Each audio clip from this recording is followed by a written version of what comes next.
All rise. The court is now session. Honorable Stephen W. Boyce, Judge presiding. Thank you. Please be seated.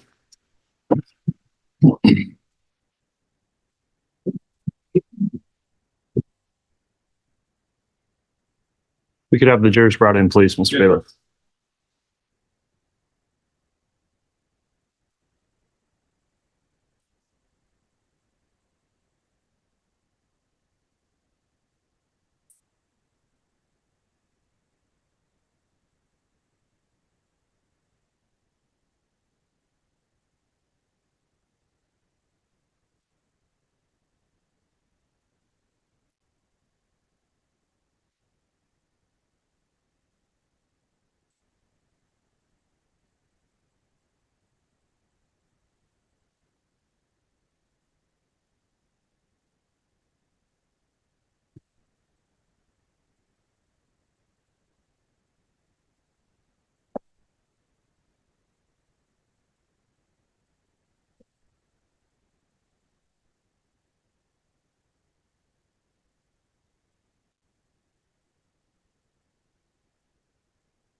All right, please.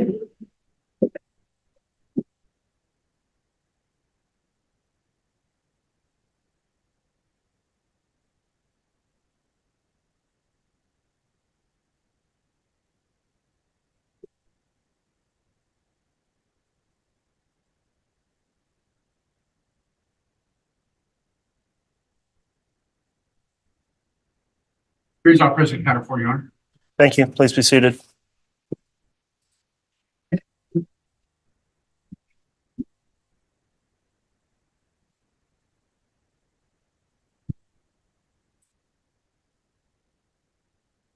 All right. Good morning, everyone. We're back on the record on case CR 2221-1623, State of Idaho versus Chad Guy Daybell. State's present, as well as the defendant and defense counsel. The jurors are all presently appearing and properly seated and accounted for, and I've received the juror affirmation from each one of the jurors. So thank you again for continuing to follow the court's instruction as we break each day. At this time, the state is continuing in its case in chief, and I believe has additional witnesses to call today. Who will be calling the next witness, and who is the witness? Your Honor, I will be calling Tammy Wilmore. Very well. If you can call your witness at this time.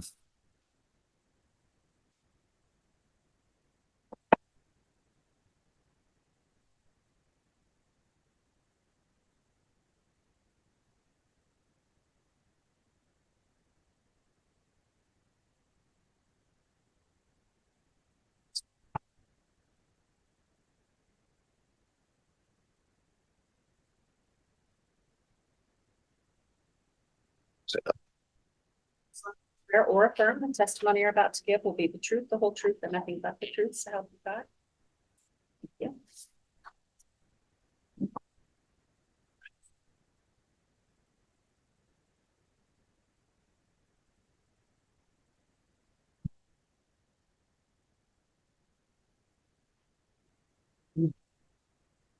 Okay, thank you. Okay, now that the witness has been sworn, I do have a few questions before we begin with direct examination. Ms. Wilmore, have you watched any of the trial, viewed any of the testimony given in this trial since it began? No, Okay, have you talked to anyone else about any testimony they've given in trial? no, Okay, thanks for your responses. Ms. Blake, if you'd like to inquire on direct, you may. Thank you. Would you please state your name again and spell it for the record? Tammy Wilmore, CammyWillmore. Where are you currently employed? I'm employed with Fremont County as an advanced EMT, and I also work at the St. Anthony Seminary as an administrative assistant. How long have you been an EMT? 15 years. And you said you're currently an advanced EMT? Yes. Prior to becoming an EMT, did you have any other background in the medical field? Yes, I worked about 40 years as a medical assistant. As an EMT, are you trained in responding to emergency medical situations? Yes. In 2019, did you hold the position of deputy coroner for Fremont County? Yes, I did. Do you recall approximately when you became the deputy coroner? It would have been about February or March of 2019. What are some of the job duties of a deputy coroner? You're called to a scene for a death and go responsible for going in and looking at the body and talking to the family and pronouncing that they have deceased, and just checking the scene over, medications. And who was the elected coroner when you were working as a deputy coroner? Brenda Dye. Are you still a deputy coroner? No.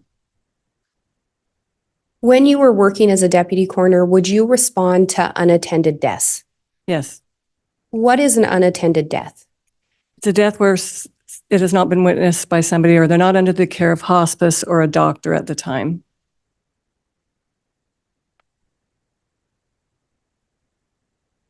And when you became deputy coroner, so let me back up. As an EMT, had you ever responded out to a scene where someone ended up dying or was already dead?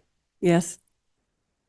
Had you ever responded out to a scene where someone was determined to have died of asphyxiation?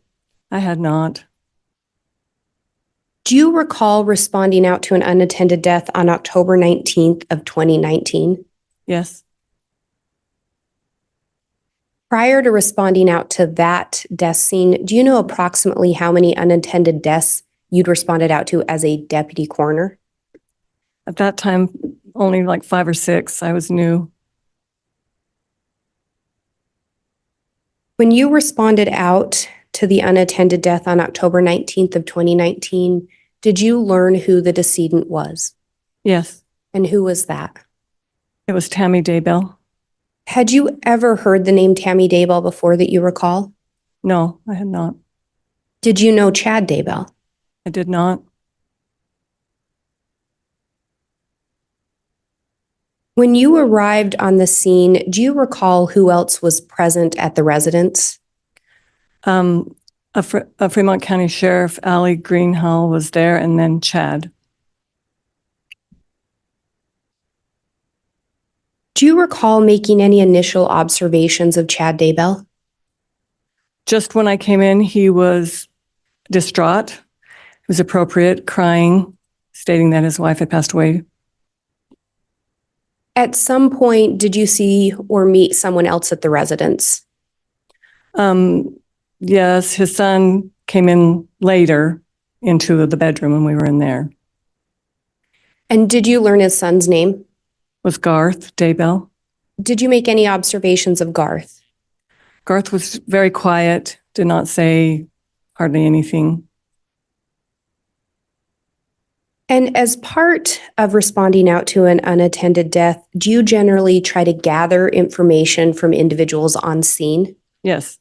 Did you do that in this case? Yes, I spoke with Chad about her history and what he felt had happened. And what do you recall him telling you? He said that I asked if she'd had any medical issues, and he said that she hadn't, but that in the last month or so she had not felt. She'd had some hypotension and some lightheadedness, and that she had been a little bit clumsy. but that she didn't have any other major medical problems. And when you use the term hypotension, what would that mean? Like low blood pressure. Did you also ask him about the circumstances surrounding her death? Yes, what had happened, And what did he tell you? he said that they'd been sleeping and that she was coughing and had gotten up and gone into the bathroom and she was vomiting. And so he had gone in there, she was vomiting. And then after she was finished, that she seemed to be okay, they went back to bed and went back to sleep.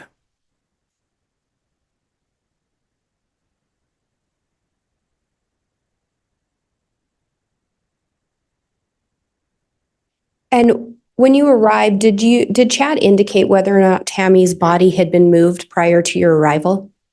Yes, he did. He told me that he made it a point to tell me that he thought that she was menopausal and that she liked to sleep with one leg outside of the covers, and that he thinks that's how she was sleeping that night, and that at some point that she must have passed away and he'd maybe moved in bed or something which caused her body to fall out of the bed. He said like she kind of slept on the edge of the bed with her leg out, and that he felt like that's how come she had fallen out.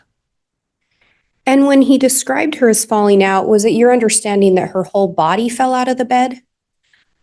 The way that I recall him describing it was that she'd kind of slipped out, that she had one leg entangled in a blanket or a sheet or something. And so not positive how he was stating it. My mind was that she was partially on the ground, like her head and part of her body on the ground with one leg still maybe entangled. And you had indicated you went into the bedroom. Yes. Was that where Tammy's body was located? Yes, she was on the bed in the bedroom. And Your Honor, I have what's been marked as State's Exhibit 295M. I will indicate there are some photos from 295 that had already been admitted. It's my understanding that these photos were stipulated to. They were the photos taken by Deputy Greenhalgh. All right. And there is a copy for counsel, a courtesy copy for Your Honor, and a copy as the exhibit. Okay, please let me look those over before they're published.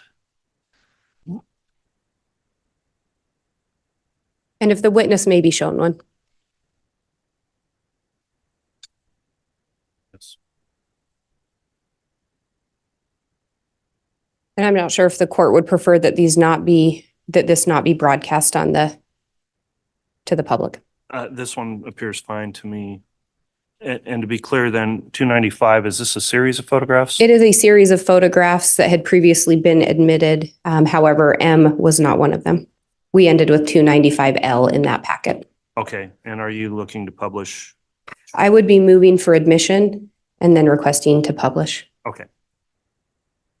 Yeah, this particular photo may be published to the public. And the witness, once, and if it is admitted. So, Mr. Pryor, have you had an opportunity to review 295M? Judge, this photo was previously stipulated by the parties. Okay, so 295M then is admitted.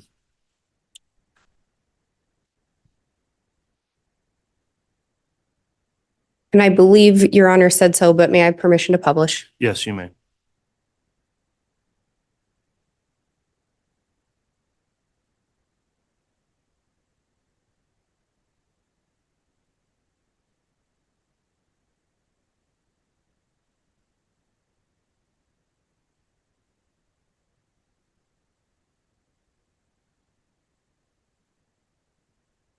Miss Wilmore, is this what you saw when you entered the bedroom? Yes.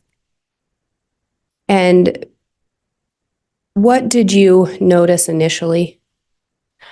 Just that her legs were stiff, like coming in, I could think, okay, has passed away for a while. So because the way her legs were kind of on the bed and out straight, then she was covered up. So which just caused me to feel like, yes, she's been passed away for a little bit of time.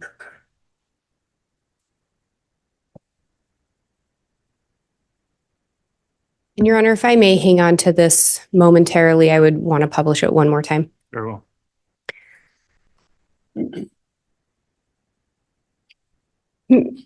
Miss Wilmore, what other observations, if any, did you end up making in regards to Tammy's body?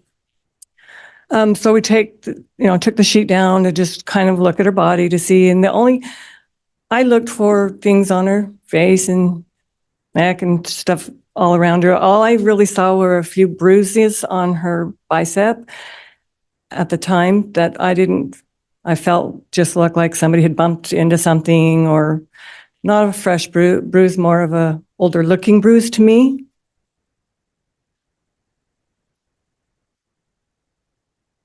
And did any of your initial observations cause you pause? Yes, very first when I walked in, she had this foaming that was coming out of her mouth. That was probably the very first thing that I was surprised at. It wasn't something that I hadn't really seen before. I've seen foaming little bits, but this was kind of like a foam cone that was coming out of her mouth. So I was surprised by that. And did you actually end up doing anything in relation to that? I didn't at the time. I knew that the coroner was coming, and so I didn't really want to do anything with the body till she got there. And when you talk about the coroner coming, if the coroner shows up, would she then take over the job duties? Yes. So as deputy coroner, you more respond out if she's unavailable, is that correct? Yeah, if she's unavailable, or like I could get to the scene quickly. She had to come from Island Park. It was close, and so she just had me respond first. And do you recall approximately when you arrived at the Daybell residence? The call came about 6 a.m, and so it was probably about 6:35 or 6:40 by the time I got there. Their house was like 10 miles away from where I live. Had to get up, get dressed, that kind of thing. And when the call came in, was it pretty clear that there was no need for emergency services? Yes, it was. When they call the coroner, it's a death, a deceased person, and so I wasn't worried, and I knew that probably an ambulance wasn't coming, so I was not in a really quickly hurrying. And when you talked about her body being stiff, did that indicate anything to you? Yes, that had been passed for at least a few hours, maybe more. I didn't know how long, but it wasn't just recently.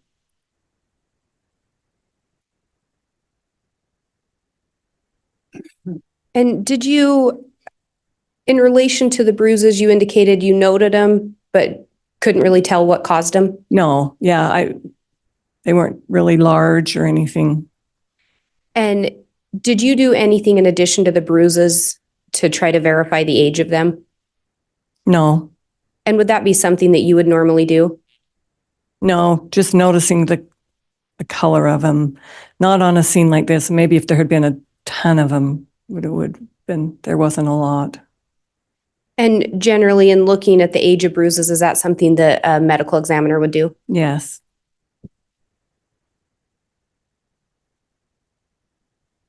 When Brenda arrived on scene, the coroner, Mm-hmm.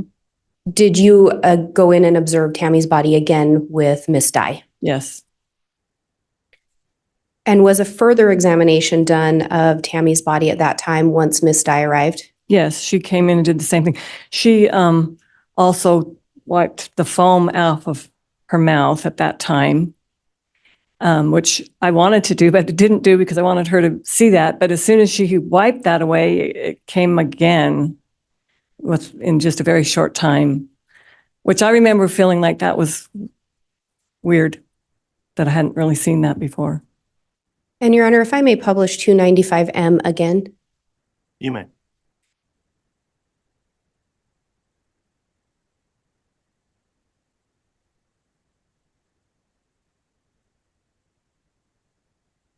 And in this photo, Ms. Wilmore, you talked about the foam being wiped away. Do you see in this photo what was used to wipe the foam? This towel there, and it was Brenda that got it. I remember her saying like, oh, was there something to wipe it, and looking, and then this is okay, and using that towel to wipe it away. And do you recall if the towel was already in the room? I believe so. Not 100% sure, but I believe that she bent down and picked that up and said, "Can I use this? Can I use this?" And do you know one way or the other if the foam had been wiped before your arrival? I don't know if it had or not. And when you say the towel, are you talking about the white object by that blue mat? Yes. Yes.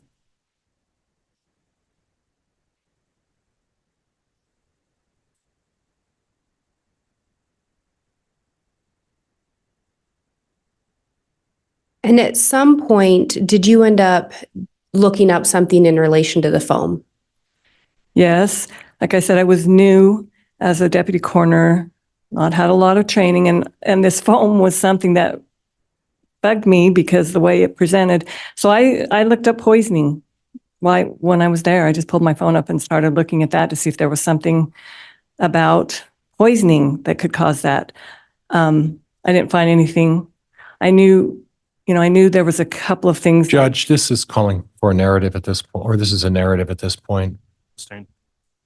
And why did you look up poisoning? Just because it was an unusual looking amount of foam to me. And I'm curious if there was something that could cause that in my mind, trying to think about reasons for this death.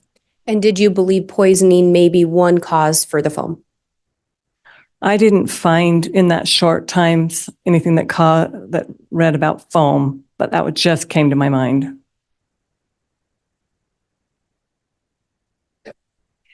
And in that photo, there appeared to be a nightstand next to the bed. Do you recall that? I do.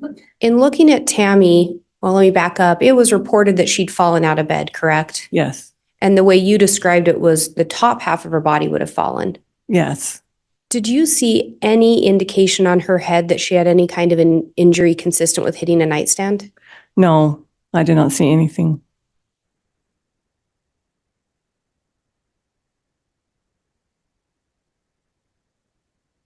When Miss Dye arrived on scene, are you aware if she also spoke with Chad Daybell?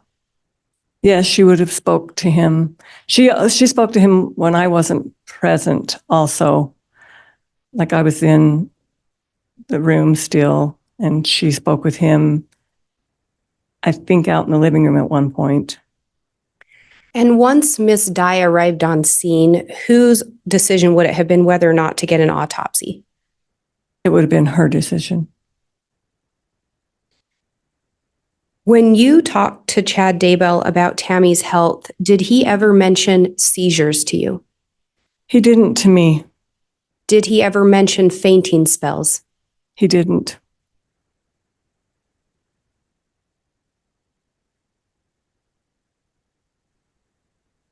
Did you inquire of Chad whether or not Tammy was taking any medication? I did.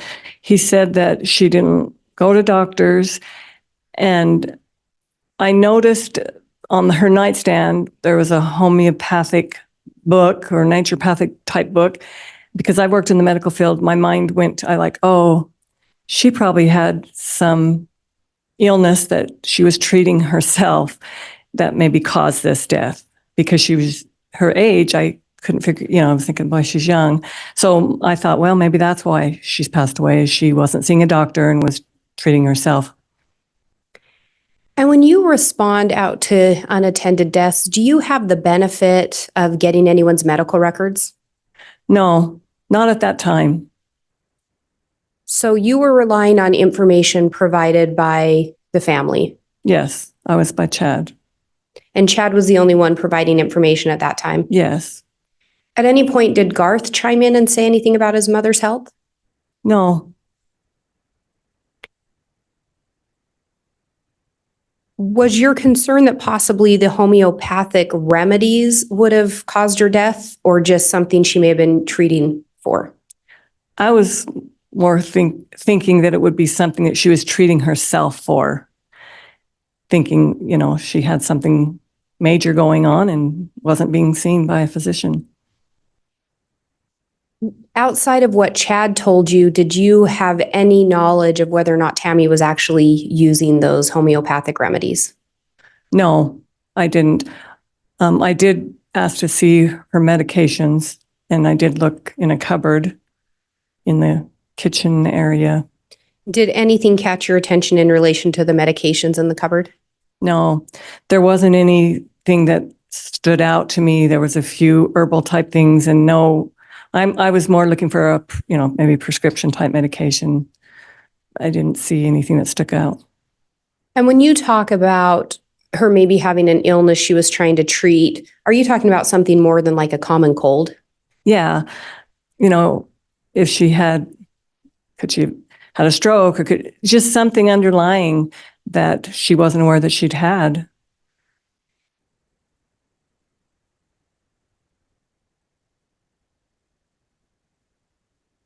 And do you recall, did you provide the information you had to Miss Dye when she arrived on scene? Yes. And at some point, and let me back up as well, when Miss Dye arrived on scene, did you defer to her? Yes. And she then took over any additional? Yes. Were you involved in a conversation regarding whether or not an autopsy should be conducted? Yes, I was. And at the conclusion, did Miss Dye determine not to have an autopsy ordered? Yes. Do you know if Chad Daybell wanted an autopsy? We distinctly asked, I remember us asking him, would you like an autopsy performed? And he said no, he did not want one.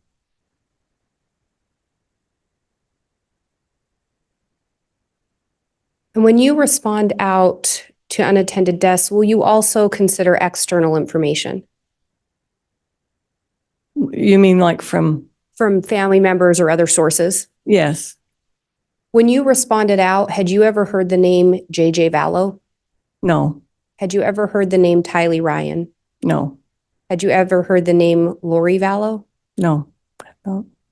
Had you ever heard the name Alex Cox? I had not.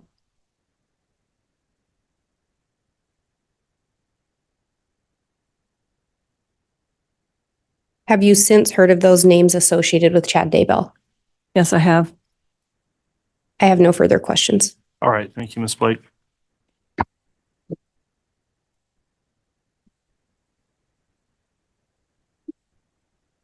Mr. Pryor, cross-examination. Thank you, Judge.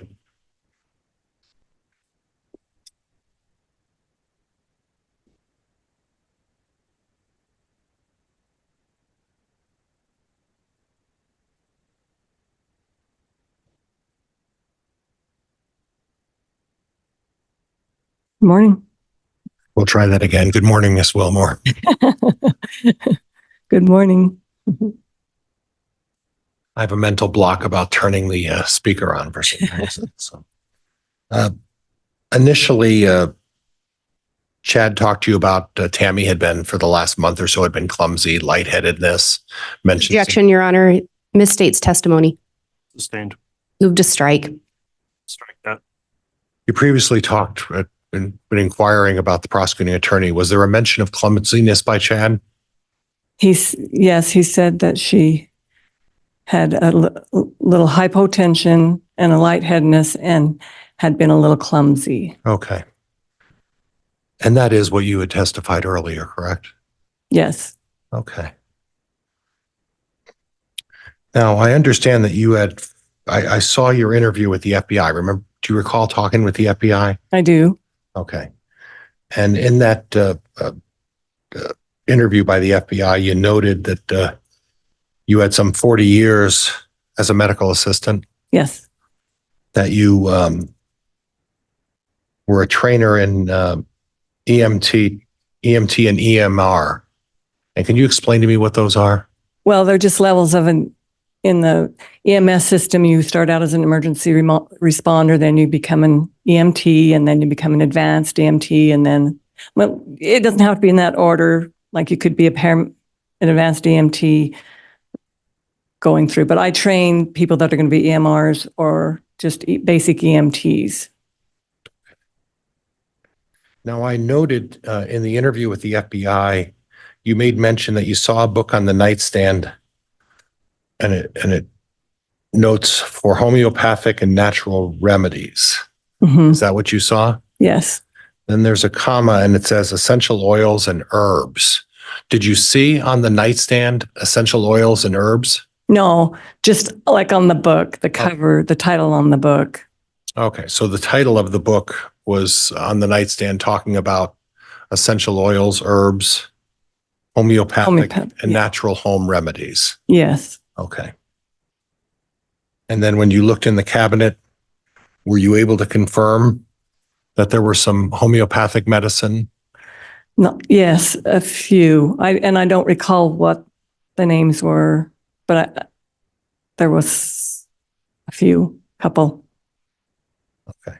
Now, at the time that you spoke with Chad about a autopsy, was anybody else from the Daybell family there at that time? I don't recall that there was. Okay. I just remember him standing off to the side. Is it possible that there was a discussion at that point, and that it was actually Emma who had talked about? Objection, Your Honor. Counsel's adding testimony. Sustained. Is it possible someone else from the family had suggested an autopsy? I do not know. You don't recall? Don't recall. And your recollection is that it was just you and Chad and the coroner there at the time discussing that. Is that right? And the mortician was there also. The mortician was there as well. Okay. Mhm. Are you aware as to whether or not there was a previous discussion with the Daybell family and Chad about on the topic of a autopsy? I'm not aware of any. Okay.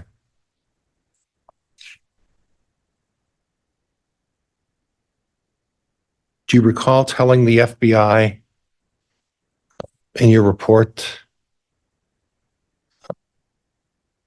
that Chad mentioned Tammy had not seen a doctor about her illness?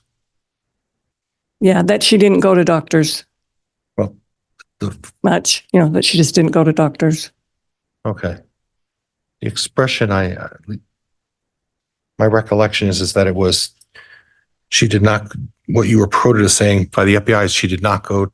Objection, Your Honor. I think if counsel wants to show her a report to try to refresh her recollection, that's one thing, but Sustained. I'd object to it being written. Is it possible that you told her, is it possible that Chad told you Tammy didn't see any doctors about her illness?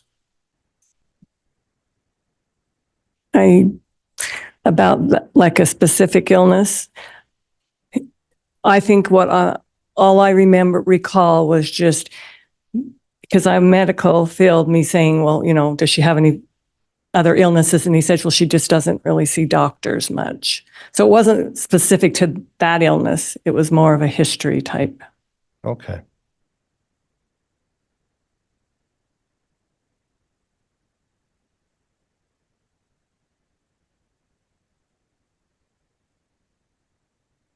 Did Chad mention to you that Tammy had not been feeling well for about a month or so? Yes. That there was a discussion about lightheadedness? Just that he stated that she'd had some lightheadedness. Okay. Now, on the issue of the towel that was used to wipe away the foam from Tammy's mouth, did you look at that towel before you used it to see if there was anything on it? I did not use it. It was Brenda Dye that used it. Okay. So I can't comment on that. Did you see Brenda use it? I did. Okay. And Brenda got it somewhere off of the floor? Yes. Okay. And did you happen to look at the towel prior to her wiping off the No, face? I didn't.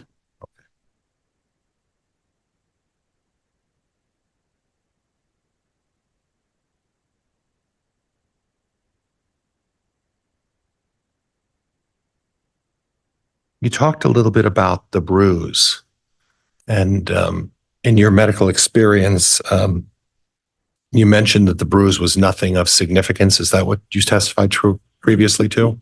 Yes, that's how I felt. Okay. Did you observe that bruise? You mentioned that previously, if I recall your testimony earlier, that it wasn't red. Is that? Yeah, it was more of a blackish blue, an older looking discoloration. Okay. Okay.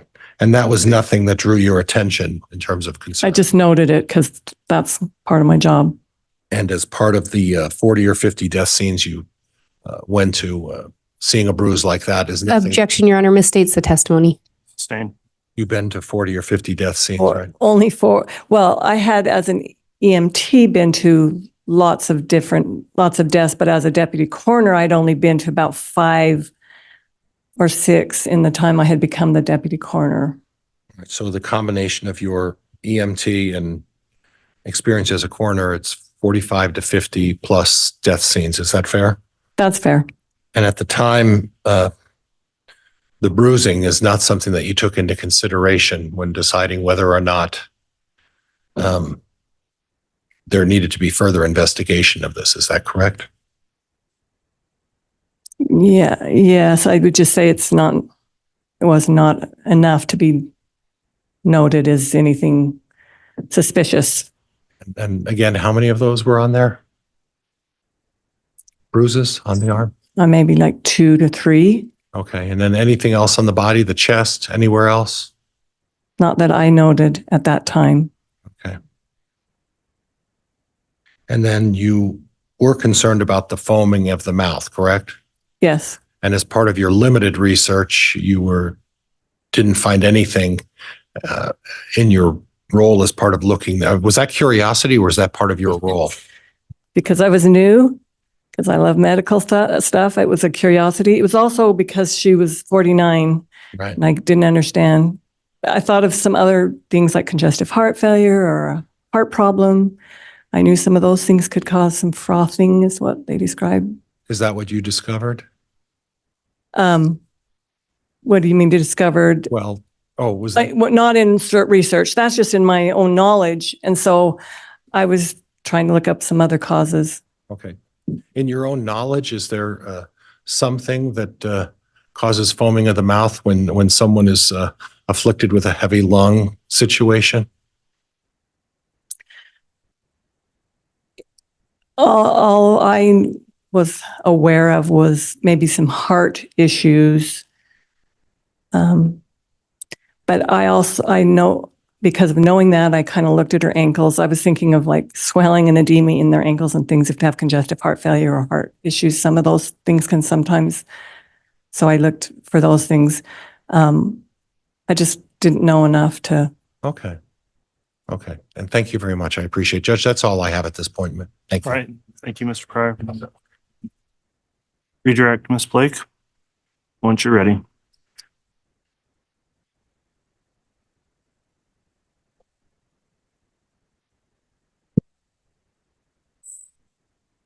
You were asked about being told Tammy didn't go to a doctor. Do you recall that? From counsel? Yes. When you looked at Tammy's medication, were any of those prescription medication that you saw? I don't know. I do not recall any. Generally speaking, would someone need to go to a doctor to get a prescription? Yes. And again, when you're on scene, did you have the benefit of requesting or reviewing any medical records? No. So you were going off information only provided by Chad Daybell. Yes. And just by looking at a bruise, would you be able to determine if it was new or old for sure? Not for 100% sure. And I wouldn't be able to. would that be something that would be looked at in an autopsy to determine the age of a bruise? Yes. And you did not perform an autopsy? No.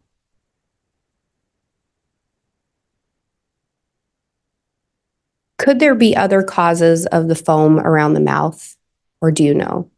Yeah. I didn't know enough to know what other things could cause foam around. Yes, I'm sure there's lots of things that can cause this, and that's why I was kind of searching things. Could asphyxiation cause foam? Yes. I have no further questions. All right, thank you. That'll conclude the testimony then of this witness. Is she going to be recalled by the state? The state would ask to release her. And Judge, she is under subpoena from my office, but I'm releasing her at this point. Okay, Then thank you for appearing and testifying. You're released from the subpoenas, and so you can watch the trial if you choose, or otherwise you can go ahead and step down, and I'll have the state call its next witness when they're ready. Okay, Thank you. Your Honor, at this time, the state would call Jason Gillam.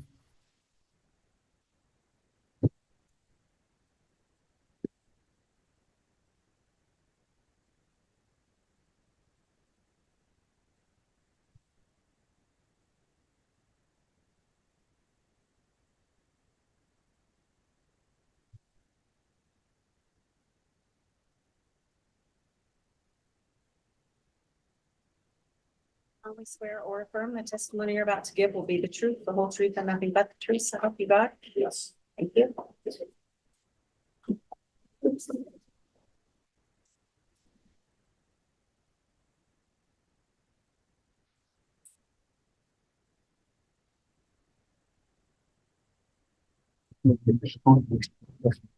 Thank you.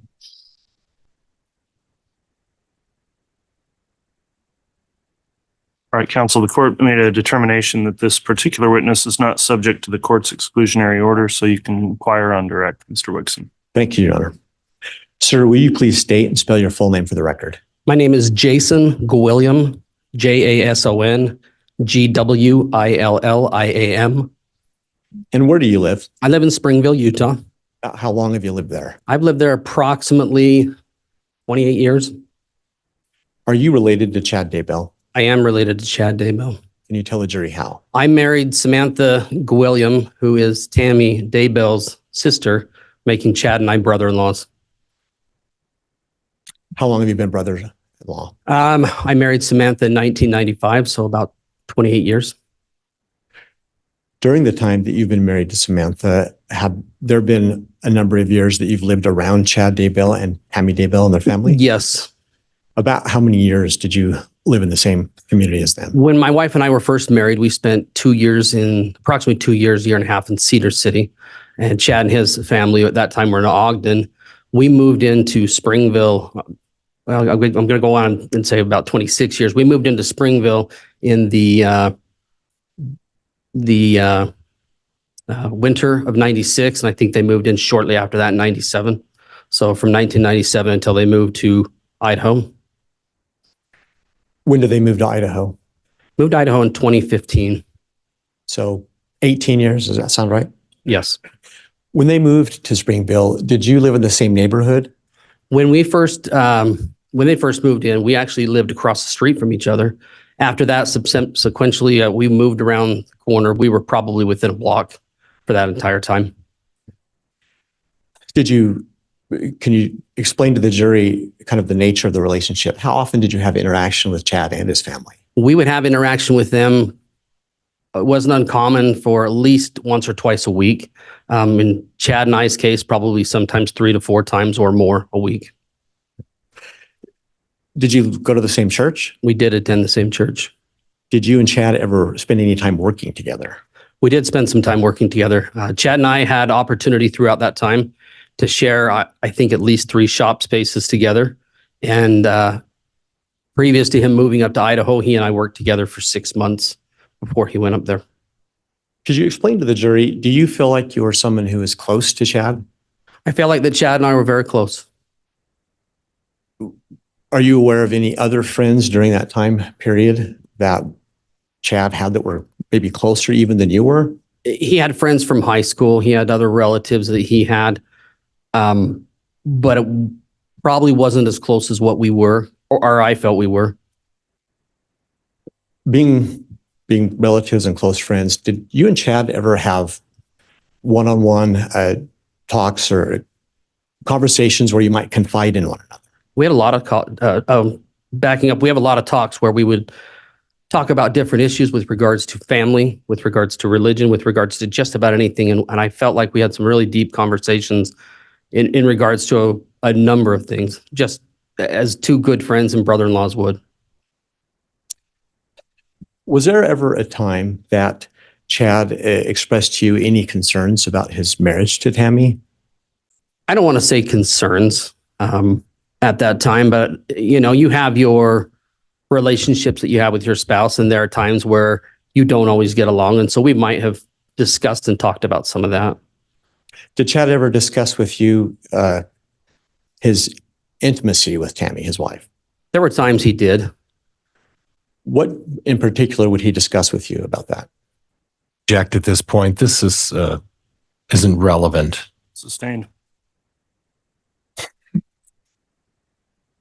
Was there anything specific in your discussions with Chad that he explained if he had concerns about his relationship with Tammy?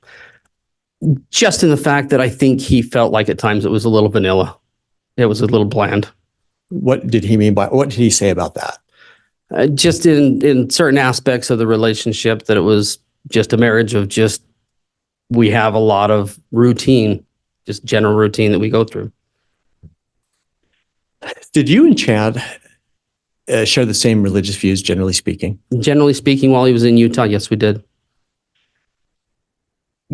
Had Chad ever confided in you or shared with you any experiences that he may have had in La Jolla, California? He did. Can you explain La Jolla? Yes. Can you explain to the jury what did he tell you about that experience? Said he had an experience that was a little life-changing in the fact that he was in the ocean. Large wave came in, a lot of rocks, smashed him against the rocks, chewed up his back pretty good. And it was one of those moments that you just don't forget. And did he also share with you an experience that he had in Flaming Gorge, Utah? Yes, he did. Judge, I'm going to object at this point. This is becoming leading. Overruled. Yes, he did. Thank you. What was that experience? Another experience in his youth where he was jumping off cliffs, and as he hit the water, he felt that his spirit separated from his body and become torn from his body. Is that something that he'd explained to you originally? He had talked to me about that. Judge, could we get some foundation as to time, date? Sure. Can you let the jury know, when did these conversations occur? What year approximately? Conversations occurred early 2000s when we would have conversations about that. And we'll get to it later, but was there a later time that you also discussed these? We did discuss these later, yes.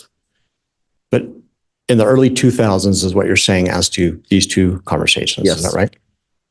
I'm going to have you, Mr. Rickson, as well as you, Mr. William, just please slow down a little bit and try not to talk over the top of each other for our record. Thank you. Sure.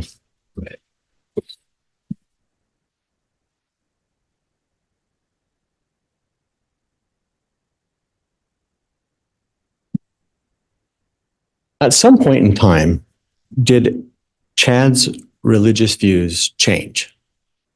I believe they did. Let's first explain to the jury, when did you first start seeing this kind of a change?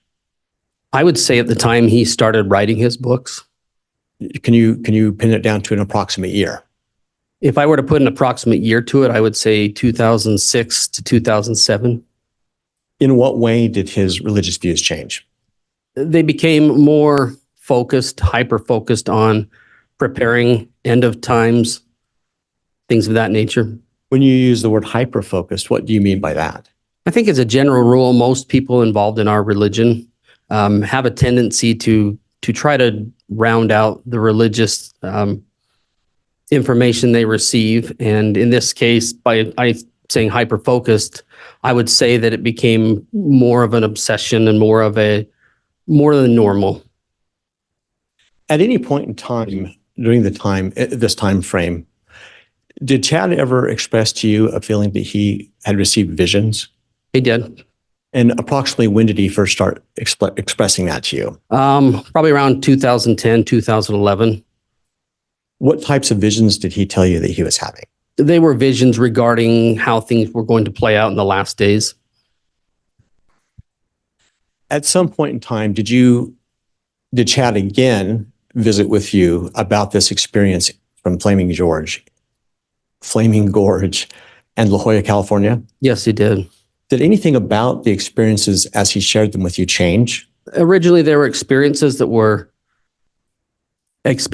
you have that are impactful. They soon became near-death experiences as opposed to just something that was impactful. Could you explain a little bit more about that to the jury as to what Chad would explain when he couched them as near-death experiences? So originally, when the stories were told, it was an experience that happened, and then it became an experience that happened in La Jolla, of where I had an experience where I saw a relative that had deceased and passed on. And then the experience in Flaming Gorge became my body and spirit were torn and the veil was ripped and I could see into the heavens and into the eternities. Was there anything about that change that you were concerned by? Yeah. What was that? That it wasn't consistent, that it just became more of a narrative now.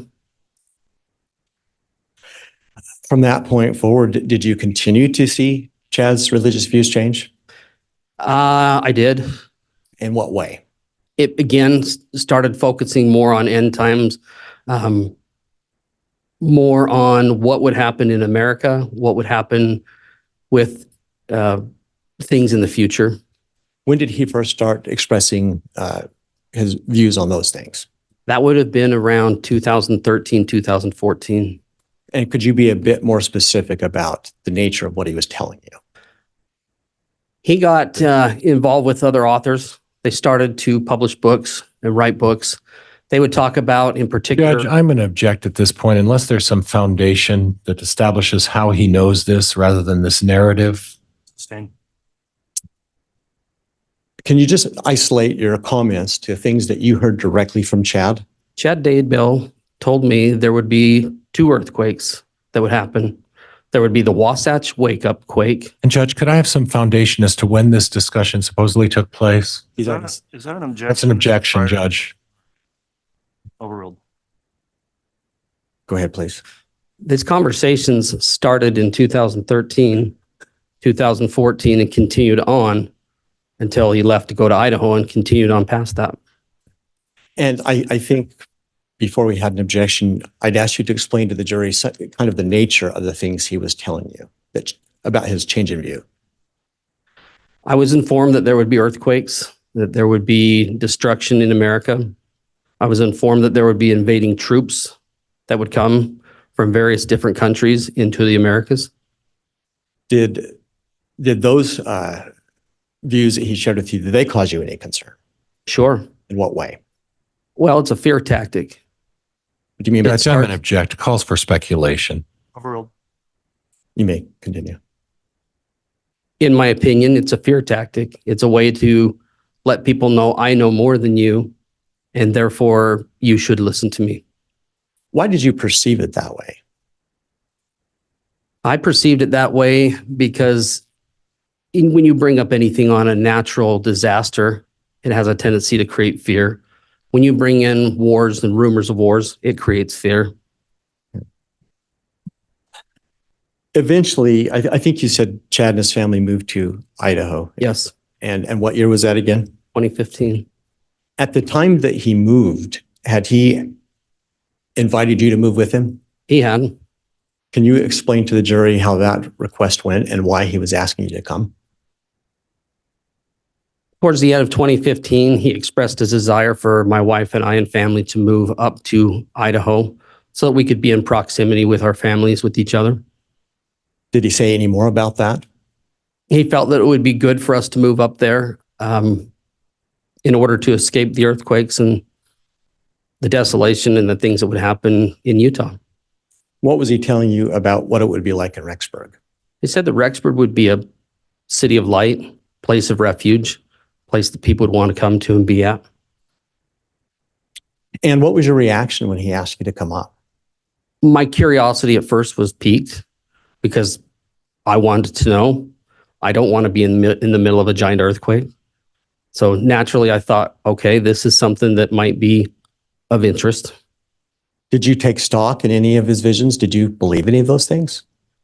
Originally, yes, I did. At that time, were you still embracing maybe some of what he was teaching? During that time frame, yes. So why did you eventually not move up to Idaho? Didn't feel it was right. Any specific reason why? There were things that were going on that to me, it didn't feel right. We had opportunity to visit. Idaho's a beautiful place and a great place for some. It just, for us, wasn't going to be a place that we needed to be at. Did you tell Chad no, you weren't going to move? We did. Did he ever ask you to come up again? He did. How often would he ask? Are you looking specifics or generality? Well, generality first, then we'll go to specifics. Generality, just whenever we could. And we did go visit. We had opportunity to go attend family functions and events up there. Did he ever ask again for you and your family to move to Idaho? There was a letter that was written to me When was that letter written? in 2016. And that was a letter from who? That was from Chad. What did he say in that letter? In that letter, he essentially told me that we needed to be in Idaho. Did he say why he believed that? He said we needed to be in Idaho because within the next 3 years, there would be a giant earthquake, that Springville and my house would be shaken to the ground and destroyed, and that we needed to escape that destruction before that happened. Did he claim that to be part of his visions? Yes. Did he say anything about concerns he might have had with your wife? He did. What did he say? He'd informed me that she was allowed to go south and that the spirits, in particular the dark spirits, would allow her to go south to do whatever she wanted to do, but she was not able to come to Idaho to see the glory and the visions that would happen, and that she more or less was being held back. What did you take that to mean? I took that to mean that she was being controlled by dark spirits. How'd you react to him telling you that or I wasn't- expressing that? Sorry. I wasn't thrilled Why not? because I have a responsibility and a stewardship over my family. That's not Chad's responsibility. Can you explain to the jury that word stewardship as you're using it? What do you mean by that? When I'd say the term stewardship, stewardship would be an ownership or a responsibility or a something of that nature, that is my duty and my job, my responsibility. You just use the word ownership. Are you suggesting that you feel like you own your family? I wouldn't say that I own my family, but I have a responsibility to them. Is the idea of stewardship something that is mainstream to the LDS Church? Yes. Why were you offended by Chad's statements about your wife and dark spirits relative to your stewardship? I felt that he was trying to take a stewardship over my family and trying to tell us what we needed to do and where we needed to be. Did you express any concerns to Chad about that? Not at the time. Did you ever, I'll withdraw that. I think you explained that there were some times after they moved to Rexburg that you would come up and visit them. Yes. Was there ever a time that, I'll withdraw that. When you come to visit, what would Chad tell you? He would, at that time, we didn't talk in depth about any of the different opportunities to come up there because typically there was another event going on. And he would just explain to me how nice it was and just talk about how things are going up there and that things were wonderful. Did he ever explain any more about his visions of what was going to happen in Rexburg? He did. He actually invited me to come up on a trip. I took a day trip, went up there and was shown around Rexburg, was taken to BYU, Idaho. I was taken to other various places throughout town. Do you remember when that trip was? That trip would have been in 2016. I think it was the spring. And what kinds of things was he sharing with you as he took you around Rexburg? He was showing me that this would be a place of city of light, that there would be a refuge for people to come, that it would be a safe haven, areas of where there would be tent cities, areas of where he would expand his property or take his property and turning it into a tent city. At that point, did you continue to believe or at least be open-minded to his visions as you had been before? That was probably the first time after I left that I thought, I'm not supposed to be here. Any reason why you had that thought? Just my gut feeling of who I am and what I was doing. Did you ever express that to Chad? I just told him that I wasn't going to be coming up. That wasn't for us. I want to stop here for a few moments and talk a little bit about Tammy. Could you just explain to the jury your relationship with Tammy? I was Tammy's brother-in-law. I thought she was a sweetheart. She was a kind, gentle person that she really had a lot of people's best interest. She wasn't a saint. None of us are, but she was really, truly an amazing person that just loved people. And in particular, was one that would reach out to touch the individual in my. Judge, I'm going to object at this point. It's becoming a bit of a narrative. Abstain. Did you get any sense from your interactions with Tammy after they started planning a move to Idaho that this is something that she wanted to do? Judge, objection, foundation. I'm asking based on his observations and such, Your Honor. Overruled. From what I observed, she wasn't thrilled about going to Idaho. What made you feel like that without speaking to anything she may have said? Tammy was a gal that loved to be around her family and liked to be where she was in Springville and had a good relationship with my wife. Did Tammy also have other family in Springville? Yes. Who else was in Springville? She had cousins, aunts, nieces, nephews. The majority of my wife's family was there. And did your family, you and your wife, have a lot of interaction with these extended family members? Yes.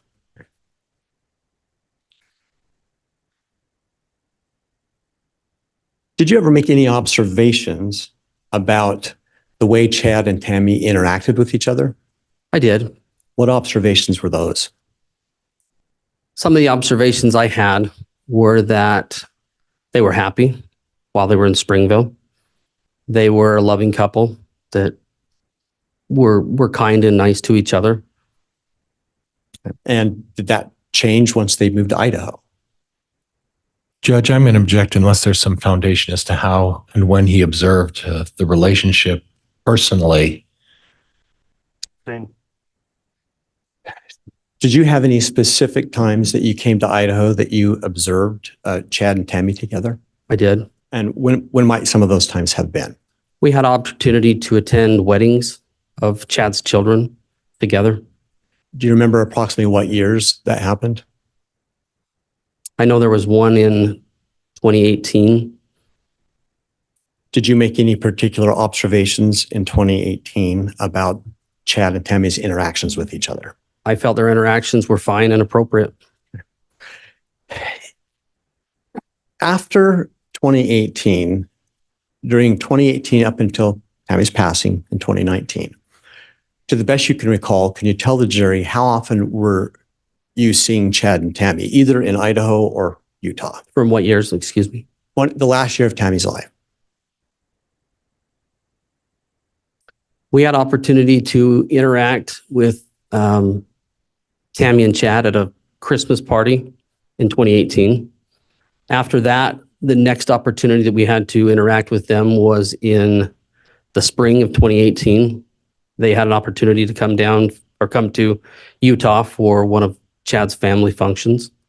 Judge, before an objection, can I have voir dire a native objection? There's no pending questions, so go ahead, Mr. Wixom. Thank you. Are there other contacts that you had in that last year that you haven't mentioned yet? Other contacts that we had that I personally had would not be until Tammy's passing. So in the 2018 interaction, can you describe what that was? Chad and his family came down, stayed at our residence. We had an opportunity to sit together in a hot tub with my wife, Tammy, Chad, and myself. Interaction was happening, but Chad seemed withdrawn. What do you mean by that? He wasn't engaging in the general conversation of the group. Was that something that was abnormal for you guys when you'd visit together? I noted it because it was different. Did you notice that at the time? I did. Did you bring it up with anybody or with Chad? I didn't bring it up with Chad. Didn't have an opportunity to. I noted it with my wife. Were there any other interactions that you had in 2018 with Chad and Tammy? Not that wouldn't be constituted as hearsay, so I would have to say no. When did you first learn of Tammy's passing? I was down home running errands. My wife called me and informed me that Tammy had passed away. What was your reaction when you heard that news? I was stunned. Why were you so stunned? I had seen Tammy 2 weeks prior. and it didn't seem that somebody of her age in her condition should have passed. Where had you seen her 2 weeks prior? Tammy came to my house and stayed with my wife and I. What was the occasion? On that occasion, she was coming down to visit family and parents. And you noted that part of why you were stunned was because of Tammy's condition. Will you elaborate on that for the jury, please? For what I had observed, she was healthy. She seemed happy.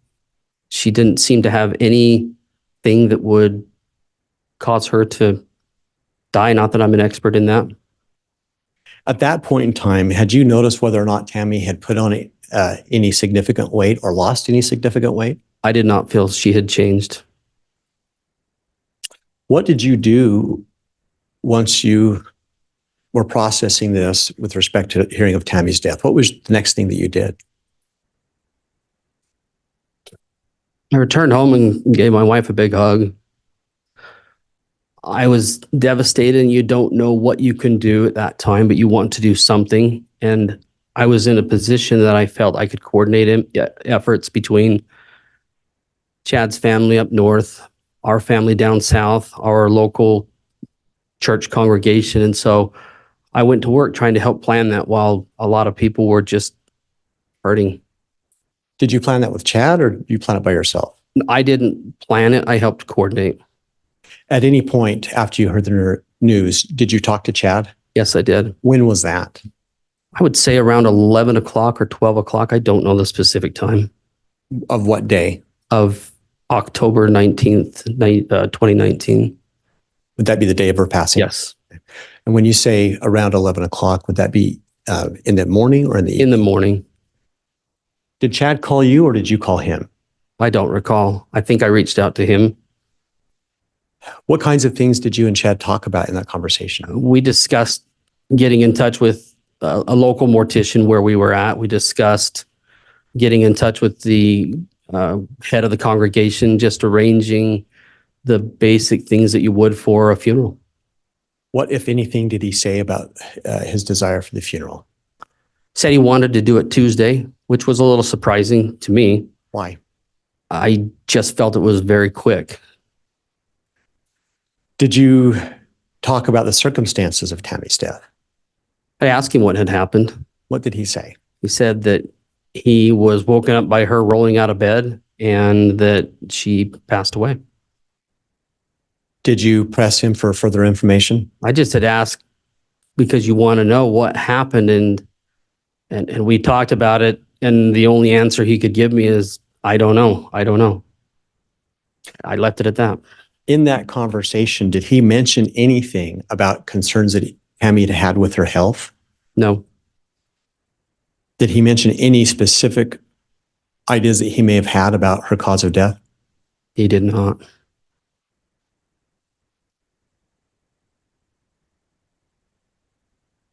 And later to that day, let me withdraw that. In that conversation, did the topic of an autopsy come up? Not between he and I. Did you get a different call later that day? I did. From who? I got a call from Steve Schultz. What was that in regard to?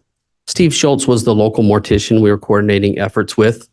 And that was in regards to asking if I would assist him in retrieving Tammy and bringing her back to Springville. Did you do that? I did. When did you do that? We left the following morning, Sunday, early to go pick up Tammy. Did you go straight to the house? We first initially went to the Daybell residence. Who was there?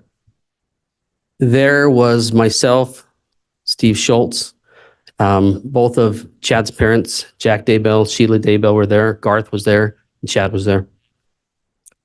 Did you have any conversations at that point with Chad? I did. Did you make any observations about his demeanor or mood or any of those things? My observation was that he seemed relatively normal. What do you mean by that? In the fact that we had discussions initially of, I'm sorry you lost her, and general greetings. And why would that be? What was he doing that was abnormal to you? The thing that was abnormal was I didn't witness a lot of mourning. I did see both and observe both parents upset. Garth and I had conversation in which Garth expressed him being upset. And I had asked Chad if he was okay, and he said, "No, I'm fine. I'm all cried out." Did you continue to discuss funeral arrangements at that point? Yes. What kinds of things in terms of arrangements did you discuss with him? Just when, where, what the timing would be, things that you would do at the funeral. Was there anything about his demeanor in that exchange that stood out to you?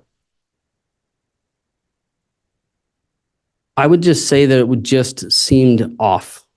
And by that, I didn't feel like at the time, I didn't feel like it was normal when someone lost a spouse, but everybody does grieve differently. And so I didn't think any more about it beyond that.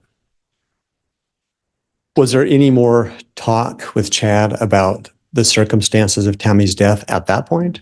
No. Did you then, did you help Mr. Schultz remove the body and take Tammy to the We mortuary? did. We went from there to the funeral home and picked up Tammy, placed her in the vehicle, and proceeded to head south. Do you feel like at any point during that transport or the transport to Utah, did you get a chance to observe Tammy's body? I didn't get a chance to observe Tammy's body before transporting. No. Did you after? After, I had an observation of just her area from the shoulders up to observe her face. And when was that opportunity? That was when we dropped her off at the funeral home. Did you make any observations about her at that point? I didn't make any observations other than I wanted to see if she would be or look appropriate enough that my wife might want to help do her hair and makeup. After taking her to the Utah mortuary, do you recall, did you attend any viewings for Tammy? I did. Which viewings did you attend? There were 2 viewings associated with her funeral. There was one that was on Monday night, and then there was one before the funeral Tuesday morning. Did you have any interaction with Chad at the one the night before? I made attempts. We didn't have a whole lot of exchange. He was busy. I was busy. And so I wanted to try to connect with him, but every opportunity I had, we just missed each other. Was that necessarily unusual given the circumstances? I don't feel it was unusual with the circumstances. No. So is it fair to say at that point you didn't have any concerns about? No, I didn't. And then did you attend a viewing the following morning? I did. Did you interact with Chad at that point? Maybe small talk, nothing substantial at that time. Did you have a chance to observe him at that point as well? I did. Did you notice anything during that interaction that caused you any concern? The family prayer, which is customary at a religious event that we have with a funeral, seemed a little off. He was really shaky and very unsure on his feet and almost just seemed different. Could you expound on that? When you say off and different, what do you mean? He was rocking back and forth and side to side and giving the prayer and not crying, but trying to cry was what I felt. Did you hear the words of his prayer? I did, but I couldn't recall them right now. Anything besides what you just explained at the viewing that caused you any concern? No, I did have a chance to observe Tammy in her coffin at various times, and she seemed at rest, peaceful. And you attended the funeral? Yes. Did you make any observations about Chatter's behavior during the funeral? During the funeral, I was watching one of their grandchildren in the back, and so I did not have opportunity to observe as much as I might like to, and so I did not. And then after the funeral, did you attend, was there a family luncheon held? There was. Where was that held at? That was held at the same place that we had the funeral. Was that directly after the funeral or what time frame? After the funeral, we proceeded to the cemetery where she was interned. And we were there for what I felt like was longer than normal. Considering everybody wanting to visit, I thought, okay, this is fine. We'll stick around for a while.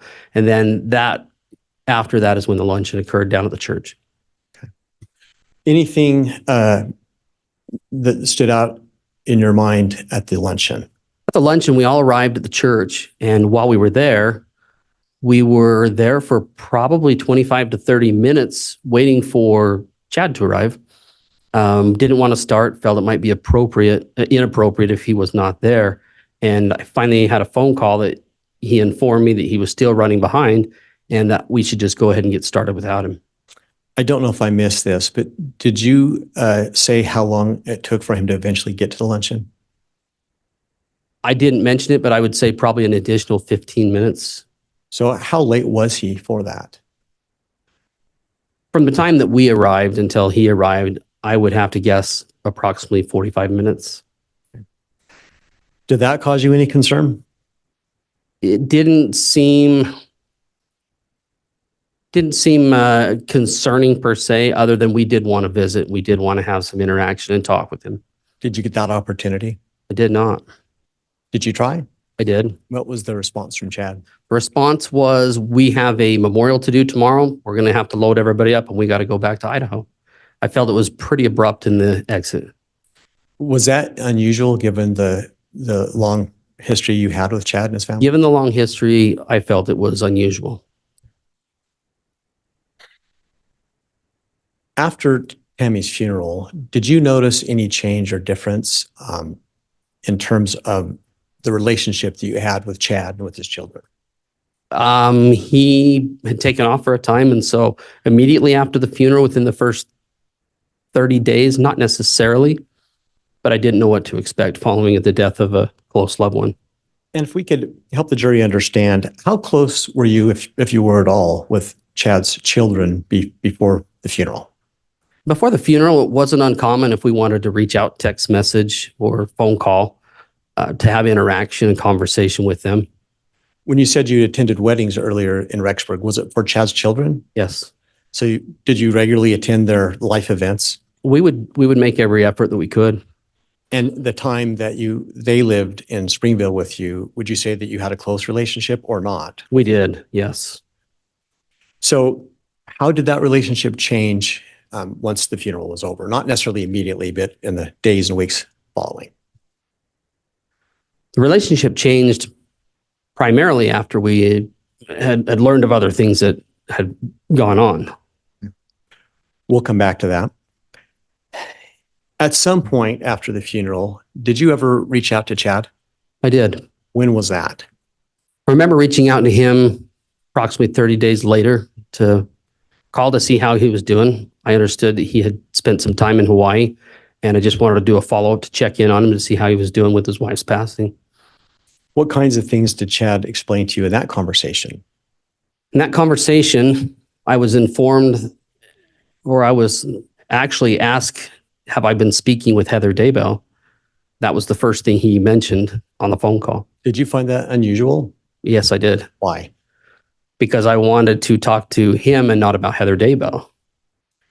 And so the jury understands, was Heather Daybell someone that you had a close relationship with? No. How are you related to Heather Daybell, just to put it in perspective? To put it in perspective, Chad's brother Matt married Heather, making her Chad's sister-in-law. And so at these family functions, if it was extended, we would see her. We were cordial. I didn't have anything against her, but we weren't close by any means. Did you ever, in that phone call that you made to Chad a month after the funeral, did you ever ask him why he was asking if you talked to Heather? Conversation was such that he asked if I had been talking to Heather Daybell, and I said no.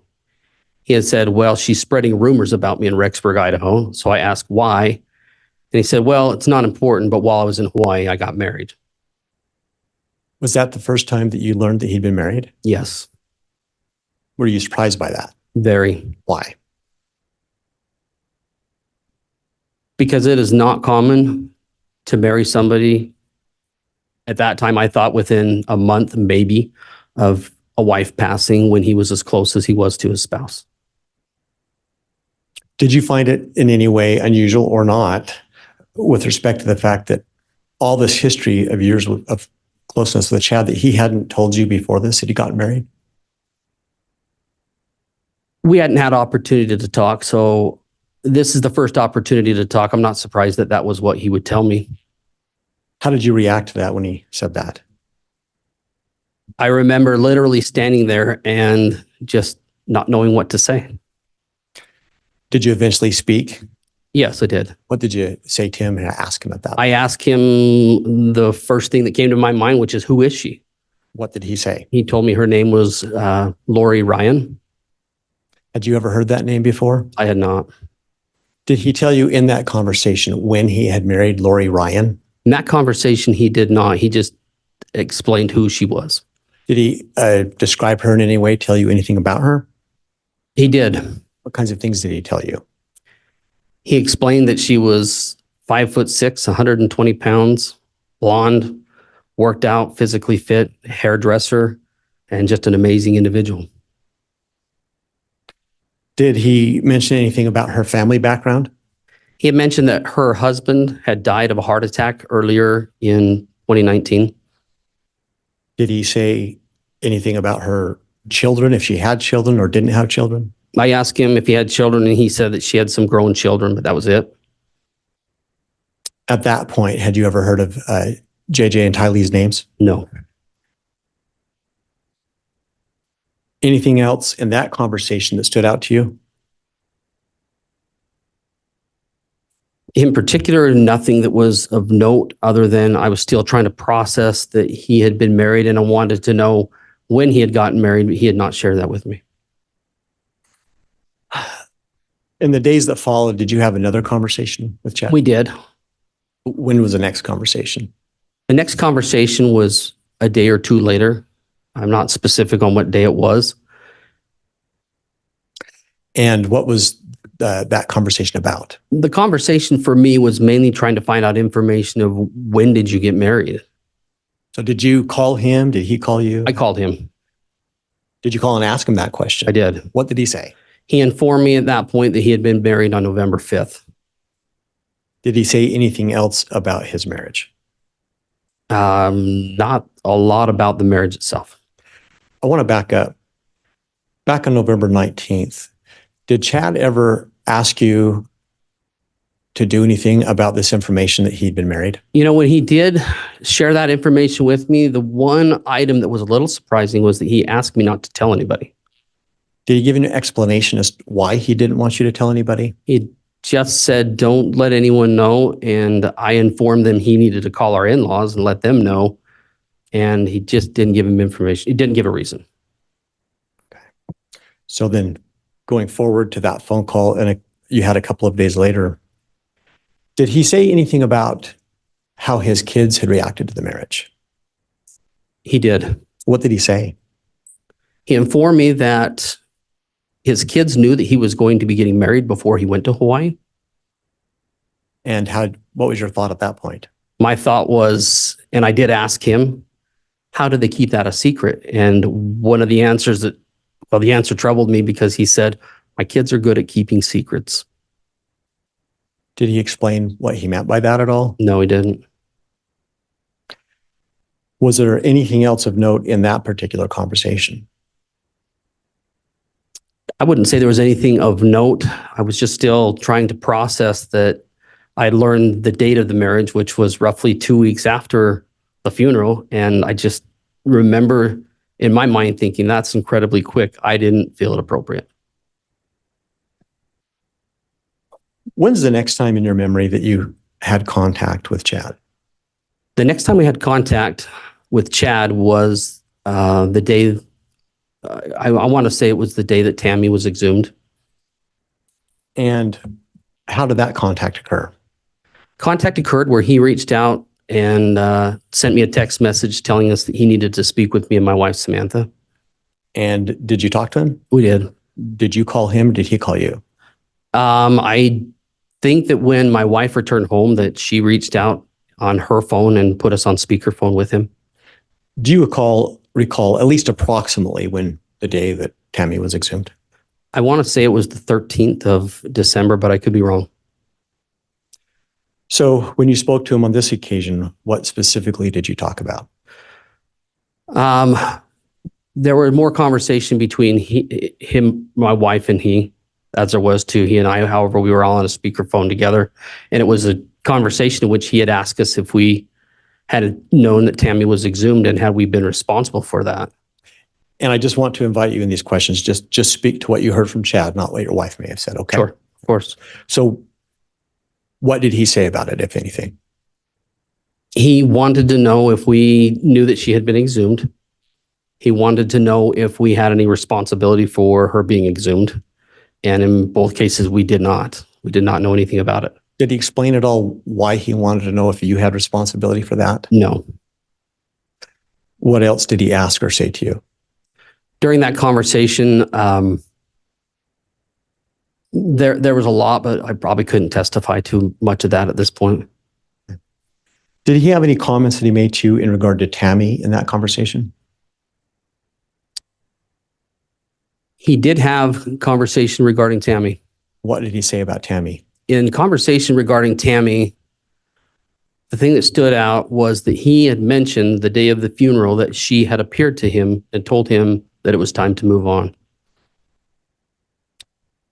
How did you take that? I took it to mean that if she did have conversation and told him it was time to move on, that likely it didn't mean within 2 weeks. Why did he mention that? Was there any reason in that conversation? I don't know why he mentioned that. Did Heather's name come up again in that phone call? In that phone call, I don't know. I can't testify that did or not. Okay. Your Honor, given the time, does the court want me to continue or do we stop for a break?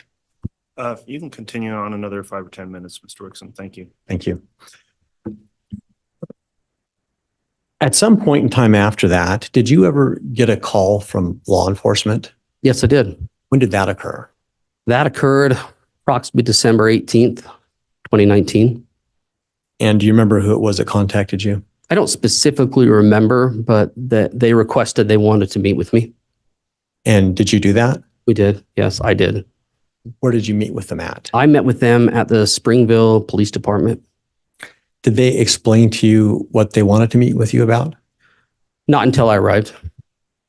When you got there, what was your understanding of what this was about?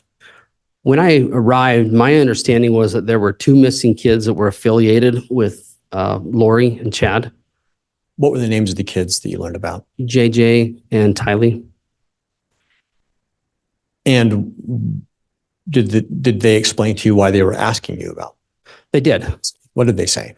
They had informed me that they were children of Lori's, that these children have gone missing, that they had asked for a wellness check on the children, and that they had not been able to find them. Did that cause you any concerns? Yes, it did. What were the concerns? The concerns were primarily that in previous conversation, Chad had told me that Lori did have children, but that they were older, that they were not minor children, and that these children were missing and affiliated with the 2 of them. In that conversation with law enforcement, did you learn anything else that was concerning to you? I think I took away primarily that was probably the biggest concern. The other concern might be that they weren't able to get in touch with them, that they weren't getting communication from them. Do you recall approximately the date that this happened? I believe it was December 18th. And do you happen to recall the names of any of the law enforcement that were with you? We're law enforcement from, I recall the agencies. There were law enforcement agencies from the FBI, the Madison County Sheriff's Department, Fremont County Sheriff's Department, and I believe Rexburg Police Department was there as well. And during that conversation, did law enforcement ask you to do anything? They didn't ask me to do anything specifically. Did you do something to try to help them? I did. What did you do? I told them that I'll call Chad, find out where he's at, what's going on. Did you mean that you would do it right then and there? Sure, why not? In fact, did you do it right then and there? I did. To the best that you understand, was law enforcement listening to that conversation? They were. Have they informed you that they were going to record it? I asked them to record it. When you called, did Chad answer? Yes, he did.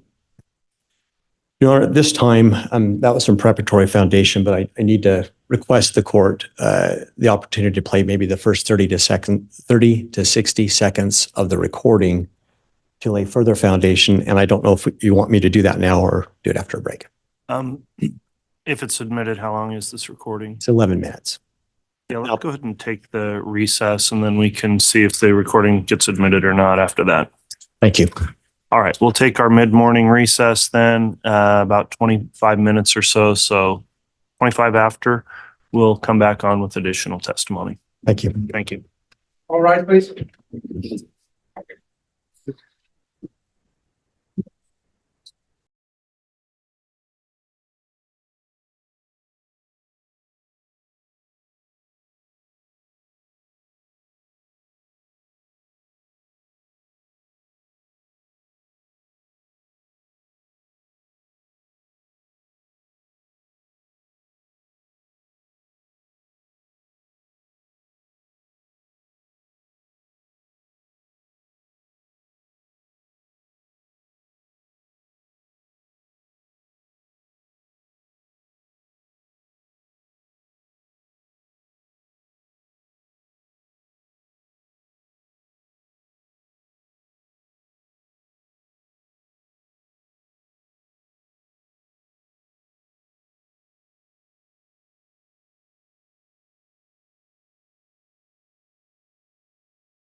All rise. District Court's again in session. Thank you. Please be seated. We could have the jurors brought in, please. Yes, sir. Thank you.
All right, please.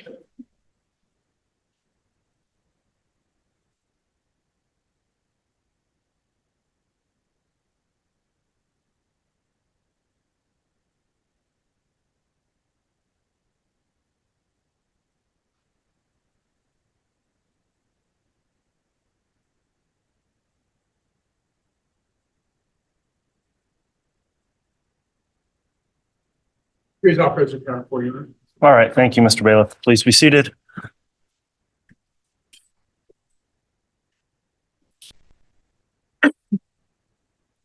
Okay, we're back on the record on CR 22-21-16-23, State of Idaho versus Chad Guy Daybell. Mr. William is on the stand, has been placed under oath, and Mr. Wixom, you can continue with direct examination.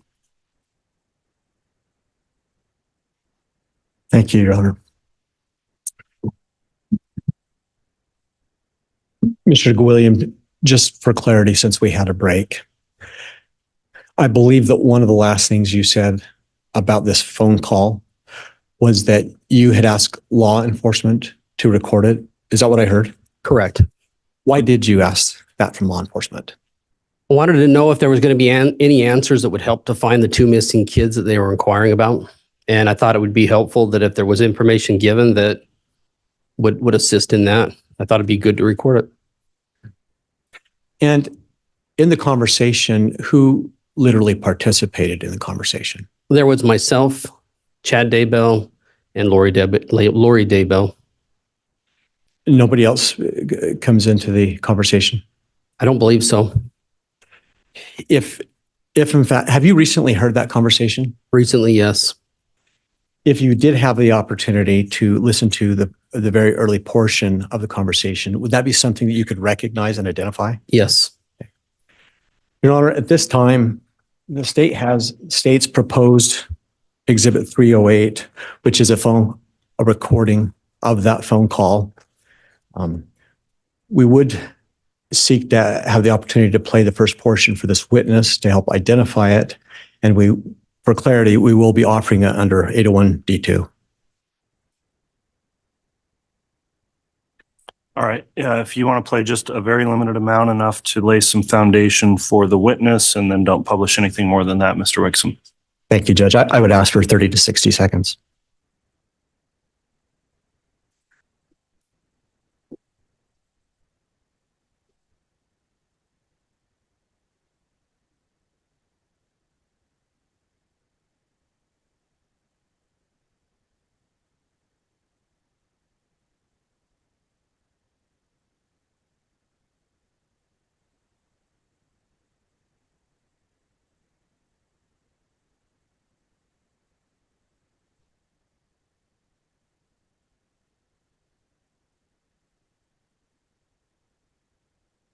And Your Honor, I don't know if Madam Clerk needs to do anything. I did connect the HDMI, so I intend to play it through so she did. Sir, I'm going to play a very small portion of the phone call and then ask you if you're able to identify it. Hello. Chad, what's going on? The message. You got All right, what the heck is going on? I got people coming down from Rexburg. Mr. Wixom, I think that's probably enough. Sure. Go ahead. Thank you. Mr. Gwilliam, do you recognize the voices in that call? Yes, Do you recognize that recording? yes, I do. Do you believe that that's the actual phone call that you engaged in that you've already been testifying to the jury about? I believe that it is. Your Honor, at this time, the state would seek to admit State's Exhibit 308. Any objection? No objection, Judge. All right, Exhibit 308 is admitted and you may publish if you request, Mr. Wixom. Thank you, Your Honor, I do.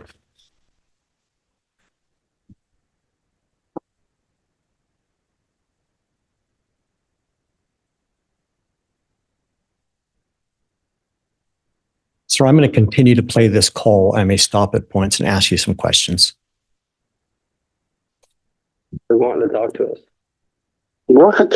Yeah, I'm just saying, I'm like, I don't know if I want to talk to you guys. And yeah, I have people wanting to question and talk to me about you and what you got going on. And I'm like, okay, why? And so I thought I need to reach out and find out. Speaker Lori's here, so let me just put that speaker. Okay, sure. So go ahead and state what is happening so she can hear. I have people calling me from Rexburg saying, we want to bring you in for questioning and talk to you about what's been going on. And we're trying to find some kids. And what do you know about it? And I'm going, I don't know anything. What? Why? What? Okay, no, I don't know what's going on. And so yesterday, they actually went to Leah's house and tried to threaten her. We're not fully sure what they're trying to accomplish. It's mainly one detective in Rexburg. okay. So finally, we got a hold of an attorney, and that's pretty much where it goes from here. It's just Just everything that you're turning on stuff. Okay. yeah, just we can text you his name and Yeah, probably should. Mr. Gwilliam, I'm going to pause there. You just heard yourself in the audio saying you probably should contact an attorney. Did I get that correct? On that one, they had mentioned, or he had mentioned to me, that they had an attorney they retained, and I wanted to get the name of the attorney so that I could then pass it on to law enforcement, and that was the purpose of that. Okay. And the voices that we've heard so far, we've heard your voice. Just for clarity, who's the other voice? The other voice is Chad Daybell. say who you need to. You know me, I don't deal with a lot of this stuff very well. I'm just like, okay, I'm a simple dude. What's going on? What do you guys want to do? What's happening? What's going on? Your route. I don't know how you would even be involved. I have no idea. They're just trying to go through and just kind of see if I know anything about anything going on. And I'm like, no, why would I? Talk to me. Tell me what's going on. Well, we're trying to find two kids that along with Lori, and we just want to know if they're being, sheltered down in Utah. And I'm like, what? I have any idea what you're talking about. So is there kids that are not involved, or what are they talking about? So I'll have a clue if they show up at my house. If they show up, you can just give them the attorney's name and say, we're not talking to you without an attorney. Okay. Because No, well, it's my sister-in-law. It's just a bunch of people that are starting trouble for no reason. It's separate from the Tammy situation. well, Mr. Gwilliam, you just heard that reference to the Tammy situation. What did you take that to mean from Chad when he said that? when he said the Tammy situation, I can only, the fact that he had buried her soon, married Lori as quickly as he did. I don't know that it would be a situation, and I don't know what he means by situation in that, at that point. Would it be fair to say at that point in time that you didn't have any knowledge of any investigation related to Tammy? I didn't know of anything. And had Chad ever discussed anything like that with you in any of the prior phone calls? Let me backtrack slightly. Possibly the Tammy situation could be in reference to him calling previously to ask about her exhumation. They're trying to combine it all together. Well, So do you want to send me that attorney's number? Do you want to text it to me or? Yeah, Okay. Yeah, if you can do that, that would be helpful, I'm sure. So, they're just grasping at straws. I still feel Heather Daybell's behind it. okay. Just, she's an evil woman and It's her in-law that's this officer. Detective Hope. Yeah, did he call? Just to inquire, at that point in time, had Heather Daybell contacted you about any of this? At that point in time, I don't know that Heather and I had conversation about that. I can't recall. You? No, Was it he didn't call me. It was another individual. And so, yeah, that's I'm like, okay, this is getting a little bit weird here. And so I thought I'd reach out to you to find out, you know, what's going on. And so. We pretty much blocked them. It's a simple situation, but we just can't tell you because then you'd have to be involved. Yeah. No, I get it. That's fine. So at that point, they're talking about bringing down like a host of like FBI people involved and stuff. You just heard Chad describe the situation as a simple situation. Correct. And he said, I can't tell you because I don't want to get you involved. That was what was stated. And you said, okay, I understand. What did you mean by that comment? At that point, I felt that it possibly was a smaller situation. I didn't know what the situation was. And so at that stage, I think he was just trying to keep me out of the loop. And I'm like, I don't want, you know, I don't need that. It's Christmas. So, you know, that's where I'm just going, all right, that's interesting. So, okay. Well, you don't know anything, which is great. You don't know anything. No, I don't know anything. And so that's good news at that point in time. So, okay. I don't know how I would have done that other than Heather. She knows our friendship. Oh, sure. No, of course. And so, yeah. And that's why I was like, yeah, maybe I better get a heads up about what they might have to say or what's going to happen or what they're talking about doing. And so if you've got that name on that, I'll just say, hey, look, you know what, you may just want to go talk to these people. I don't need to, you know, be involved in the whole thing. So I'll text you the attorney's name. He's a calm, collected individual. We're happy with him, but gotcha. So on that, it just everybody that we know, it's just so dumb. So on that, is this an attorney that's just, is he out where you're at? Is he local? How would I, if I needed to? He's in Rexburg. He's a Rexburg attorney? Okay. Yeah. I gotcha. So, yeah. Okay. So it's Rexburg police who are being whatever. Yeah, they've gone. It's Heather's in-law Right. is this detective that's bugging everybody. So. Gotcha. They seem to think that there's stuff that's being hidden and that they're wanting to try to get to the bottom of what's being hidden. And I'm like, if you know, I don't know what you guys are talking about. It kind of catches you off guard when you have them call you up and start chatting with you. And you're going, okay, I don't know anything about this stuff here. And so, yeah. This is a different issue that doesn't involve any Douglases. Okay. Well, with that being the case, that's fine. I just thought that you're being bothered. No, it's fine. Being bothered. I think they're just trying to. Just to be clear, Mr. Gillam, who are the Douglases that are being referenced? That would be in reference to my wife's family. We all lived within a close proximity to each other. Is Douglas your wife and Tammy's maiden name? Yes, it is. just go down every possible route and road that they can, I suppose. And so if they happen to bother Ron and Phyllis or anybody, just the same attorney. okay. Well, if you get me that information, that would be helpful with regards to that. So Yeah, text it to Bartholic. Sean Bartholic. Yeah, it's a weird name. what? Sean what? Bartholic. Oh, Bartholic. Okay. Yeah, that is a little different. Same name. But yeah, that works out just fine. So this detective is Matt and Heather's daughter's father-in-law. Oh, okay, so there's a relation to Heather with regards to Paid everything. off or what? He is We don't just know if he's so getting paid persistent. off or what, but he's bugging everybody we know for It's no reason. basically And he won't even call us. He doesn't call us ever to ask us any questions. He's just trying to get information from anybody else that will give him information. Sweet, so should I tell him to call you and you'll give him the information so they'll leave me alone? Yes. All right, maybe I'll do that. If they say come over, I'll say, hey, you got their number, call them. You know, and so. It's like he's circling us rather than talking directly. So he's Exactly. basically taking every angle possible and trying to come in and chat with you guys rather than just saying, hey, pick up the phone and call you and you'll chat with him. Nice. I changed this number. What's And Garth gave him my number 3 weeks They've ago. had the numbers. Oh, no kidding. Well, And just won't call me. But I'll just tell him, pick up the phone and call the guy. Hello, that's not that hard. You know, reach out and touch someone. So I'll probably just start with the attorney's I'll number. just say, here, you know what, go talk to Mark or whatever you are at. And so, anyway, Yeah.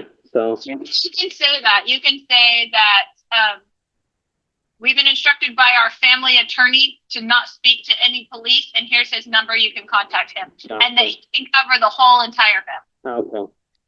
Jason, at that point, from your perspective, did you see any need not to talk to police? I did not see a need for them not to communicate with the police. Did you personally have any concerns if the police were going to interact with you about this issue? No.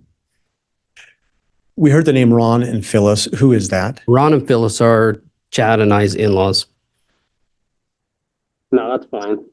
So you guys, By our family attorney. This is his name. So here you go. well, no, that's fine. That's what I'll do at that point. Just to all your family. And then I'll just turn around and say, by the way, if you want to just pick up the phone and call him, why don't you? So Right. anyway, that's, That's what I told him. oh, did he? Oh, so are the kids, what are their plans for Christmas then? Are they just going to be hunkered down? Are they back in Rexburg at home? Emma's going to stay. Garth and Leah are going to go on a little vacation. Okay. Are they, At that point in time, Mr. William, when you said, are the kids going to be back in Rexburg, which kids were you referring to? I was referring to my nieces and nephews, Chad's children. At that point in time, did you have any information or ideas where JJ and Tylee were? I had no idea. Did you have any information at that point about where Chad and Lori were? I did. Did it come from Chad? I don't recall who it came from, whether it was through him or through his children. I don't recall. going before, we were talking, I do that trip every year that I take the kids on. Right. That I just get away beforehand. And I actually thought about going up to the hardware ranch and I was going to call Garth and say, hey, everybody else is married. Why don't you come go to the hardware ranch and have a square or something with us? I think they're going to leave the 23rd. So Oh, okay. That would put him, that's going to head out to, I think Garth's actually going down this weekend to I did hear he was coming down. He was going to be down. They didn't make it last weekend. I guess it snowed quite a bit, or I don't know what happened. I don't want to drive the Mlad Pass in a snowstorm either. So, yeah. So anyway, in terms of Tammy's autopsy or whatever, I did talk to, you probably heard from Ron and Phyllis how that went. Yeah, I did. I didn't. Samantha did, and I haven't been home to get a chance to chat with her about it all yet. And so, one day last Wednesday, a week ago, I haven't heard a thing. oh, no kidding. Because I have not heard a thing. If Lori and I didn't hear through relatives, we would have no idea. No, and that surprised me because someone had said, hey, go check out the cemetery. And I'm going, okay, why? I don't go to the cemetery. I'm not the former Chad Daybell, the guy that digs up. And so I go over and I'm like, where's the grass? And of course, Samantha at that point, okay, what's going on? I don't know. I don't know. So when we talked to you last week, I hadn't heard anything. And then a couple of days later, people are going, hey, there's stuff going on around here. You may want to go take a look. Okay, that'd be good to know. So anyway, yeah. What do you got planned for Christmas then? Anything good? Did I lose you? Oh, are you there? Hello? Oh, there you are. I say, as far as Christmas goes, what do you got planned then on that? We're gonna just stay where we're at for now. I think it's breaking up on me. What was that? We're not going to Idaho. No, you don't want to go to Idaho. So that's for sure. He's going to be hanging out I'm just curious to know how Mele Kalikimaka Hawaiian Christmas works out. So I guess I'm just jealous more than anything else. So anyway, did I lose you? Think I lost you. I lost you.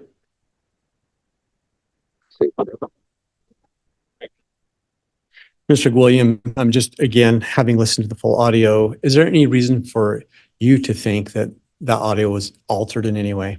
I don't believe it was. You captured the full conversation. Yes, sir. What did you mean when you told Chad, you don't want to go to Idaho? What was your reference about that? He had informed me that basically he didn't want to have to talk to cops face to face. He'd rather just them call. And so I just making small talk at that point.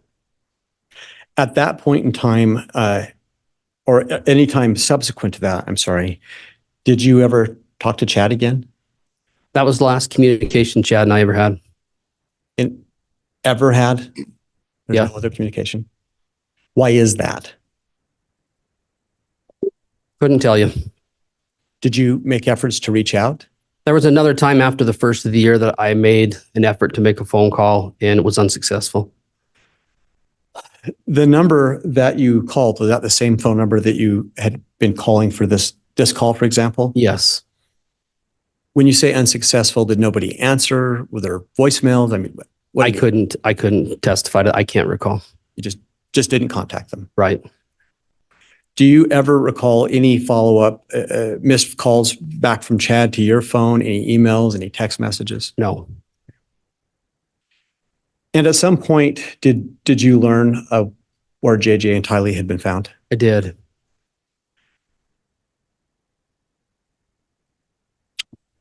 Your Honor, I have no further questions. And for the record, I have State's Exhibit 308 as played. I'd like to give back to the Marshal. All right. Thank you, Mr. Wixom.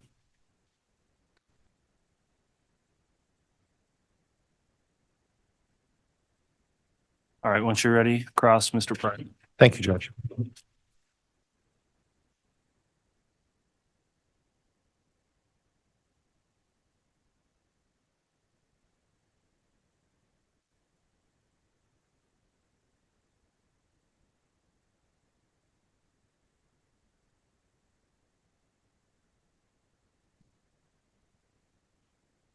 Morning, Mr. William. Morning, Mr. Pryor. Mr. William, you had mentioned that you were a close brother-in-law with Chad from approximately 1997 to 2015. You recall that? Yes, I do. Okay. And during that time, were both of you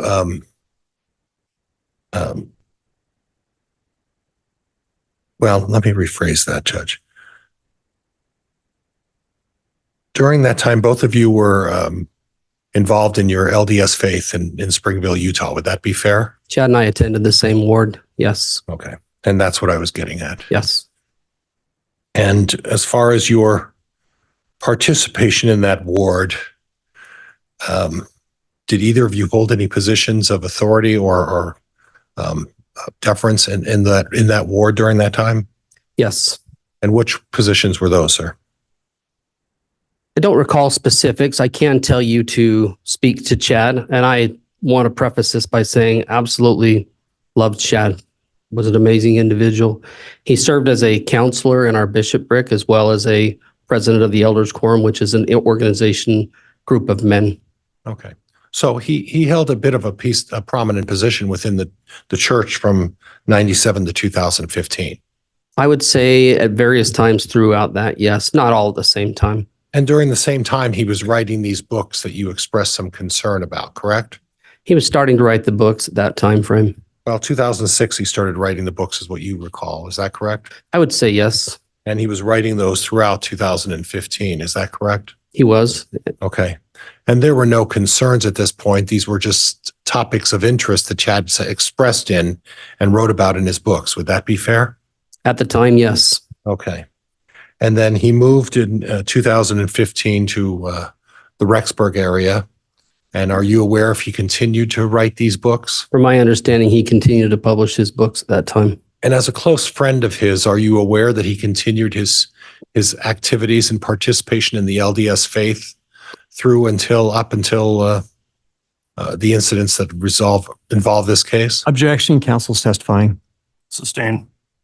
Are you aware of whether he continued to participate in his LDS faith up until the facts that led to this particular case? My understanding, Objection, that's the he did. same answer, Your Honor, or same question, Your Honor. Overruled. You can answer. Yes, he continued to publish books. And you described how the relationship in Springville between Chad and Tammy was a relatively normal marital relationship. Do you recall that? They had what I would consider a normal marital relationship, yes. And your testimony previously was that up and through 2018, that marital relationship, from your observations, continued to be relatively the same. I didn't observe them as much when they were in Idaho as I did when they were in Utah. But from my perspective and what I observed, I would agree. Okay. And I'd like to go over a little bit of the time frame from 2015, the frequency with which you had contact with Tammy and Chad from 2015 forward. You mentioned a couple of family events. What else was there? Let's start with 2015. Do you have any specific recollection of what you may have participated in with both Tammy and Chad in 2015? In 2015, we did not go to Idaho. Okay. They would come down to Springville quite often. They still had some medical things going on with regards to kids and braces, things that would carry over from one area to another. And so we would see them more in 2015 when they would attend and come south to where we were. Okay. And in 2016? 2016 was when I got a letter censuring me to say, hey, this is what you need to be doing. Okay. And so we did take the opportunity in 2016 to visit more often. Okay. And how often, when you say more often, how often is that? I would say during 2016, we probably went up there 3 to 4 times. Okay. And again, they would continue to come down south and visit us down there. And was that a frequent visit down to Springville? There was back and forth. Probably we would engage in physical seeing of each other, likely once a month. Okay. And then again in 2017? In 2017, I don't recall, but a lot of similar activity continued. Okay. 2018? In 2018, there were some weddings, mission farewells, of which we went north. They did, again, come down south for just various activities. There was a family Christmas party, and there were times that we would get together for various reasons. And you mentioned something, at least my notes reflect that there was an event in spring of 2018. Spring of 2018. I don't know that it was, let's see, spring of 2018. I don't think it was spring of 2018. Okay. Excuse me. No, I'm not going to testify to that. I don't recall. Okay. And then there was a Christmas party in 2018, correct? There was.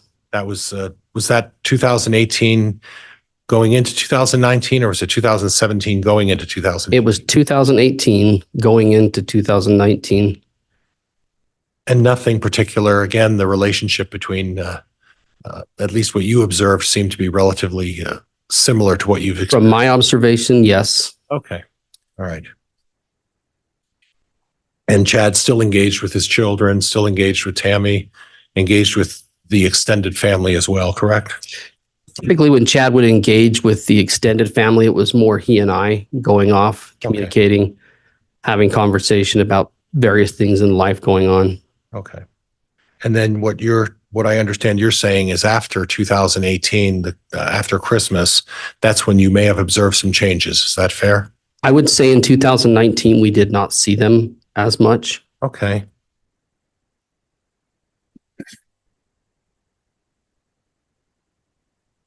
But to your knowledge, Chad continued to publish his books. To the best of my knowledge, he continued with his book company. And when we talk about, and were you aware about what Tammy's involvement was in regards to the publishing company? I knew what she was involved in when she was in Springville. Okay. You didn't have an occasion to delve into how she participated or what her participation was in the publishing company. Is that right? Not when they were in Idaho. I just didn't observe that. Okay.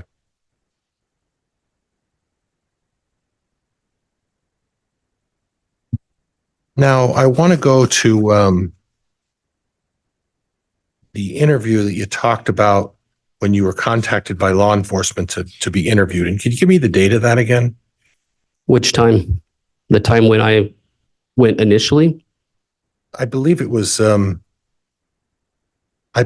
the Springville. It was at the Springville Police Department around December 18th. That sounds accurate. Okay. Do you recall who was there for that? Again, I can testify to agencies. I can't tell you individual people. Okay. Did those agencies, when you were there, identify who they were? They did. Okay. And which agencies? The agencies that I recall would have been FBI, Okay. Springville Police Department, because they were hosting. There were individuals from Rexburg, meaning I don't know if it was police department or Madison County, and there were Fremont County representatives. Okay. And when you say representatives, were those all police officers? From my recollection, I believe they were all police officers. Okay. No one represented themselves as anything other than a police officer at that time? At that time, it was represented as law enforcement. Okay. I'm going to have you look to my left, and the gentleman sitting at the seat with the red tie, do you recognize him? I do. And he was there at that time for the interview. Objection is to relevance, Your Honor. Overruled. He was there at that time during the interview of you as well, correct? I couldn't recall whether he was there or not. Okay.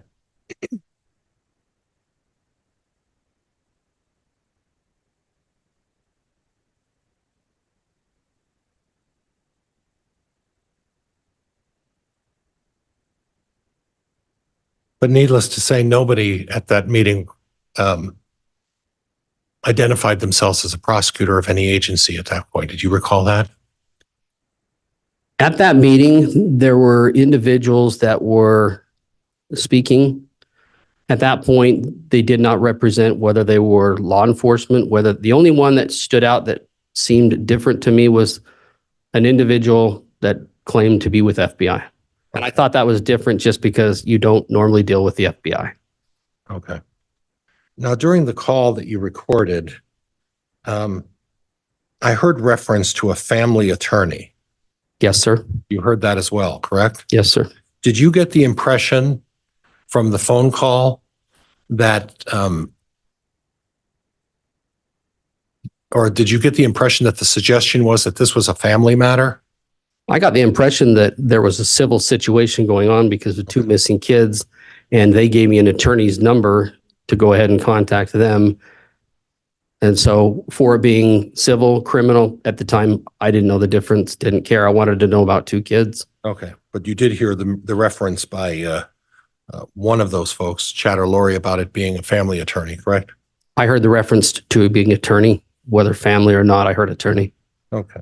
Would it help you to refresh your recollection by listening to the tape? Not necessarily. If you're Okay. saying that's what you heard, then we can do that. We can go there. Okay. And did you hear a reference that about Garth giving them the number to contact Chad and Lori? It was I think it was Garth that was given the number a few weeks earlier. Okay. And a few weeks earlier from this recording would have been when? I would probably, and this is a guess because I can't say and can't testify to it, but I would anticipate that it would be around the time of an exhumation. Okay. And in regards to the exhumation, Big word. big, for me it is. Well, big word bonus for both of us. Okay. In regards to the exhumation, did you have any information as to the length of time or how long that process took? Not until it was mentioned by Chad in the phone call. Okay. What was involved, I had no idea. Were you aware that the exhumation was just a one-day situation? Objection, counsel is testifying, Your Honor. Sustained. Do you have any knowledge about the length of the exhumation Currently or previous or what time? right now? Currently, I understand that it was a process that took 24 hours, I presume. And according to the tape, what you understand, was it your understanding that Chad was not informed of that process until afterwards? I don't think that anybody in the family was informed about the process, so it wouldn't surprise me that he wasn't either. Okay. And the information you have is that you folks weren't advised of it, correct? Negative, we were not.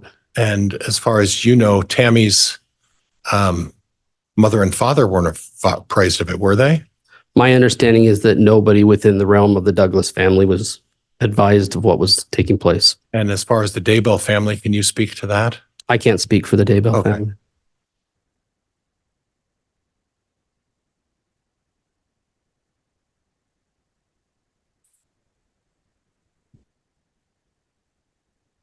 There was some mention of a detective who was related to Heather Daybell. Do you recall hearing that on the tape? There was, Chad identified him, if you listened closely enough, Detective Hope. Detective Hope? Yes, sir. Thank you. And do you recall what the relation is between Detective Hope and Heather Daybell? The relation as he described it was Chad's brother, Matt, and Heather had a daughter, and that their daughter married Detective Hope's son. Little convoluted, little long way around to get to the relationship there. That's my understanding. Well, it's not unusual. And as an example, Springville, Utah is a very tight-knit, you know what I'm going to say. I know where you're going, yes. Very tight-knit community. Sure. Very deeply faith LDS community. I would say that it is. Okay. And in regards to Rexburg, St. Anthony, Salem, same thing. Very, very tight-knit community. My understanding is that they're very similar communities, yes. Right. And it's not unusual to have extended relatives and that everybody, for lack of a better word, everybody knows everybody else. There are a lot of people that talk in smaller towns. I would agree with you on that. Okay. Okay. Now, at the time, Chad made a comment, it's a simple situation. Do you recall him saying that on the tape? It's on the tape. Okay. And that discussion of a simple situation, what did you take that to mean? I'll be honest, I don't know what he meant by a simple situation at that time. Could it have been that he was merely reflecting that they had a family law attorney and that the family law attorney was going to take care of the simple situation? I think it could have been any number of things Okay. at that point in time. There was a lot going on, a lot of moving parts, and a lot of information starting to come out that didn't make a lot of sense. Okay.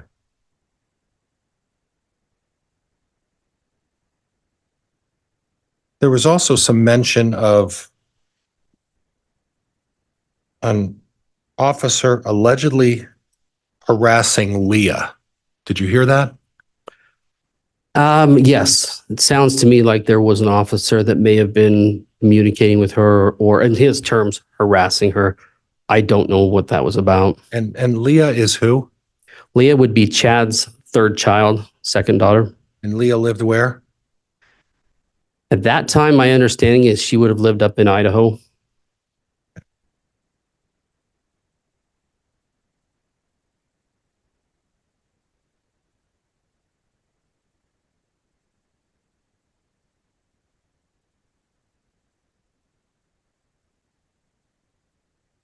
There's a discussion of Steve Schultz.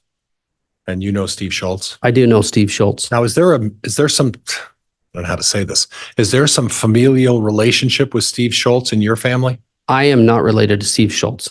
Okay. But you would describe him as a close friend.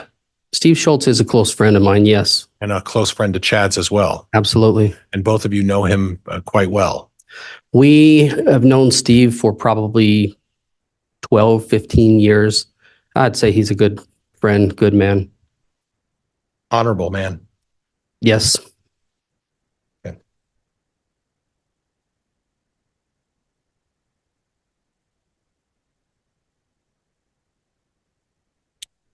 The time that you came up to Rexburg for the visit, you recall talking about that with the prosecuting attorney? Which visit are you referencing? The one where I think it was shortly after 2015, where you came up and were looking around and Chad took you over to be. It would have been in 2016. 2000, I'm Yeah. sorry, 2016. Please make sure to not talk at the same time as each other. Wait for his question to be finished. Thank you. And as soon as I said that, I realized I did exactly what the judge told me not to do. So I'm going to slow down. So you went to the BYU campus at that point. We did. Did you happen to go to the BYU library?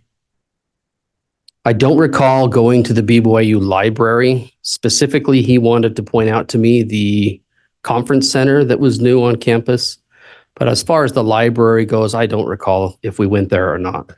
Did you have any knowledge as to whether Chad made it an occasion to go to the BYU library on a regular basis? I don't know what his habits were with that. Okay.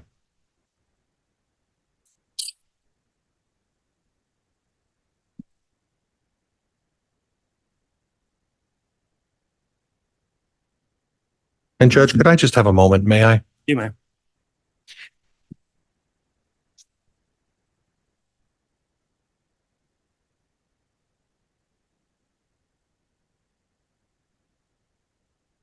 And at the time when you showed up to see Chad at Tammy's passing, you went there obviously with Mr. Schultz, correct? I did. And at that point, Chad had indicated to you that he was all cried out. Is that right? That was the expression, or as close to the expression that he used with me that I can recall. Okay. And when he did the family prayer, was it your understanding that he wanted to cry, he just wasn't crying? I wasn't sure what he was doing at that moment. It Okay. didn't seem as conventional as I thought from my perspective. Have you read any of his books? I've had occasion to read a few of his books, yes. And do you understand those books to be fiction or nonfiction? When I first read them, my understanding is that they were stories that he had just made up. I later come to understand, and he told me that these were based on events that were to occur. With some literary license, correct? Likely. Yeah. Embellishment in any event, correct? I would presume so under the circumstances. So if when you read his books initially, you felt that they were just nonfiction, correct? It's a simple reading, yeah. Right. And then you discovered that he has a pattern when he writes books. He draws from personal experiences, correct? He has a tendency to draw from personal experiences, bring personal characters into based on people that he knows and or has an interaction with. Right. He wrote a book about his, boy, she'll kill me if I say this, the oldest daughter, Emma. Yes, sir. There was a series about Emma. Is that right? That were based loosely around. I think that's correct. Yeah. And that was consistent with his pattern to write books and then either embellish or take some literary license, correct? I would think that at first he wanted that to be the case, but as he explained to me, these are things that are going to be occurring and that will happen. I would say the literary licenses would come with who the characters are, right, and what the character development maybe. Okay. I don't know for sure. And on this issue, you talked a little bit about visions and some of these events that took place. Is that something, having visions and expressing those beliefs, something that's inconsistent with the LDS faith? I would say with the general LDS faith of the general membership, that to have visions and to share them publicly is not something that's very common. But to have visions? I would think that people receive inspiration and guidance for themselves. I don't know that you would constitute them as visions, and I wouldn't say that everybody does, but I can't speak for a general populace of several million. So, and that's fair. Yeah. And quite frankly, it's not the having guidance or having some inspiration or divine vision. What you have issue with, if I understand, is the expressing and telling people about those respective visions. Is that fair? I would say that most people don't have expressive visions. I would think that that's not really the case. I would think that people have general inspiration with regards to their lives and what they might do, but probably not express them as much. Okay. And I can't speak for what everybody does. I don't know. And to recoup a little bit, when you talk about Chad's books, when he's talking about individual characters, that's where you see him embellishing or taking literary license. Would that be fair? I wouldn't say embellishing so much as literary license, in that you're going to change their name. You can't use somebody's specific name necessarily. Change their name, put him in a character position of whatever. Right. Yeah. And maybe for purposes of trying to sell the books, maybe flavor the stories a little bit so that they're a little more marketable, correct? I can't speak to what he does. I did talk with him about his books often, and in cases of where it was at, he would finally tell me, no, these are how things are going to go. This is what's going to happen. These are how the characters are going to be. It was, I don't know. I don't know what his end result was with it other than sell books. Sure. Okay. But in terms of the predictions and the visions, that was him where he had a faith and belief in that, correct? I think he did. Okay. I think he felt that was a direct, sorry. No, I interrupted you. You're good. But in terms of the actual individual characters, that's where you could expand on things and make it more marketable, correct? If you're going public with something like that, possibly. Yeah. Okay. All right. Judge, that's all I have. Thank you. All right. Thank you, Mr. Pryor.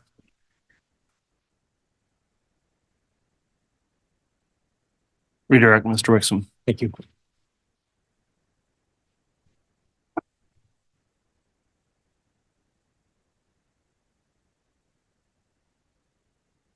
Mr. William, you were asked a number of questions about a number of topics. Yes, I was. Do you recall questions about whether or not you had been informed about Tammy's exhumation? I do recall. As you sit there today, are you concerned at all that you weren't informed about Tammy's exhumation? I'm not concerned that I wasn't informed. I would like to have known, certainly, but it wasn't a tipping point for me.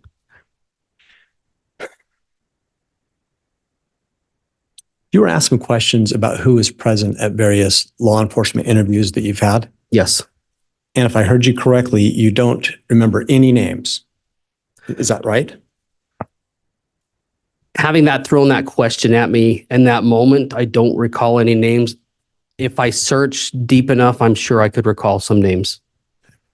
Let me ask this question. Reflecting back, let me withdraw that. To the best of your recollection, how many law enforcement contacts have you had relative to Chad? I don't want to say the term a surprising number because that's not where I want to go, but I would say probably 20-ish, maybe more. There have been a lot of individuals that we've talked to, that we've expressed challenges that we've had with, and I don't recall a certain number. I want you to reflect back and think, during those law enforcement contacts, did any of those members of law enforcement in any way try to influence what you would say or do? No, they did not. Did you, in working with law enforcement, ever tell them anything that wasn't true, the best that you understood? I did not. Did you ever get any feeling that they were trying to influence you? I have a brother who's a police officer. I've never felt intimidated by a police presence, and I didn't feel that they were doing anything more. The process of dealing with a lot of this until the kids were found was just, can we find some children? That was their primary concern, and that's what I felt they were trying to express and see what they could do. In any of your interactions with law enforcement, did you ever have any inclination that they weren't sincere about the desire to find these children? I did not. Calling your attention to the December 18th law enforcement interaction when you made the phone call, either at any point in the interaction, did the phone number that you used to call Chad, did you make sure that law enforcement had that phone number? I definitely did.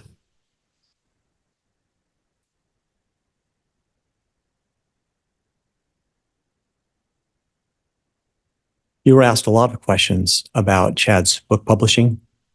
Correct. From 2015, 2014 forward, did you have any concerns about his book publishing and how they might be influencing Chad? On his book publishing or authors he published? Or Any part of his book publishing that may have influenced Chad, or concerns if you had those? I was concerned with one particular author that he really seemed to push a little more, but that might be it. You were asked about potential embellishment. I do want to draw your attention back to the La Jolla, California and Flaming Gorge incidents we talked about earlier. Yes. I think you explained that originally they were experiences. At some point, Chad explained them to you as a near-death experience. Correct. Was there some point that Chad began talking about or teaching near-death experiences? I would say yes. About when was that? I would say probably around the time frame that he moved from Utah to Idaho. That became more of a focus in talking about and dealing with near-death experiences, and had a couple of authors that had similar views. Did that cause you any concern? Initially, no, because I was fascinated a bit with that. But over time, as I thought and reflected on it, it became a little bit more of a concern because of the consistency and frequency and the number of people within the group that were still having those particular experiences. Why were you concerned in that regard? I was concerned because it just seemed like it was almost to an unhealthy level. What do you mean by unhealthy? It became a focus of sorts, that, and it did primarily that. Mr. Pryor had asked you a question in relationship to Chad's statement in the phone call that was recorded about it being a simple situation. Do you remember that question? I do. At some point, did you learn that Kylie and JJ were buried in Chad's backyard? I did. Do you consider that a simple situation? I think it's far from a simple situation. Your Honor, I have no further questions. All right, Mr. Pryor, any requests for recross? Yes, Judge. Yes, I'll allow some limited recross.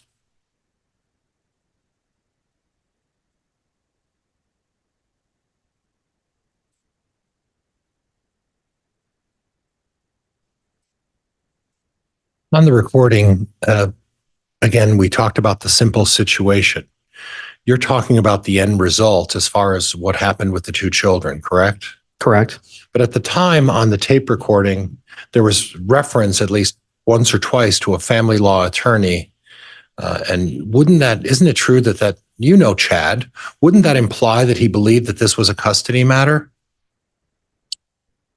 I don't know what he implied by simple situation. I can't speak for what his intention behind that was. He did give me an attorney's number. And at the time that was going on, I had met with law enforcement. I didn't feel it was a simple situation by that point. I don't know why he would state that. Okay, but I'm not asking what you thought. Mm-hmm. I'm asking you as someone who has known Chad for a significant amount of time, Mm-hmm. for him to make a statement that it was a simple situation and then providing you with a family law attorney's information. Objection, Your Honor. This is calling for speculation. Sustained. Okay.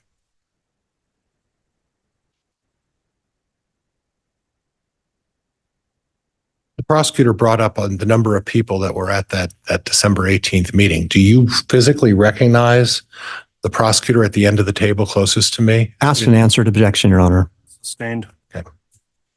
Nothing else, Judge. Thank you. All right, thank you. That will conclude the testimony then of Mr. Gillam. As I mentioned previously, not subject to the exclusionary order, so he can go ahead and step down. That concludes your testimony. I don't know if he'll be recalled or under subpoena. If there's anything anyone wants to tell him regarding a subpoena, you can do that. Otherwise, we'll just move on to the next witness. Your Honor, at this time, the state doesn't have an intention, but he's excluded from the exclusion order, so we don't have any concerns with releasing him from the subpoena today. All right. Mr. Pryor, is he under subpoena on the defense? Judge, he's not under subpoena. And Judge, I apologize. I was distracted. Did the state say that they're going to keep him available? At this point, we'll release him, but I'm No not objection, waiving Judge. the right to perhaps call him later. Okay, you are released from your subpoena then, based on the statement of the state. So you may go ahead and step down. Thank you for appearing and testifying.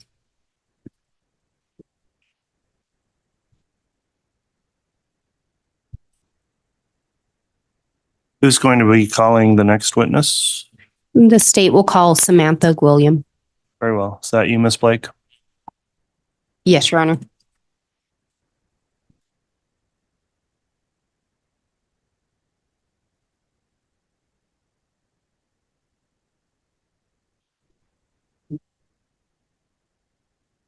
Solemnly swear or affirm the testimony you're about to give will be the truth, the whole truth, and nothing but the truth. So, yes. Thank you.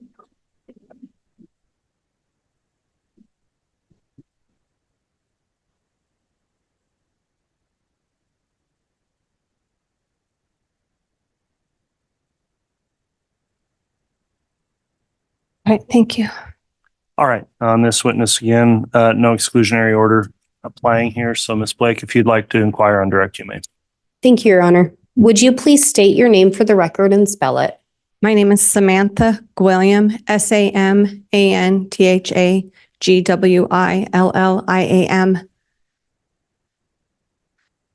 Miss Gillam, are you related to Tammy Daybell? Yes, I am. How are you related to her? She's my sister. And do you know Chad Daybell? Yes, I do. How did you know him? He was married to her.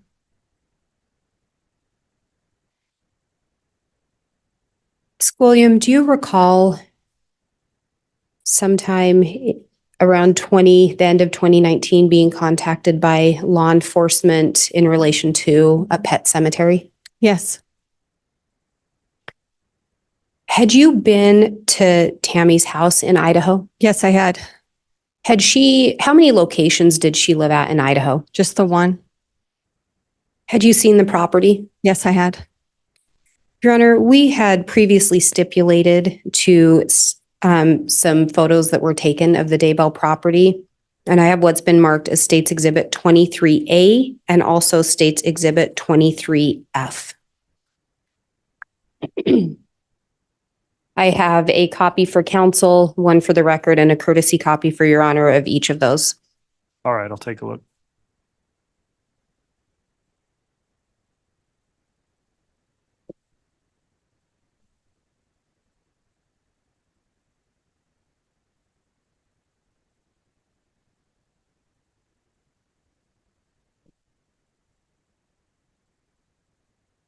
And if the witness may be shown one of each. I ended up with two 23Fs. I think the witness. I have the same. Yeah, let's try to sort these out. Okay, thank you. Thank you. Ms. Gillam, do you recognize what's in those photos? Yes, I do. And Your Honor, based on the fact that these were stipulated, the state would move for the admission of 23A and 23F. Any objection? No, Judge, these were stipulated to, and there's no objection. Very well. So both 23A and 23F are now admitted. Your Honor, may I publish State's Exhibit 23A first? You may.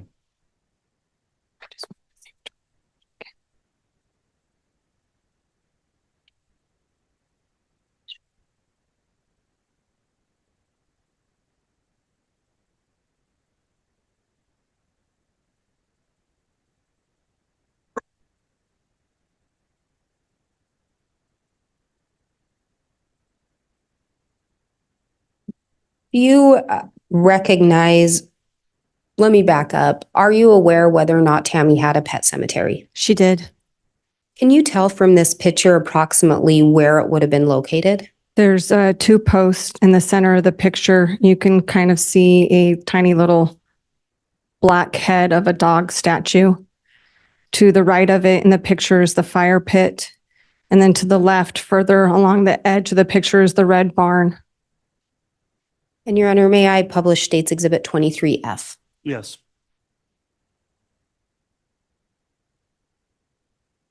And is that a closer view without the red barn in the picture? Correct. And the fire pit is just to the right. And where approximately was the pet cemetery located? It was right there by where the dog was at. My niece's dog had passed away, so they buried it there along with a cat that had been hit out on the highway, and I believe a duck as well. Was it common for Tammy to have a pet cemetery? Absolutely. We've had pets in our family for years, and they become like family. And when they pass away, we would bury them on our properties so that they were nearby us. And did you know if Tammy continued to have pets into her adult life? Absolutely.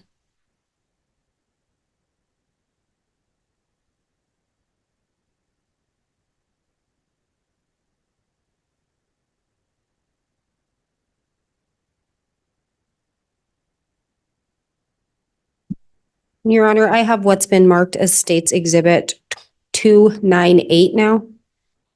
Again, I have a copy for counsel, a courtesy copy for Your Honor, and a copy as the exhibit or proposed exhibit.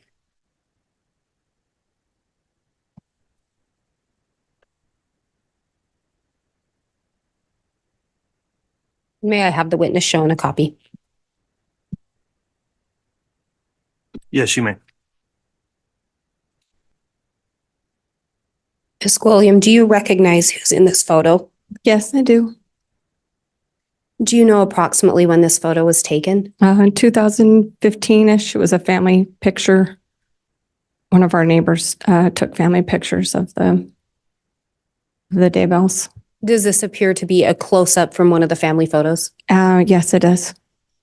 Your Honor, I would move for admission of State's Exhibit 298. No objection. Very well. Exhibit 298 is admitted. Permission to publish, please. May publish.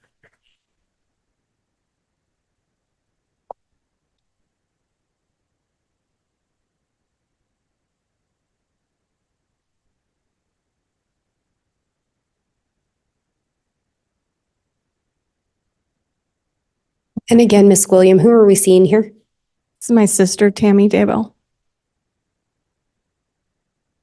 How many siblings do you and Tammy have?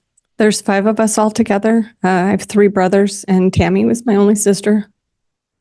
Where did Tammy fit in the line? She was the second oldest. So the two of you were the only girls? Yeah.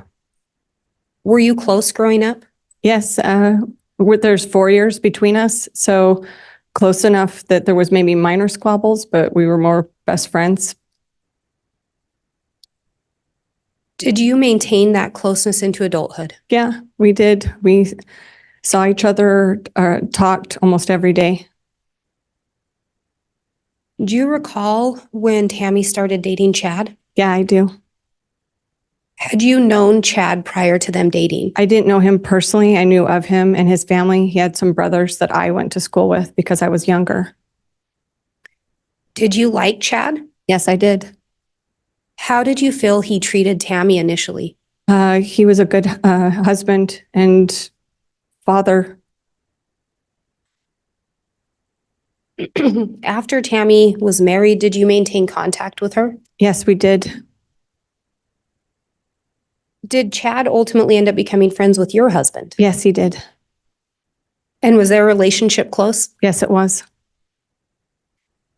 Prior to Tammy moving to Idaho, how close did the two of you live together by each other? We lived in the same neighborhood at one time across the street.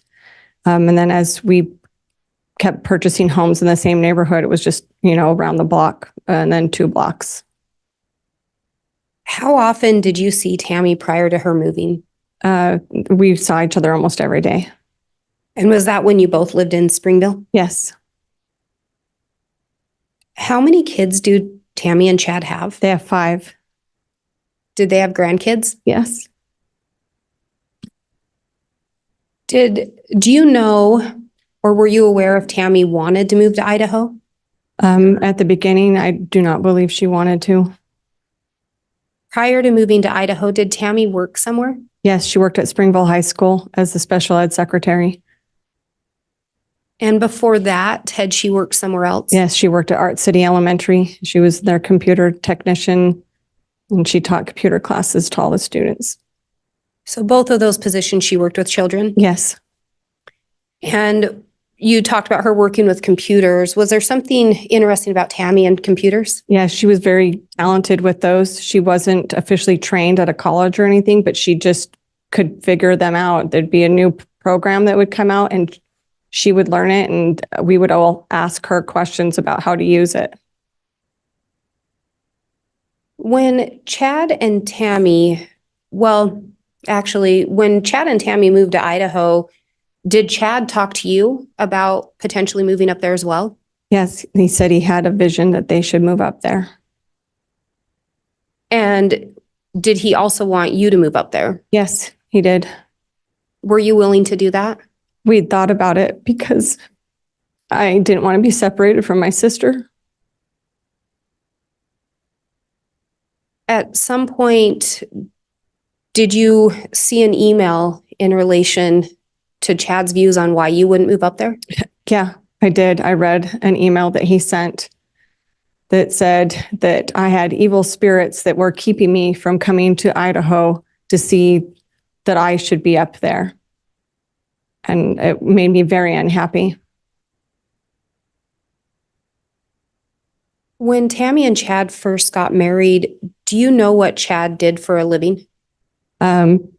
He was going to school when they first got married, and he was also working at the Springville Parks Department on their cemetery crew. Do you know, as part of his employment, if he was involved in digging graves? Yes, he was.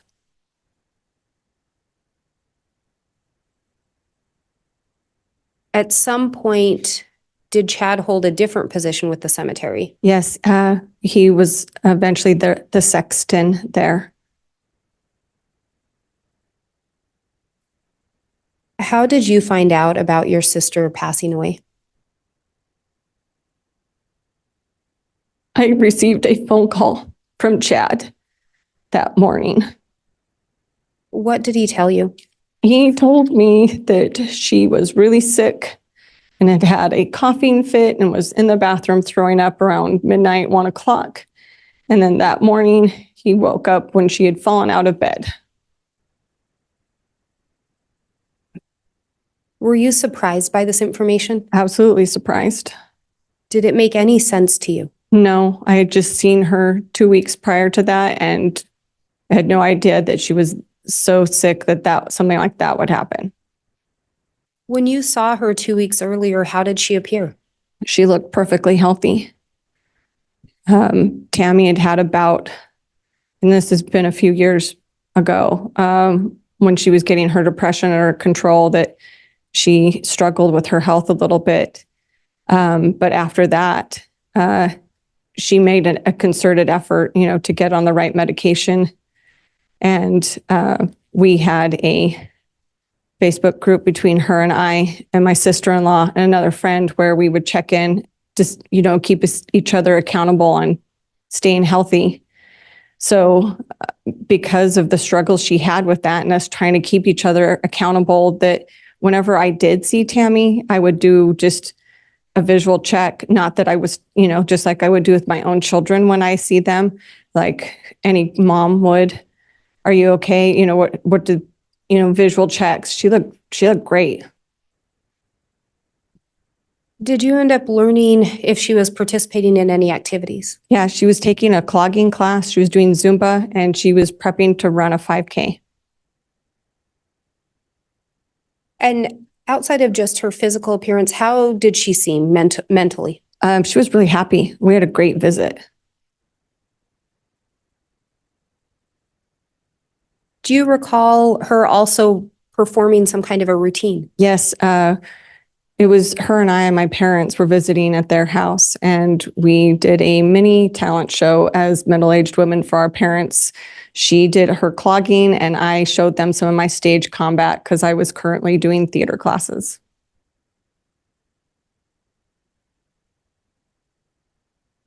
And as you were watching her perform the routine, did she seem short of breath? No, Any indication she was having any medical issues? no.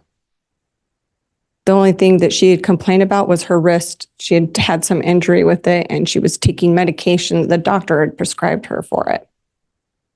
And then my mom commented that it had been something that she had been on previously too.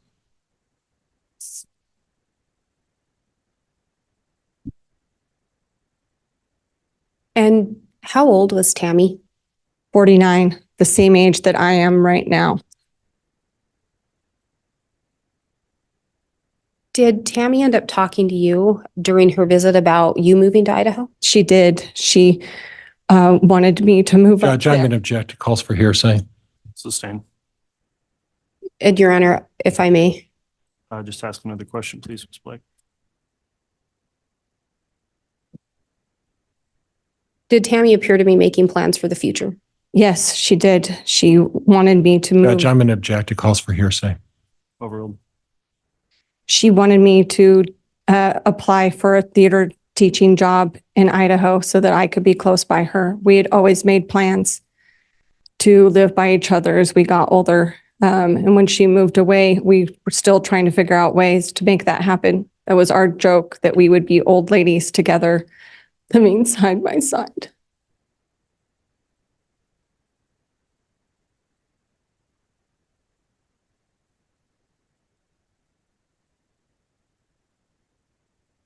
Having grown up with Tammy, would she go to the doctor? Yes, she would.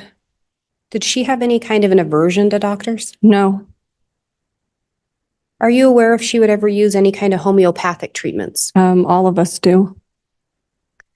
In knowing her to use those, had she ever had any kind of an adverse reaction? No, Judge, I'm going to object.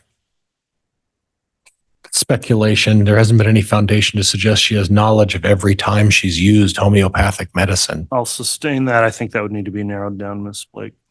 Based on your observations of Tammy using homeopathic medications, were you ever aware of her having an adverse reaction? in my observations, I never saw her have an adverse reaction. Would Tammy share with you some of her health issues if she had them? Yes, she would. Based on your observations of Tammy, did she take care of her health? Yes, she did. It was something that she was very focused on. When Tammy came to visit in October, and that was October of 2019, is that correct? Correct. Was the visit planned? It was a last minute visit. She sent me a text asking if I was going to be around that weekend. Was there anything odd about that particular visit? Originally, she said that Chad was going to come with her, but that he had to work. I'm going to object. Motion to strike, hearsay. Sustain. And I'll strike that answer. Did Tammy come down with anyone else? No, she traveled by herself. Was that normal for Tammy? No, it wasn't. And why not? She didn't like to drive by herself the long distance, so normally someone came with her. When Tammy would come visit, was Chad usually with her? Yes, Did Chad's family also still live in the Springville area? yes, they do. And on this visit, Chad did not come with her. No, he did not. Anything about her health that was the reason why she wouldn't drive long distances? No. It was mostly for not being by herself.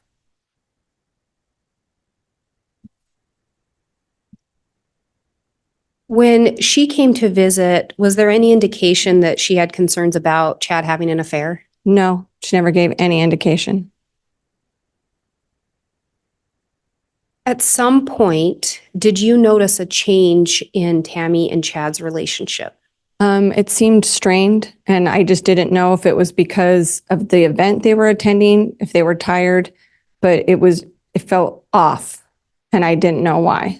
And do you recall approximately when that would have been? That would have been June of 2019. And where did you see them? They stayed at my home. So that was in Utah? Yes, in Utah. And again, Chad and your husband were friends as well? Yes.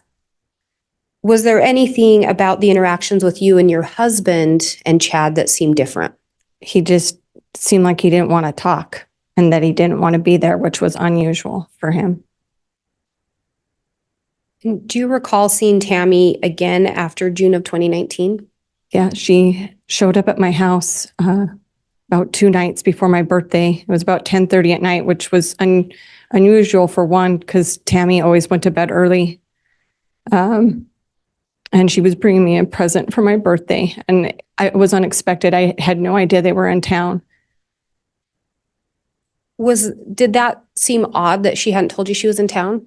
Yeah, it seemed odd. The time seemed odd, and Chad stayed in the van the whole time she was in my house with the car running. So it made it feel like they were pressed for time and that she couldn't stay. And what month was that? July. And that was of 2019 as well? 2019 as well. Was it weird for Chad not to come in? Yeah, it was really weird. Had you and Chad had any kind of a falling out? Not that I knew of. Had Jason and Chad had any falling out you were aware of? Not that I knew of. Do you recall Tammy also coming for a visit in April of 2019? Yes, I do. Did Chad come with her on that visit? No, he did not. Was it your understanding he was going to? I think he had to work, like he was going to, but had to work and couldn't come. Did anyone travel down with Tammy that time? Yes, all of her kids came, and we went to the aquarium with her kids and my parents and all the current grandchildren. In seeing Tammy in April, June, July, and October of 2019, did you observe any signs of her slowing down? No, I did not. Did you observe any signs of her being sick? No, I did not. Did she complain of any health issues? Other than her wrist hurting, no.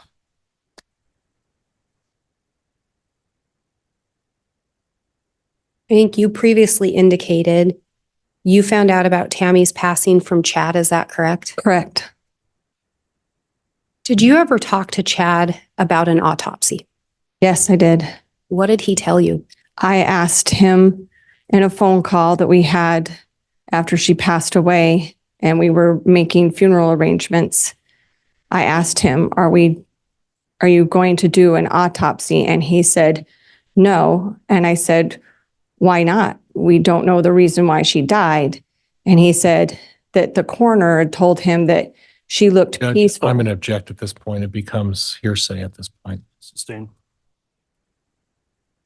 Your Honor, these are the defendant's statements. Okay, I will revisit that ruling and overrule the objection based on that. Thank you, Ms. Blake. You can continue. What did Chad say? Chad said that the coroner told him that she looked peaceful and that it looked like natural causes. So they said they weren't going to. He also stipulated that it would be a cost of $1,500 for him to do so, and it would hold things up. And they wanted to get the funeral done quickly.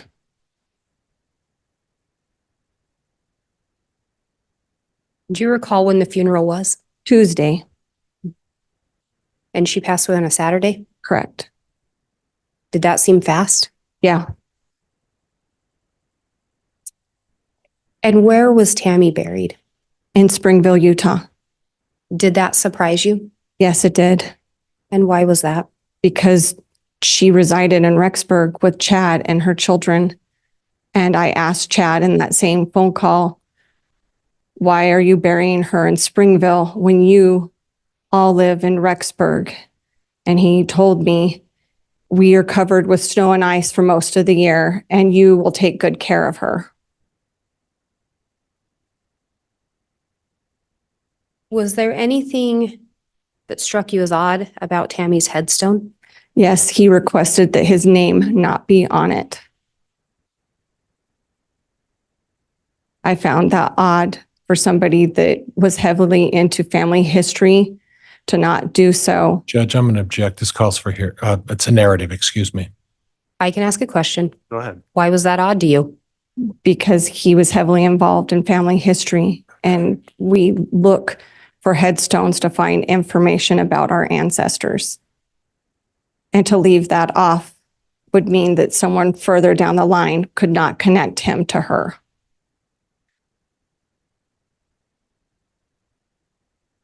Do you recall hosting a luncheon or a dinner the day before her funeral? Yes, we were hosting a luncheon before the viewing so that we could feed them when they came down from Idaho. And when you say feed them, who are you referring to? Referring to Chad and his kids. Did they show up? No. Did you attend Tammy's viewing? Yes, I did. Do you recall speaking with Chad after the viewing or at the viewing? Briefly. Did he tell you anything in relation to Tammy's passing? Yeah, he said that he had information that he wanted to tell me about Tammy's last week and how she'd felt like that her body was separated from herself, and he wanted to give me more information so that I would have comfort about her passing. Did he tell you anything about having a vision that Tammy's mission was going to be complete? Yes, he did. Did he also indicate to you, but the vision was that she wasn't going to die? That was what I took from the conversation. And you said, or let me back up, did you attend Tammy's funeral? Yes. Did Chad indicate anything about wanting to talk to you after the funeral? That is what we thought was going to happen. Did you in fact talk to Chad after the funeral? No. Why not? He made himself unavailable.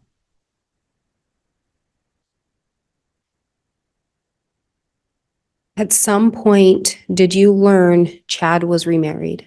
Yes, I did. Do you recall how you learned that? My husband, Jason, told me that he had talked to Judge, I'm going to on the object at this phone. point. Sustained. Move to strike. And I will strike that response. Do you recall reaching out to Chad about a month after Tammy's passing? Yes. And did Jason also reach out to Chad? Yes. At some point, did Chad tell you his new wife's name? Lori Ryan. Did he indicate anything to you in relation to Lori Ryan having a previous spouse? Yes, he said that her previous husband had died of a heart attack. And that was why they connected. He told me that they both had lost a spouse and that was why they met up and had their marriage. And you learned about the marriage approximately a month after your sister had passed away? Correct. At some point, did you learn when Chad had actually gotten married? Yes, I did. It And when was that? was November 5th, 2 weeks after she was buried. At some point, did you learn of another name associated with Lori Ryan? I did. And what was that name? Vallow. And did you learn of some other names associated with Lori Vallow? That there were children, JJ and Tylee. At some point, did you talk to Chad or have a conversation with him about that? Yes, I did. And what did he tell you? I asked him in a phone call, please tell me about this woman that you've replaced my sister with. And I asked him questions about her name because what we found out was different than what he told us. And he said, well, she had a complicated past and was trying to move on from it. And that's why they had told us the name that they had. Judge, could we have some foundation as to when this phone call supposedly took place? It took place December 13th. And was that of 2019? Correct. Did you know where Chad was at that time? I think he was in Hawaii. At that same time,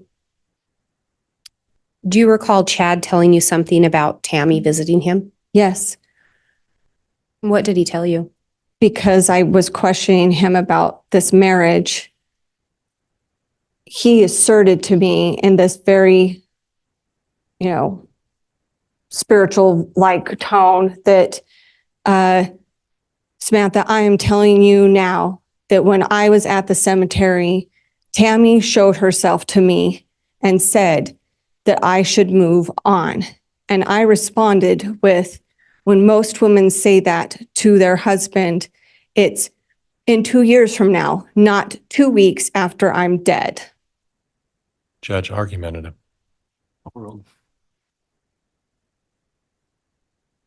Did you ask Chad about whether or not Lori had any minor children? I did. What did he end up telling you? He told me that she had some adopted children, foster children, and older children. And I asked him, so when Mark comes home from his mission, will you be raising kids together? Because I was trying to figure out what adopted or foster children meant. And he said, no, we will be empty nesters. So I took that to mean that there were no young children.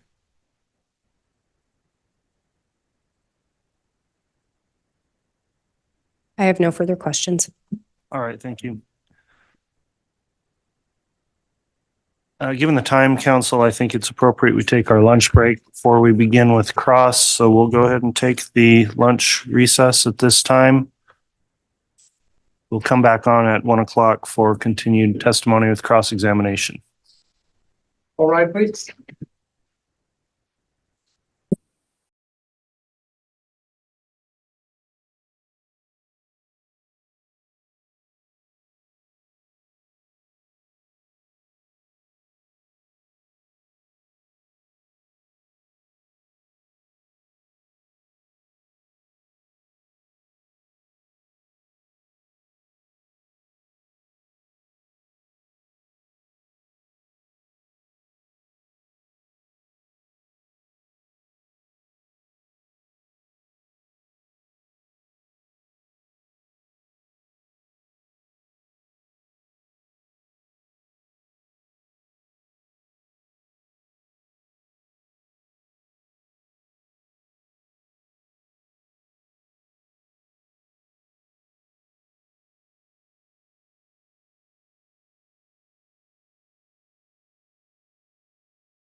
District Court's again in session. Thank you. Please be seated.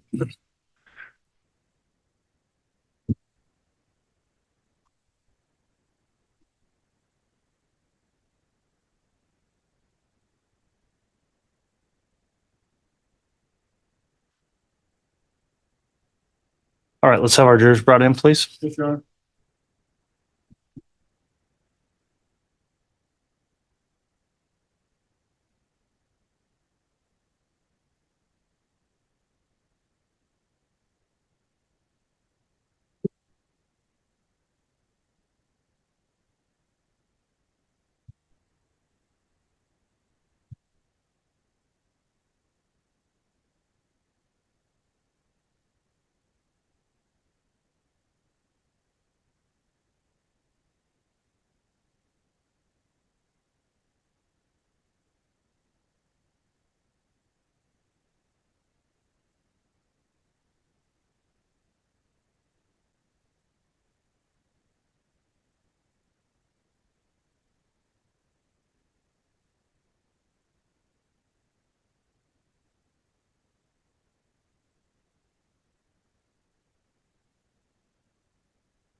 All right, please.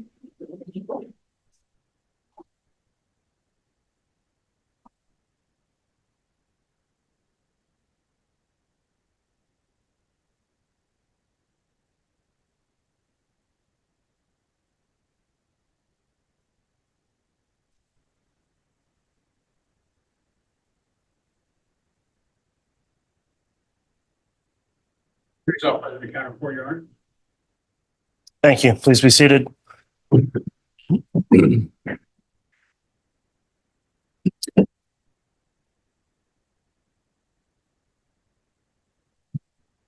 All right, we concluded our lunch break. We're back on the record on CR 22-21-1623, State of Idaho versus Chad Guy Daybell. When we left, the state had just finished direct examination of Samantha Gillam. Defense now going to have cross. So if the witness would please take the chair here, we'll go ahead and commence with the cross-examination.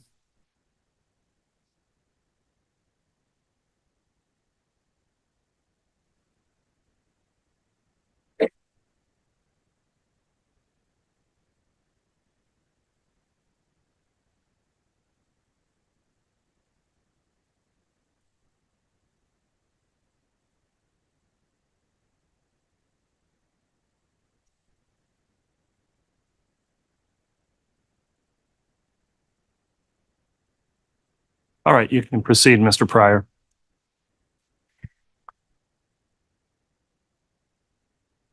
And I will remind the witness, Ms. Gillam, you're still under oath for your testimony. Thank you, Judge. You're welcome. Good afternoon.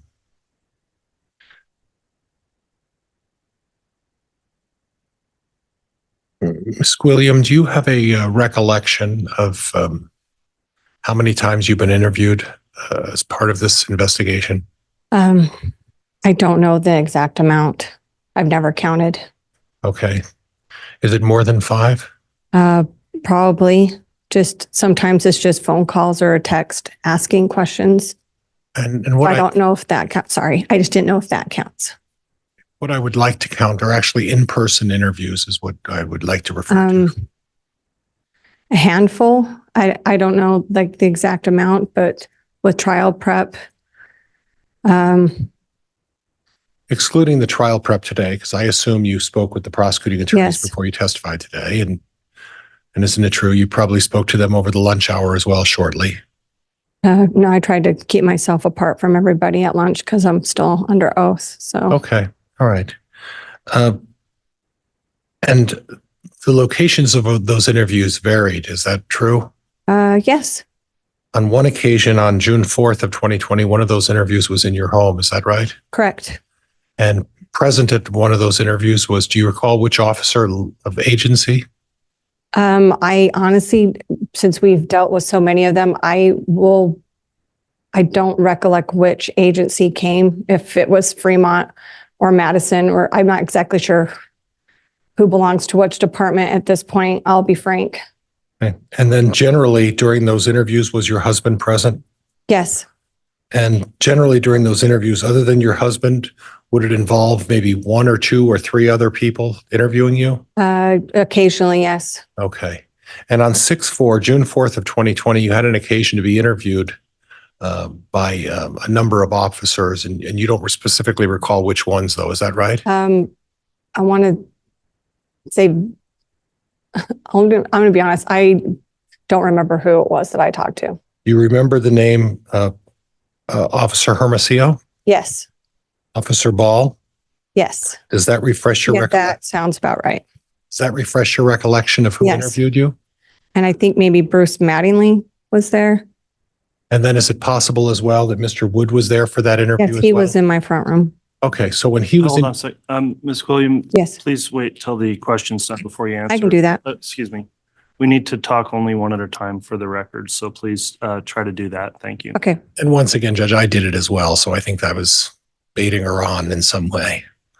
So, and during that interview with Officer Hermosillo and Prosecutor Wood was there as well, correct? Correct.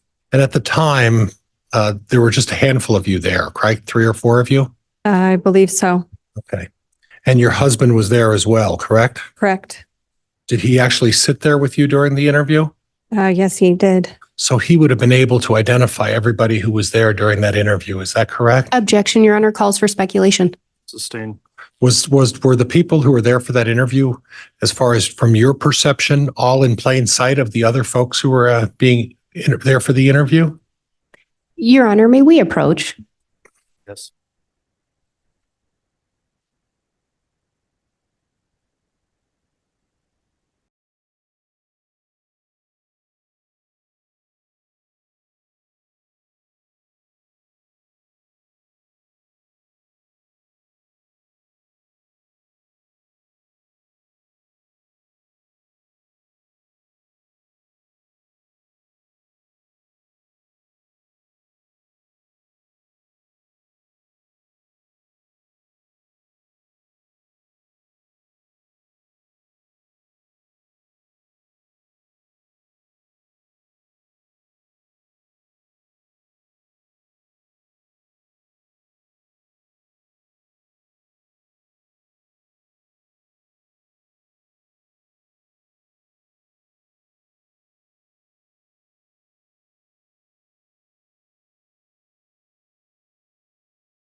All right, Mr. Pryor, you can continue. If you'd like the court reporter to read back that previous question, you may. No, Judge, I'm going to move forward at this point. Okay. And again, Ms. William, there was another meeting in December of, I believe, 2020 as well. Do you recall that Yes. with law enforcement? Yes. Was that at a different location? Yes.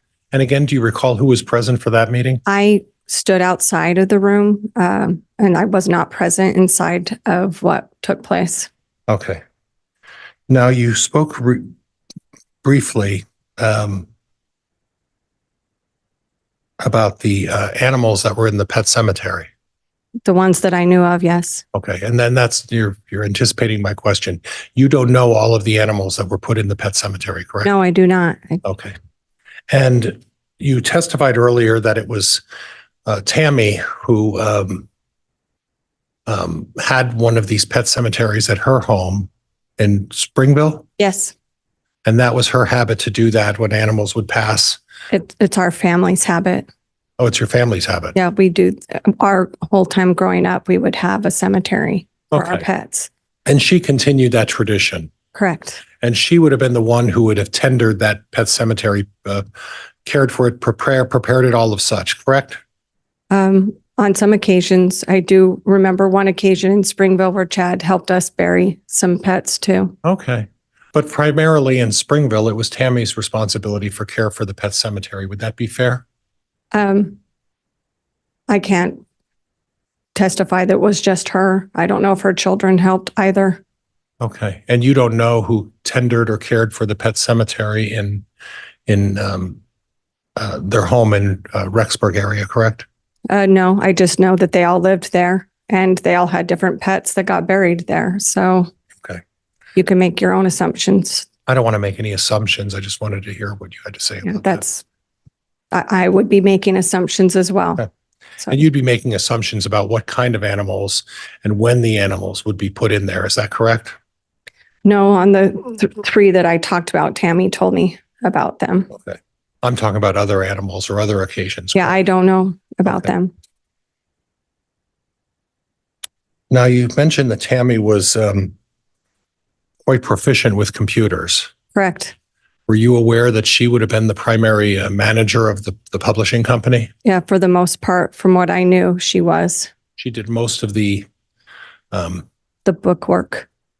Chad wrote the books and Tammy did everything else. From my understanding, yes. The name Steve Schultz came up. Correct. And that's someone that is that a family friend or is that someone you just know? As a family friend. Now, you mentioned that Tammy would go to the doctor if there was a medical issue that she needed to address. Would that be Correct. fair? Yeah. And that was something that she would do without hesitation? For the most part, yes. Okay. Now, you know her children, correct? Yes, I do. And can you give me their names? Yeah, we have Garth, Emma, Seth, Leah, and Mark. Okay. And Tammy did a wonderful job raising 5 wonderful children. She was a wonderful mother. And she did it. And if I could just finish my question. Sorry. That's okay. And did a wonderful job of raising these children. Is that correct? Yes, she was a wonderful mother. And these children are all deeply involved in their faith within the LDS Church, as a result of a lot of Tammy's instruction. Would you agree with that? Objection, Your Honor, calls for speculation as well as relevance. Sustained. Judge, it's sustained on speculation or relevance? Relevance. Okay. Are you aware if the children are still practicing members of the LDS faith?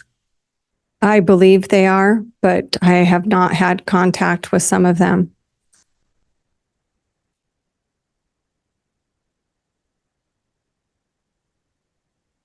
And specifically, you did mention that you talked about Tammy and you discussed the idea that you folks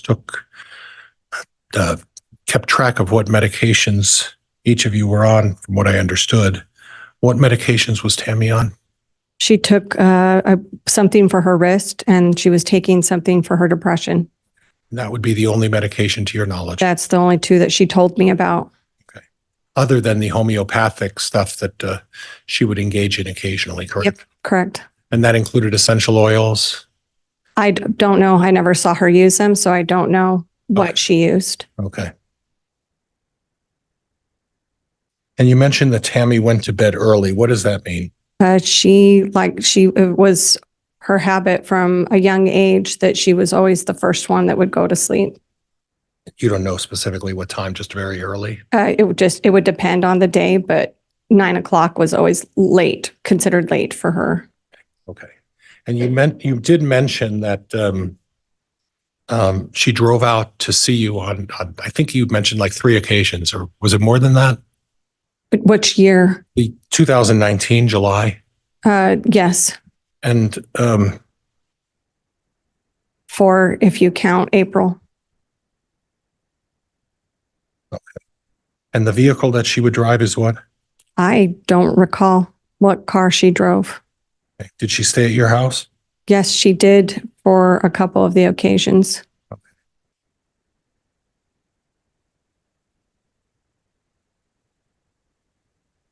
Okay. And Judge, could I have something, the use of the Elmo? And I would like the bailiff to bring me 23A, 23F, it looks like. Okay, we'll have those exhibits brought over, 23A and F. court's permission to publish those on Elmo? Yeah, they're admitted and they may be published. Thank you, Your Honor.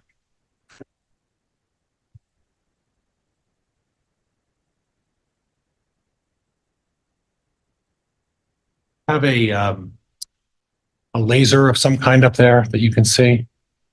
Do we have a pointer? Is this, Oh, okay, thank you. You know how to use that? Because I don't. It's on. It's working. Okay, so I'm looking at a tree. Do you see that tree right in the forefront? This one right here? Yes. Yeah.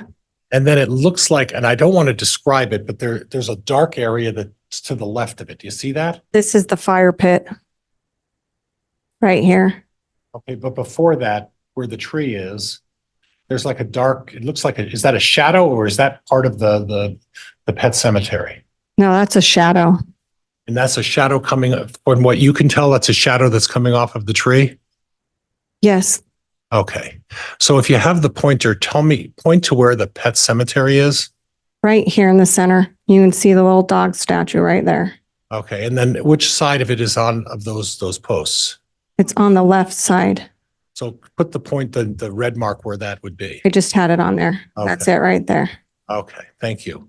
And then in regards to the house, where would the house be? On which side? The house is off to the left. So there's the red barn and then the home would have been over here. Okay. And then as part of the house, there's the traditional part of the house, and then there's a garage, and there is a structure attached to the garage. Yeah, they called it the cozy cone. And that wasn't really the original part of the house, correct? The previous owner had added it onto the house, and there's stairs that go up to a room where they had musical instruments and Mark would sleep there. Occasionally. Yeah. And that's to access, what did you call it? The cozy what? They called it the cozy cone. And because of the nature? It was because of the pitched roof. Okay. Okay. And I'm going to try to slow down so we don't interrupt each other. Yeah, sorry. That's okay. And that cozy cone, you asked, and you've been inside the house, is that right? Yes, I have. And that cozy cone is accessed by going out into the garage and then to the back. Objection, Your Honor. Counsel's testifying. I'd move to strike. Sustain. You know how you would access? Hold on, Mr. Pryor.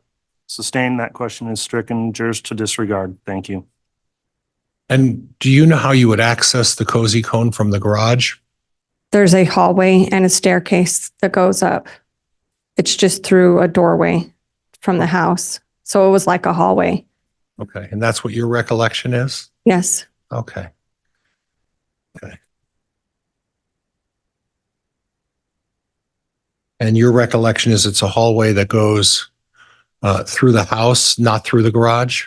It's part of the garage there's a door from the kitchen and you would just take a step down through the garage and it was a hallway. It was connected. Okay.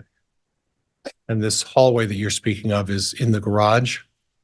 No, the hallway's not part of the garage. It was part of the annex for this attached structure. Okay. And is this attached structure attached to the back of the garage? Yes, and to the home. They're all connected Okay. to All one right. another. And Judge 23, All right, 23F's being published now. now I again, if you could take the red pointer and show me exactly again where the pet cemetery is, Well, you can see the dog statue right here. right? And they'd put the fence post. Tammy had originally been trying to grow raspberries here and they weren't taking the way she had wanted to. And since the soil was tilled, it was easier to bury pets. Okay. And that was, you anticipated my question, and that was originally a, Raspberry patch. I'll try, Judge. I'll try. Okay. And at that point, then, since the raspberries weren't taking, now that's that area that we're talking about. And Judge, if we could switch back to the other exhibit, if I may. 23A. Yes, Judge. Yeah, you can publish 23A again. Thank you, Your Honor. And again, I see another tree in the very far back. Is that right? Yes, And there's an irrigation pond back there. correct. And by this picture, it looks like it's a significant distance. Is it a significant distance? Not that significant, that Okay. they're all on the same property. Okay. And are these trees and this pet cemetery are in the field in the back of the Daybell property? Would that be fair? Yes, Okay. Okay. And I'm seeing in the very far back beyond the tree, there's some houses back there. Is that right? You see those? yeah. Is that a road back there that eventually goes in front of the Daybell property? There is a cross street that goes through most of that county. Okay. And that's where that road is, correct? Yes, it leads by the front of their home. Okay. Okay. And Judge, if I could just have a moment, please. Yes.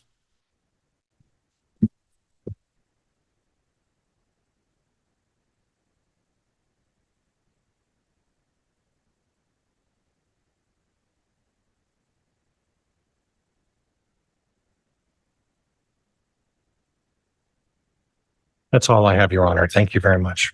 All right.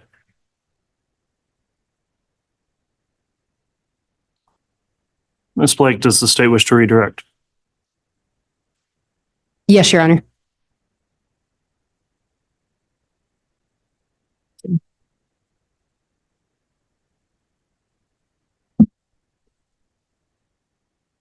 You were asked some questions about Chad and Tammy's kids, and I think you responded you really haven't been in contact with them. Correct. Why is that?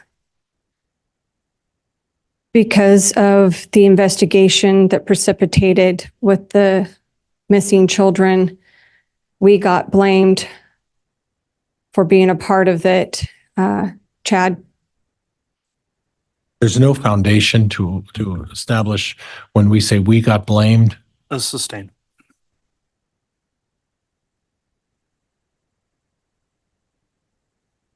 Prior to Tammy's passing, did you have contact with Chad and Tammy's kids? yes, I did. Is it fair to say at least some of them were close with your family? Yes, we raised our children together and we did a lot together. Subsequent to the investigation, did that contact change? Yes, Have you attempted to have contact with the children? we have.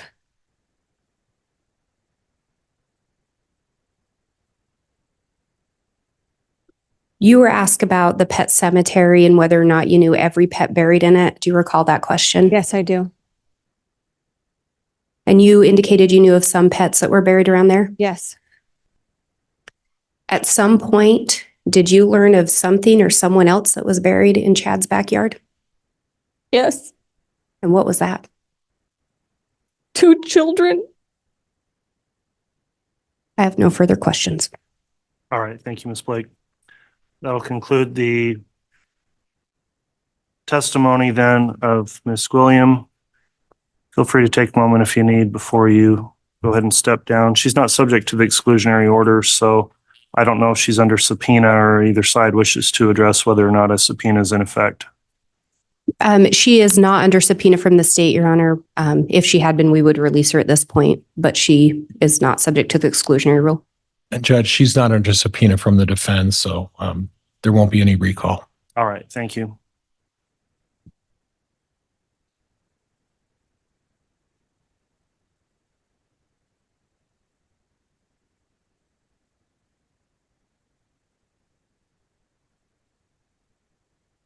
All right, we'll have the state call its next witness, if you would, and if you could tell me who the witness is and who will be examining the witness, please. Your Honor, the state is going to call Nicole Heideman. I will be examining the witness. I would ask if we could approach just briefly before this next witness. Yes, you may.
Okay, if you'd like to call your next witness, you may. The state will call Nicole Heideman.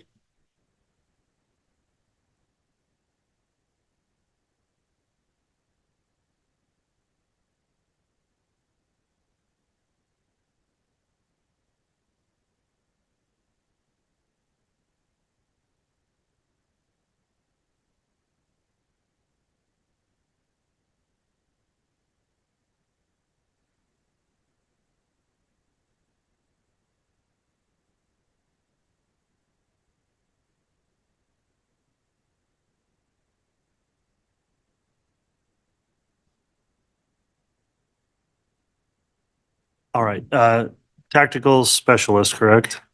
Heideman, it's been a while since you were here testifying, but you were previously here. Given the length of time, I am going to have the clerk please administer an oath again to you. Thank you. Do you solemnly swear or affirm the testimony you're about to give will be the truth, the whole truth, and nothing but the truth, so help you God? Okay, thank you. You can be seated.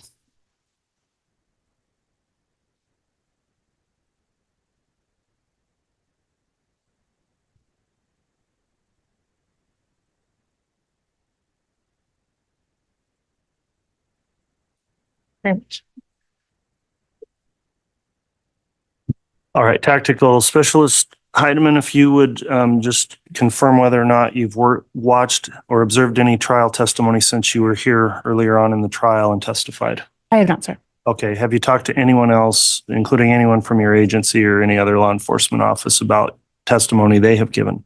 No. Okay, thank you for confirming that. Ms. Blake, when you're ready, you can direct. Thank you, Your Honor. Ms. Heideman, it's been a while since you were here before. Can you remind the ladies and gentlemen of the jury where you work? I work for the Federal Bureau of Investigation. And how long have you been employed with them?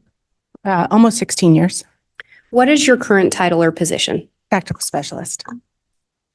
And at some point, did you become involved in the investigation regarding missing children? I did. As part of your role, were you asked to look specifically for evidence of wedding planning? I was.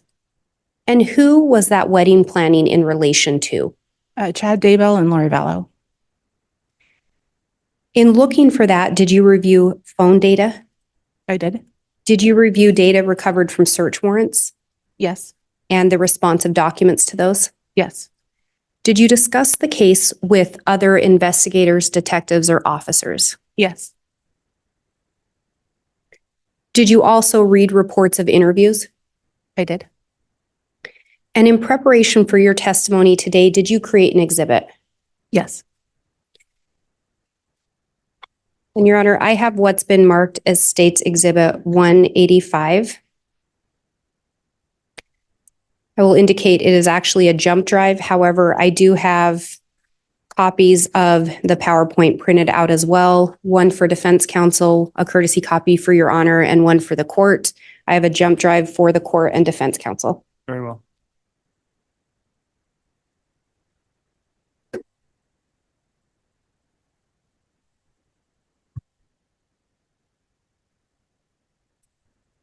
And if I may have the witness handed the paper copy.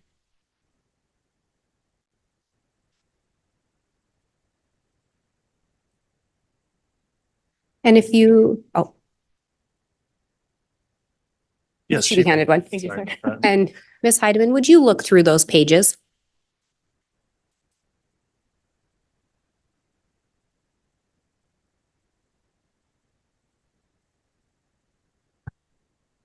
Okay. Do those appear to be an accurate depiction of the exhibit you created? They do.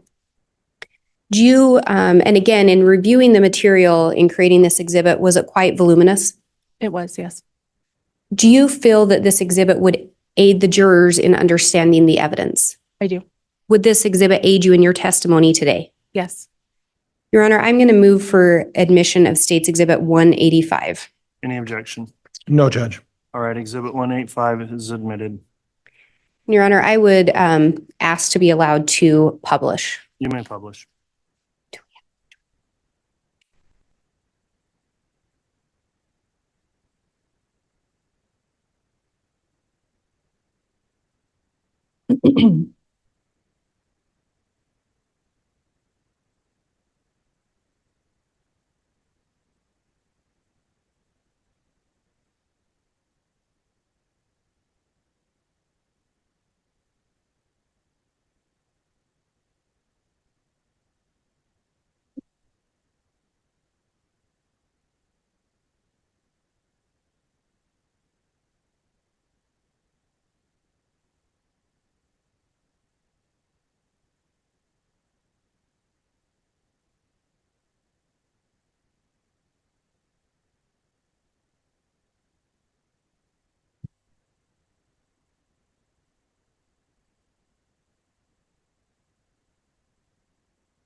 Ms. Heideman, does this appear to be the first page of that PowerPoint presentation? Yes.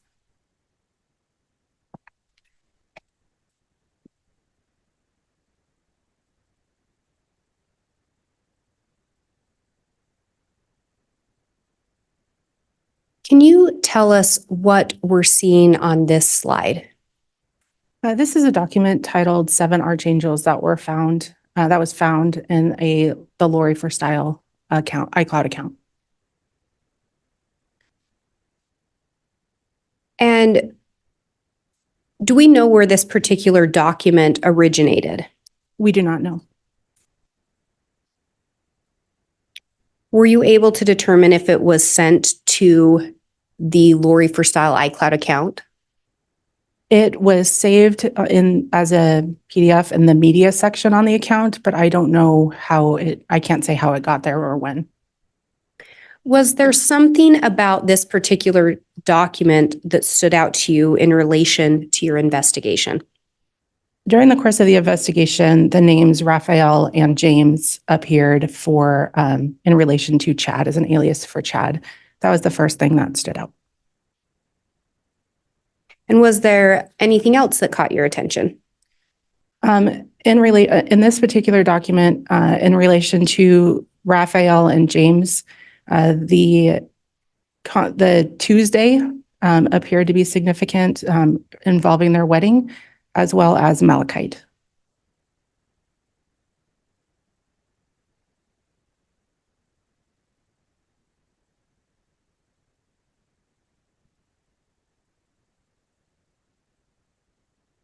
And is this that same content just enlarged? It is, yes.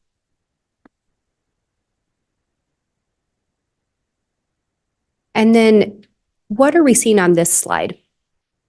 Similarly to the previous document, it was also saved in the Lori for Style account in the media section with no really identifiers as to how it or when it got onto the iCloud. It was titled Presiding Council of Archangels. And similar to the previous document, we see the same names of Methuselah, James, and Raphael.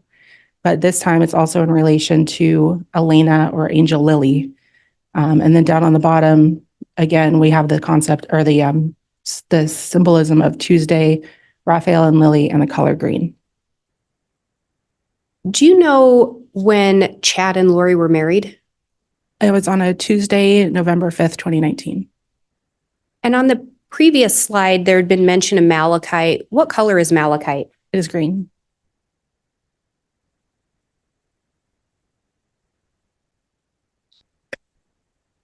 Did those names, James and Elena, appear in the iCloud account as well? Yes. Did they also appear in text messages? Yes. Did you learn through the investigation of Chad being referred to as Raphael? Yes. And Lori being referred to as Lily? Yes. And last time you were here, we talked about some Google searches you reviewed. Mm-hmm. Do you recall talking about searches for malachite? I do. Do you recall what accounts searched or who the accounts were associated with that searched for malachite? Yes, Chad Daybell and Lori Vallow. And do you recall approximately when some of those searches occurred? If I recall correctly, Chad's earliest search of malachite was in March of 2018. And then Chad and Lori both appeared to be searching for malachite in May of 2019. And during May of 2019, was Charles Vallow still alive? Yes, he was. And was Tammy Daybell still alive? Yes, she was.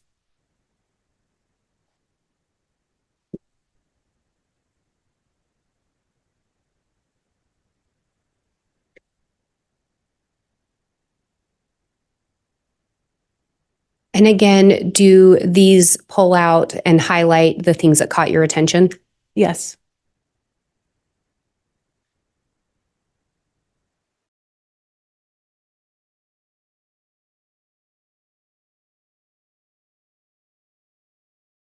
If you Google image search malachite, this is an example of one of the images I found online. So this was not found within the accounts? It was not, no. And we talked about those searches. Is that what we're seeing here? These are, yes, the leader searches in 2019, correct.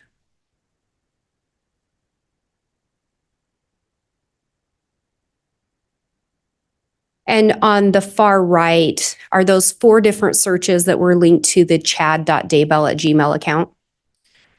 It appears to be 2 searches and then visiting 2 websites. And then closer to the image of the malachite, is that a search associated with Lolly, Time Forever? Yes.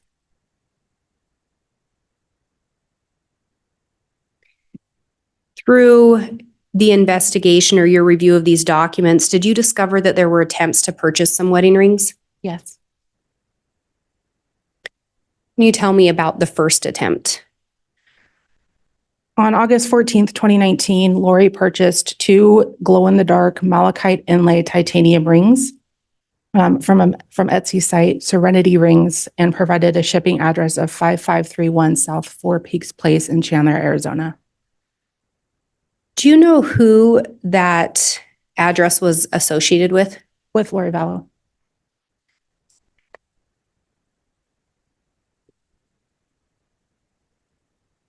And do you recall when Charles Vallow was killed? July 11th, 2019. And again, on August 14th of 2019, was Tammy Daybell still alive? She was.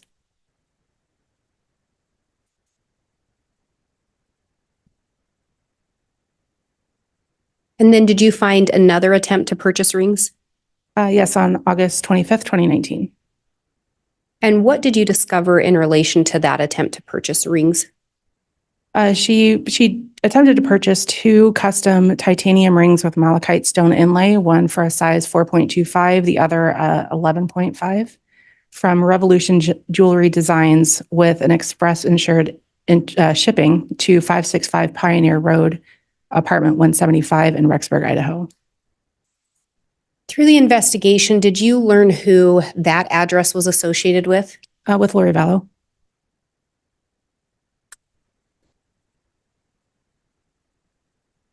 Did you learn whether or not there was ever a successful purchase of malachite wedding rings? Yes. And what did you learn in relation to that? On October 2nd, Lori purchased 2 wedding rings. One Gems on Click, choose your gemstone color, square natural silver, sterling silver prong ring for women, and a Southwestern style malachite gemstone inlay wedding band, sterling silver unisex ring.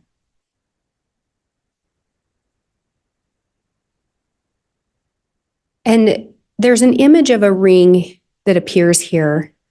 Do you know which of those 2 rings this one was believed to be?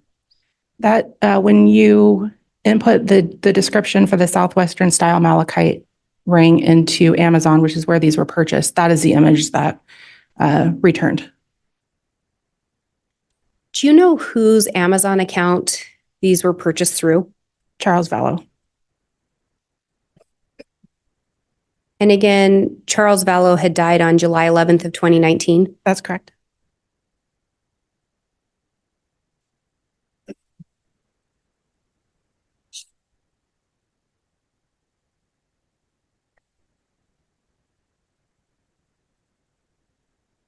And what are we seeing on this screen?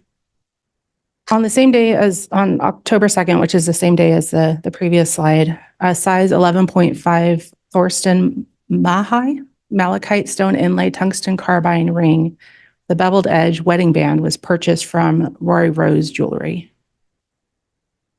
And there's an image on this screen. Can you tell us what we're seeing there?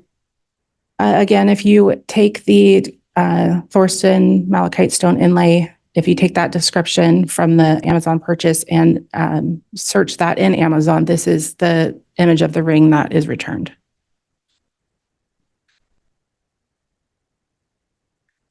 Did you find something else in relation to this particular ring?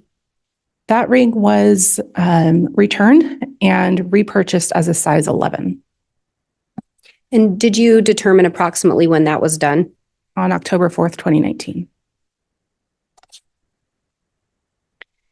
And when that was returned, was Tammy Daybell still alive? Yes, she was. And do you know when Tammy died? On October 19th, 2019. Or she was pronounced dead, October 19th, 2019. And was there something else in relation to that ring? It was the size 11 was returned and repurchased again as a size 10 on October 25th, 2019, and did not appear to have been returned. Was there anything that stuck out about the image of this ring to you? It appeared similar to a ring Chad was wearing in their wedding photos.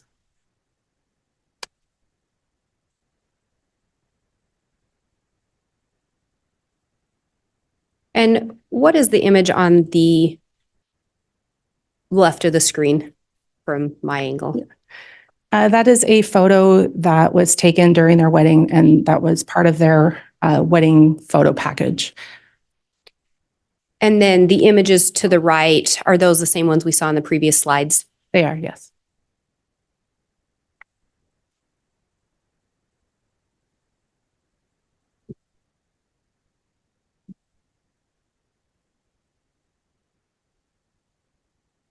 In relation to the investigation, did you also review some messages sent between devices associated with Lori and Chad?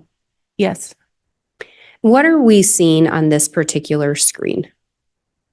This is an SMS, or more commonly referred to as a text message, originating from a 515 number attributed to Chad to one of Lori's phone numbers saved in the Lolly Time iCloud account.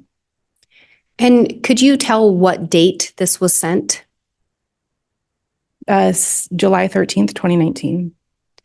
And could you please read the message into the record?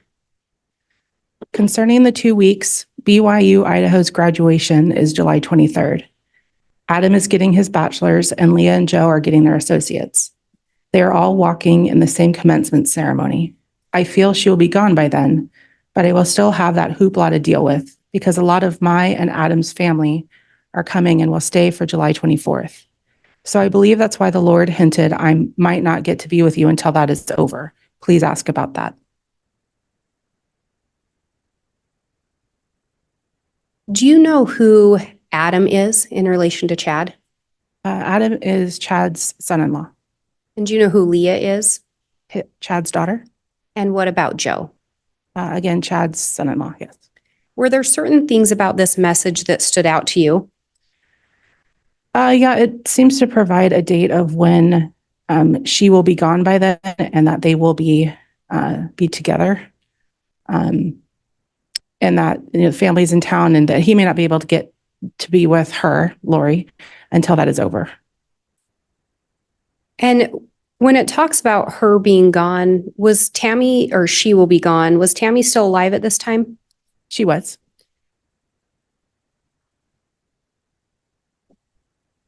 And did you look at some additional messages? I did. And if we start with that first message, could you tell who it appeared to be sent from and who it was sent to? From Chad to Lori. And could you tell what day these messages were exchanged?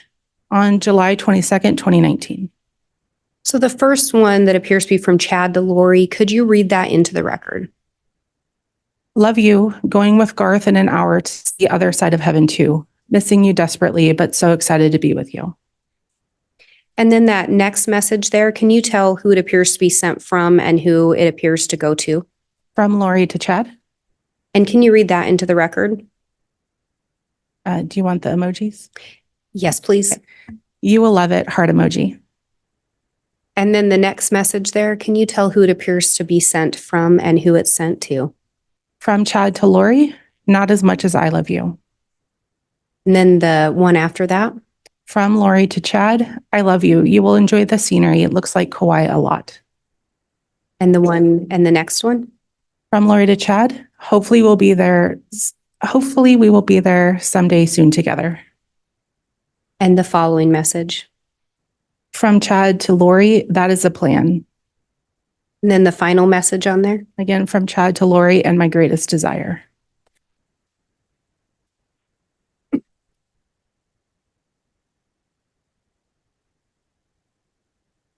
Through your review of things, did you discover anything in regards to Lori requesting a quote for a wedding?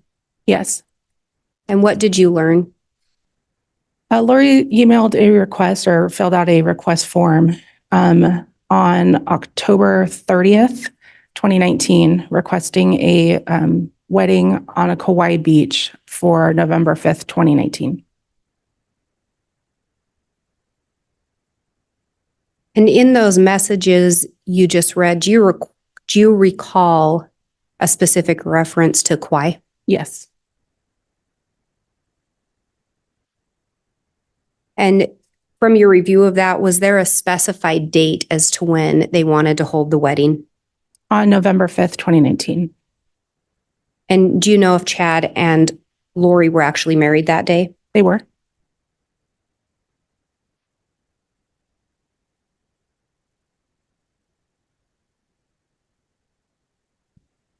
And again, what day of the week was November 5th?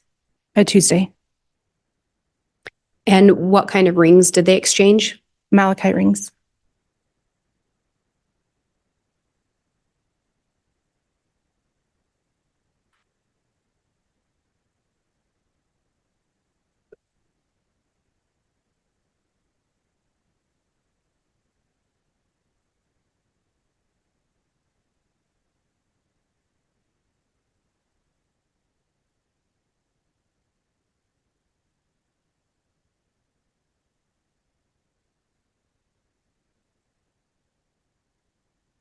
And Ms. Heideman, as part of the investigation, were you also asked to look at some temple attendance records? Yes.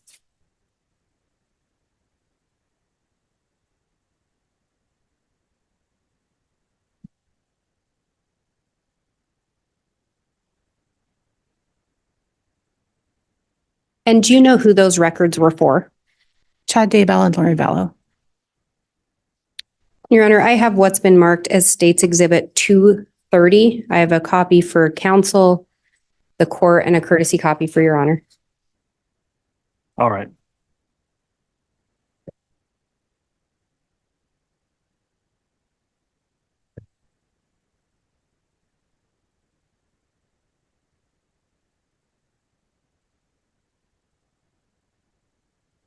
And I will indicate again, this is a printout of what's contained on a PowerPoint or a jump drive.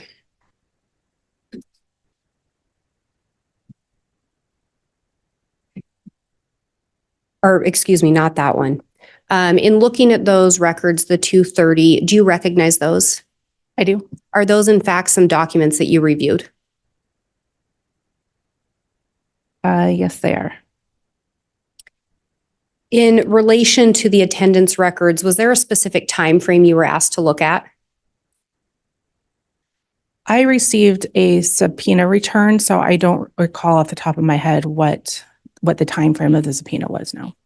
And you just looked at the responsive documents in relation to the subpoena parameters? Correct, yes. Your Honor, I believe that these documents have previously been stipulated to. All right. Any objection to the admission of Exhibit 230? No, Judge. Exhibit 230 is admitted.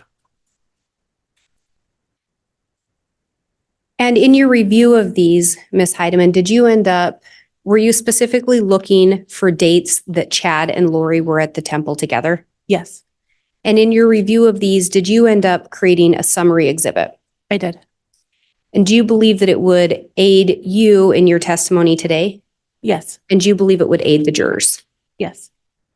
Your Honor, I have what's been marked as State's Exhibit 394. Again, I have a copy for counsel, the court, and a courtesy copy for Your Honor. This is the one that has a jump drive as well. Very well.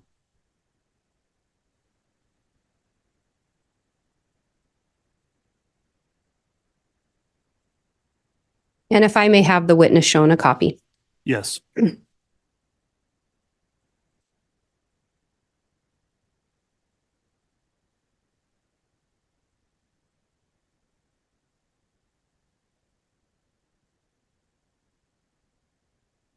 And Ms. Heideman, does this appear to be an accurate depiction of the exhibit we were just speaking about? It does.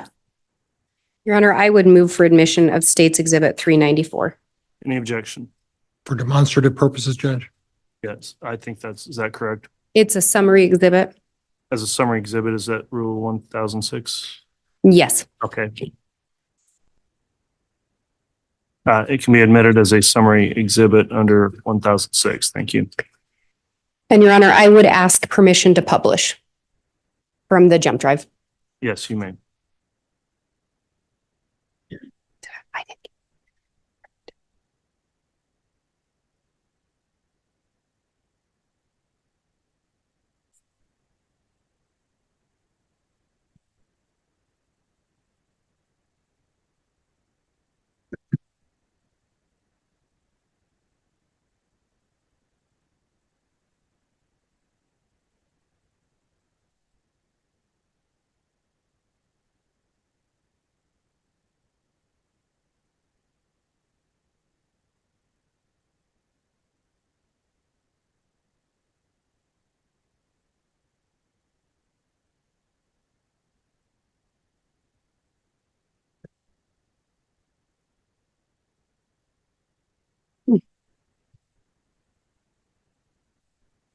And Ms. Heideman, when you look on here, again, and I think this depicts when Charles Vallow passed away, were there temple visits where Chad and Lori were both at the temple prior to Charles passing?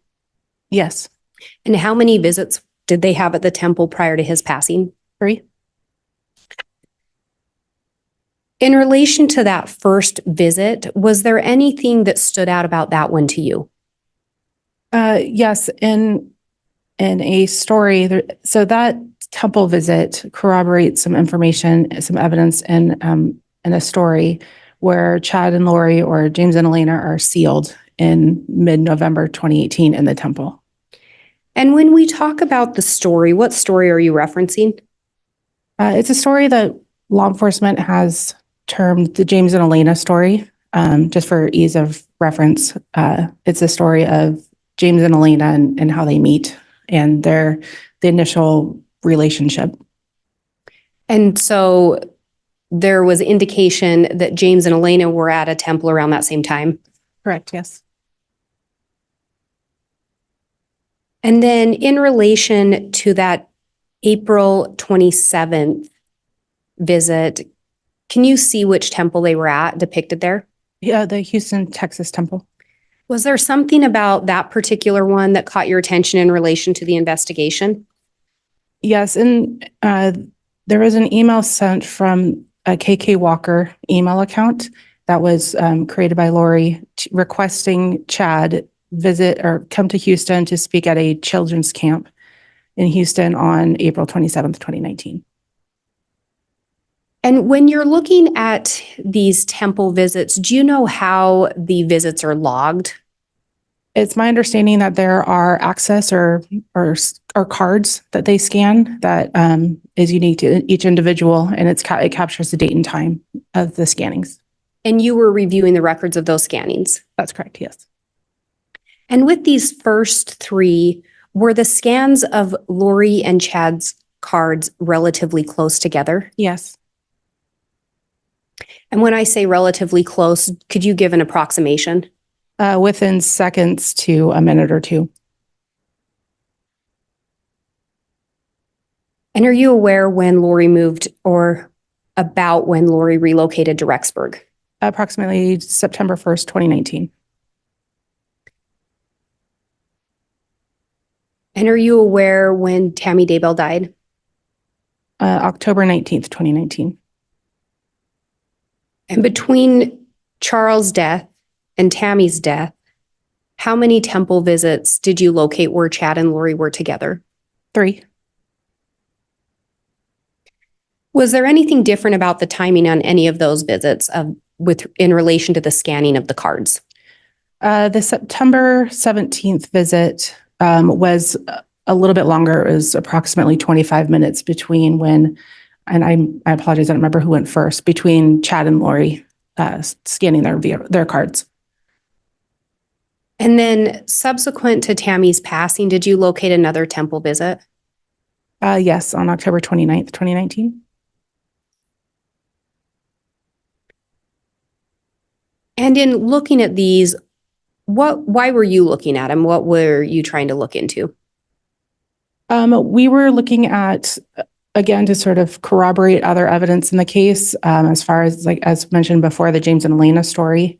Also sort of the steps taken to be together in this relationship. There's travel to different states here. So just the lengths they went through to be together. And do you have any indication of what they were doing in the temples? No, I can't say that. No. And in relation to that first visit, is there some indication of what they were possibly doing in there?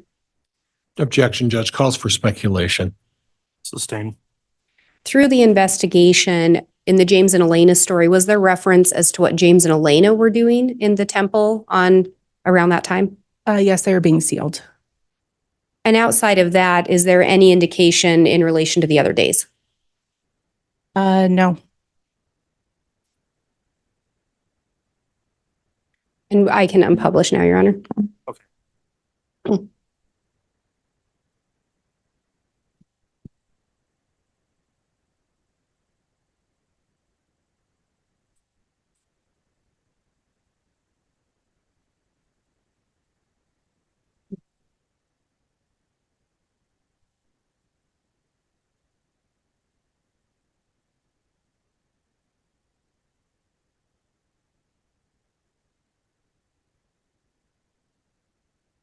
And Ms. Heideman, we've referenced the James and Elena story. As part of your role in this investigation, were you asked to do something in relation to the James and Elena story? Yes. And what were you asked to do? I was asked to compile the James and Elena story was found in multiple places in different iCloud accounts. So I was asked to take all of that information and put it into a single story chronologically as best as we could, so that to make it for ease of reading and for reference. And can you tell me what accounts or what information you looked at specifically in compiling this story? The James and Elena story was found in text messages and emails in the Lolly Time iCloud account, as well as in the notes section of the Lori for Style account. And breaking it down a little bit, in relation to the emails, were you able to determine what device or account they were sent from and to which account they were sent to? Yes, all the emails were sent to and from the Lolly Time Gmail account. And in relation to the text messages or the messages, were you able to determine who or what number those were associated with as the sender? Yes, from the 515 number attributed to Chad. And who were those being sent to?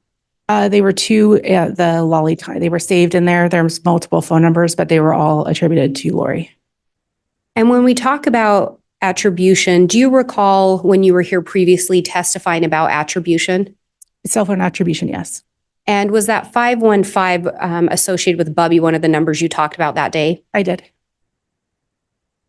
And then turning to the notes, where were the notes located? They were saved in the Lori for Style account. In relation to the notes, was there any way to determine a date, time, any other identifiers with those? There did not appear to be any date or timestamps on those documents. And again, through the investigation, who did you learn who James was an alias for?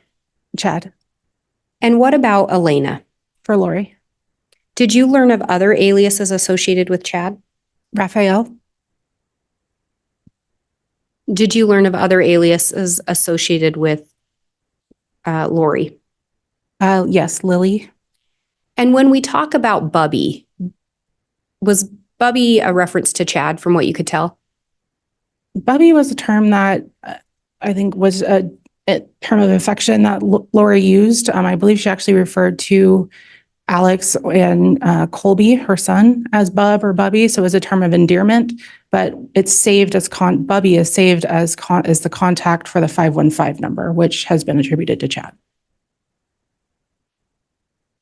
Is it fair to say in compiling this James and Elena that you went through a lot of data and information?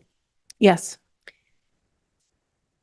And have you in fact compiled that story as best you could into one format? As best I could, yes.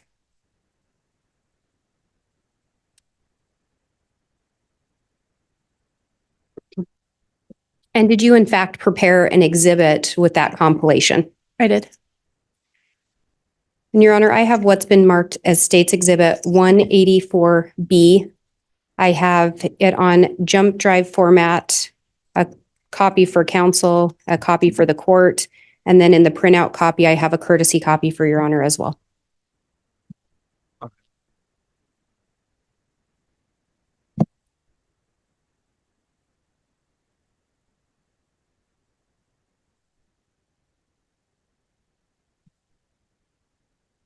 And I would ask the witness be shown a copy. Very well.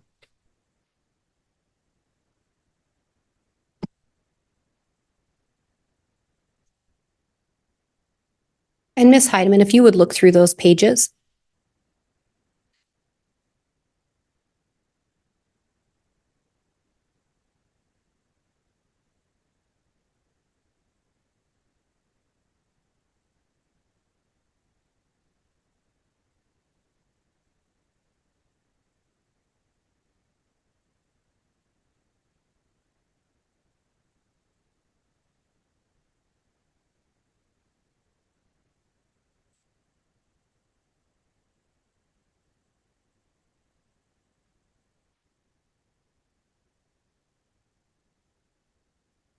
Okay. Do those appear to be an accurate depiction of the James and Elena story as you compiled it For the exhibit, yes. for the exhibit? Yes.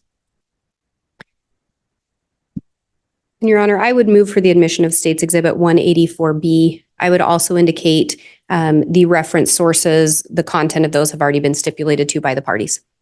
Any objection? With the understanding, Judge, that the entire transcript of this thing be admitted as part of that stipulation. Yes. Is that what's in the exhibit, Ms. Blake? Yes, Your Honor. And counsel has a copy. It's the story as compiled. I believe it does not contain some of the notes and additional messages associated with it if counsel's referring to those, but it's the body of the story. That's what I understand as well, Judge. Thank you. Okay, thank you. So exhibit 184B is then admitted. And Ms. Heideman, as you went through this, were you looking for specific things outside of just compiling the story? Yes, we were looking to see if we could confirm that events in the story happened in real life. And in looking through that again, did you look at a significant amount of information? I did. And did you compile an exhibit outlining some of those things that you found? I did. And is it a summary of some of what you located? Yes. Your Honor, I have what's been marked as State's Exhibit 184G. Again, I have a printout copy for counsel, the court, a courtesy copy for Your Honor, and it is actually an exhibit contained on a jump drive. Very well.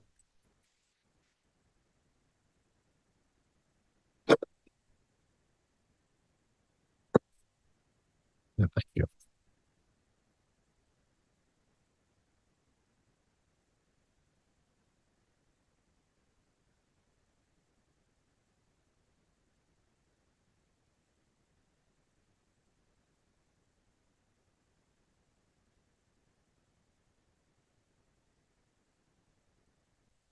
And Ms. Heideman, in looking through those, does that appear to be an accurate depiction of the exhibit you created? It does.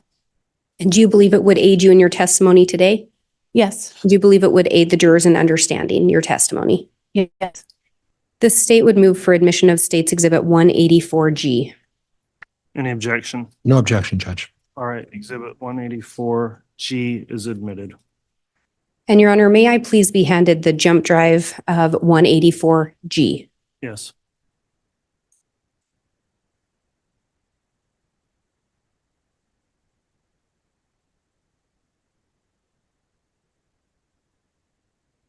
And if the witness does not still have it, may I have her handed State's Exhibit 184B, the printout?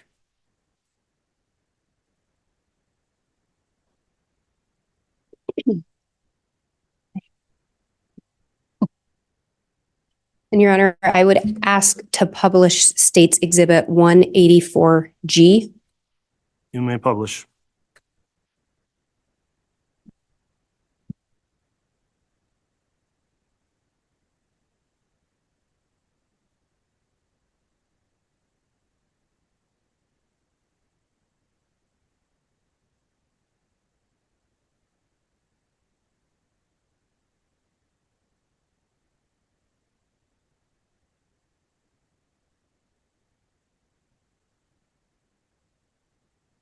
And Ms. Heideman, can I have you turn on State's Exhibit 184B to the third page and look at the part, that first sentence beginning with Friday?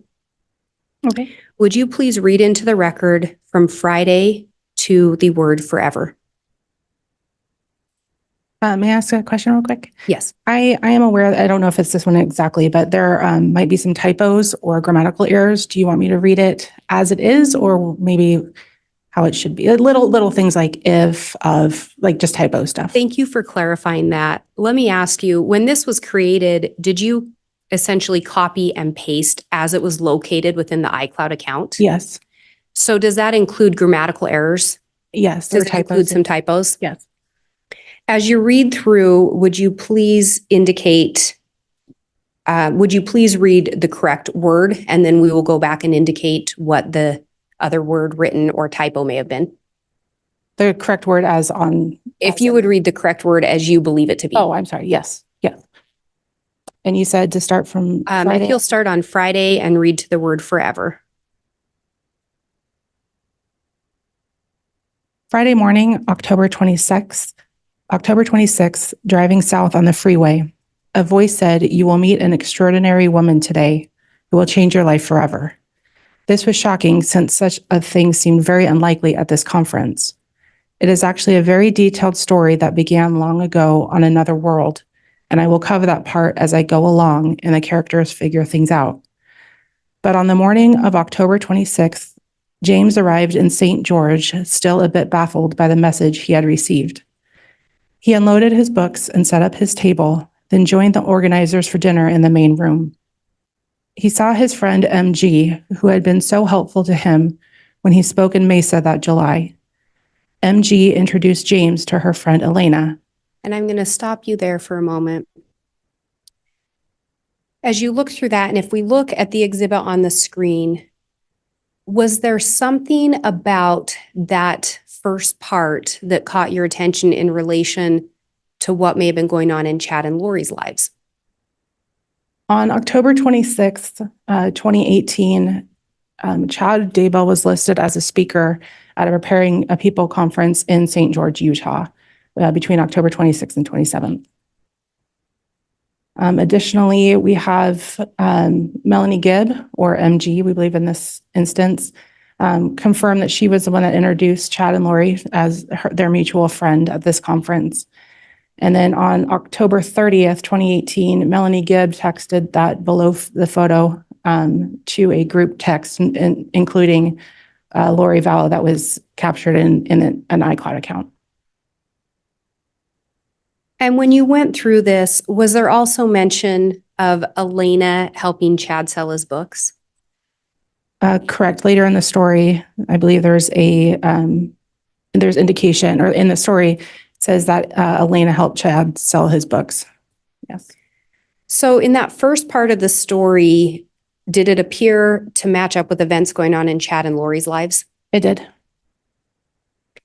And then if you will pick up reading, if you'll pick up on the fourth row or fourth line from the bottom at the very end there, he was, and read until, and read those next two sentences.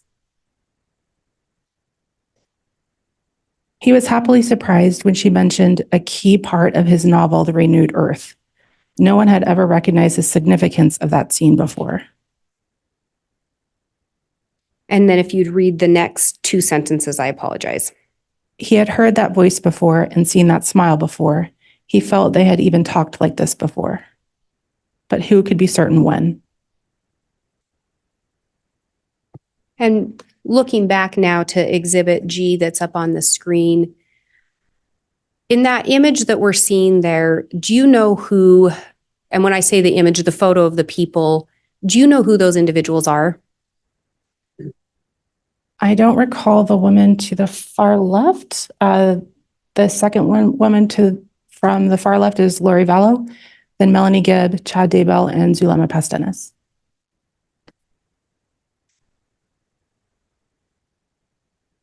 And you just read about a novel, The Renewed Earth. And was there something about that that stuck out in relation to the James and Elena story and Chad and Lori? In the James and Elena story, he claimed to have written a novel titled The Renewed Earth, and Chad Daybell also wrote a novel entitled The Renewed Earth.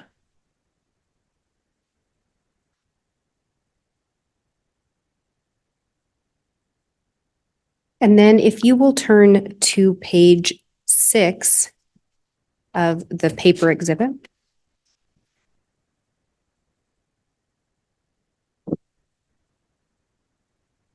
And if you will start reading that first sentence and read the first two sentences into the record.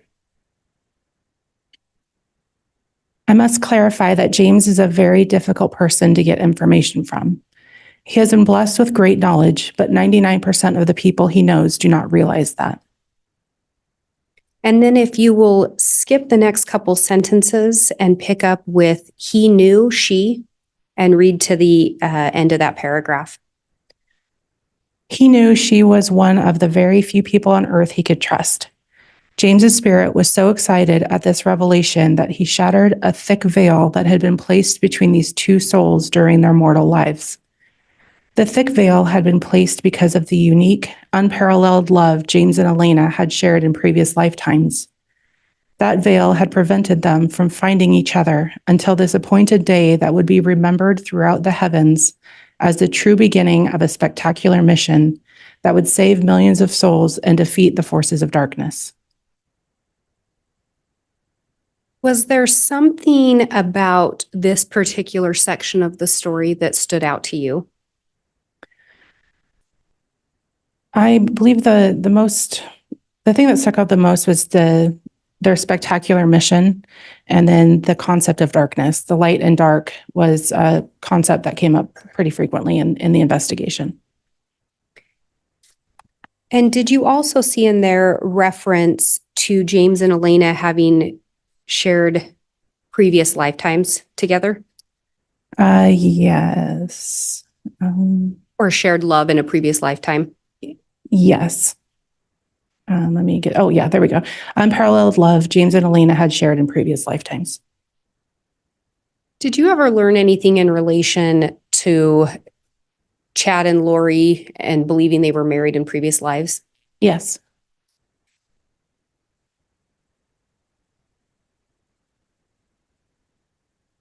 And then if you'll turn to the next page, page 7, and looking at the top there, could you read from James' physical attraction and read in the first two sentences? James's physical attraction to Elena was almost overwhelming, but he was equally drawn to the spiritual energy that was radiating from her. As they talked, it was confirmed to him that they had indeed been married before and were eternal companions. As you read through that, do you see who it was confirmed to?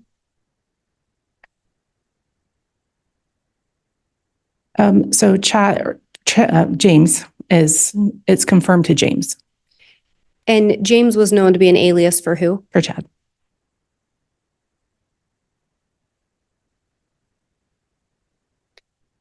And if we turn to that next page, page 8,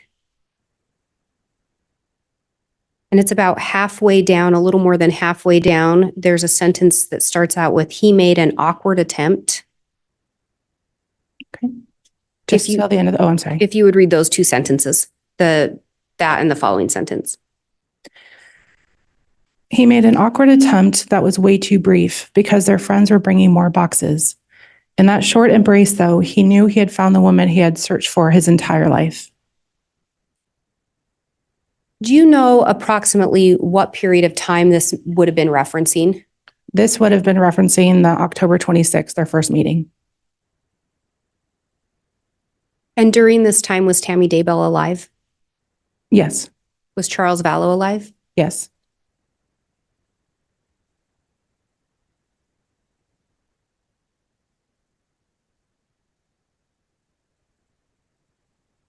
And if we now skip to page 12.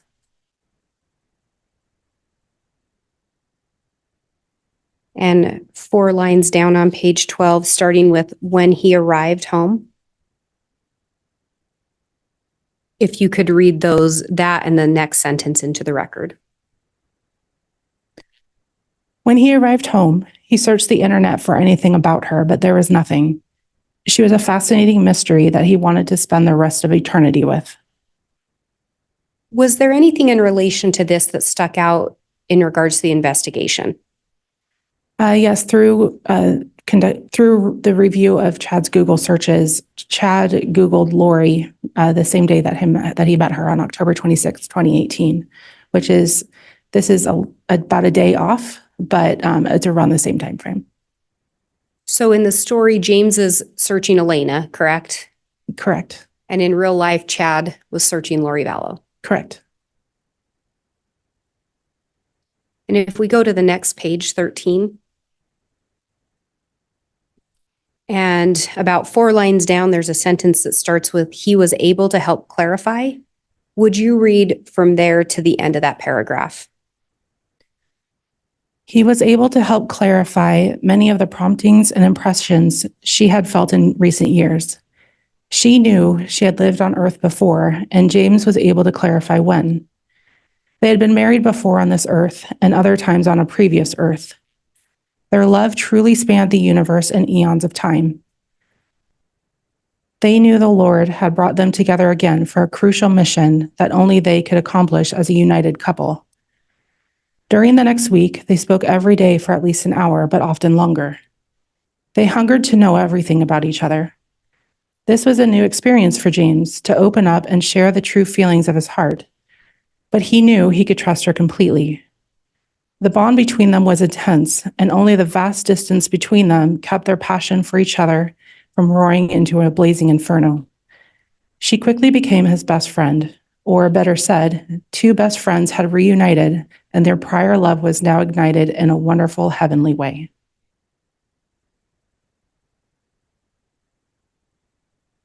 And were there certain things about this passage that caught your attention? It's the continued concept of married before the prior marriages, the religious connotations of multiple lives, the crucial missions that they had to accomplish as a united couple, the distance between them. It sort of confirms the Chad and Lori lived in separate states at the time, similar to James and Elena. Chad and Lori lived in separate states at the time, similar to James and Elena. And this very quick passion and love. This is at the very start of the passage you read. Did you also see where he was the one able to help Judge, I'm clarify? going to object at this point. This is becoming counsel testifying during this introduction of the evidence. Well, it's leading, I'll sustain. And can you read that first sentence again? He was able to help clarify many of the promptings and impressions she had felt in recent years. And again, James is an alias for who? For Chad, And Elena is an alias for who? for Lori. And Judge, that's been asked and answered and previously been established, and yet it's continuing. Well, the objection's overruled. It's not timely. Go ahead, Ms. Blake. Thank you. And if we then move to the next page, page 14, starting about 4 lines up with he knew. If you would read from he knew to the end of that. He knew they had been married before, and they had been close friends with the Savior when he lived in Jerusalem. James had served in an important position in the Lord's church, and Elena had been his beloved spouse and best friend. That relationship was now meant to continue in this lifetime. And if you would turn to the next page and continue reading the first 3 lines. In Jerusalem, James and Elena had enjoyed tremendous intimacy. Their physical desire for each other was unmatched, and they were fortunate that they could be alone morning, noon, and night, and they seized every chance to passionately express their love to each other.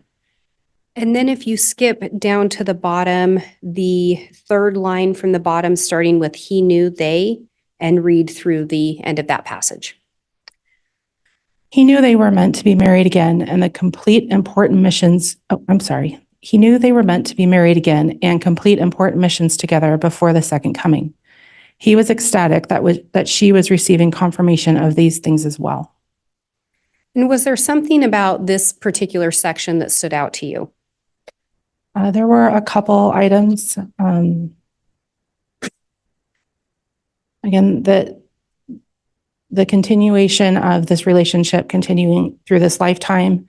The statement that says they were fortunate that they could be alone morning, noon, and night and seized every chance to passionately express their love.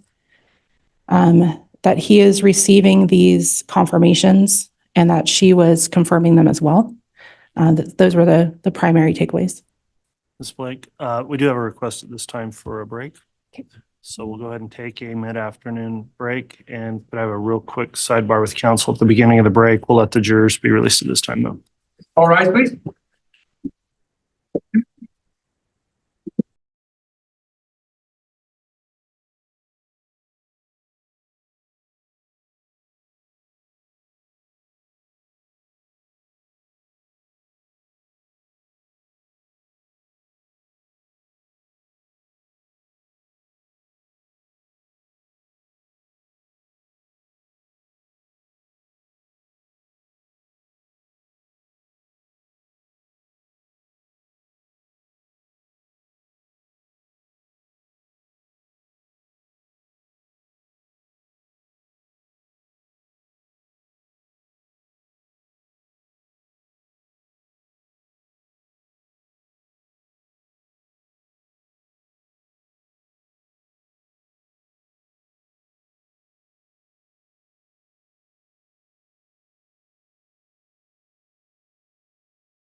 All rise.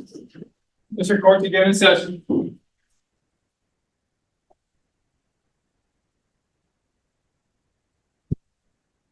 Thank you. We can just remain standing. If we have the jurors brought in, please. All right, please.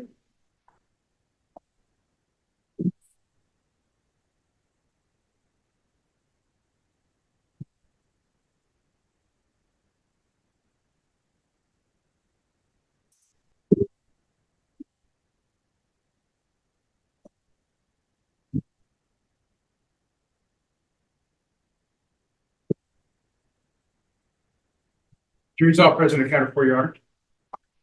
Thank you. Please be seated.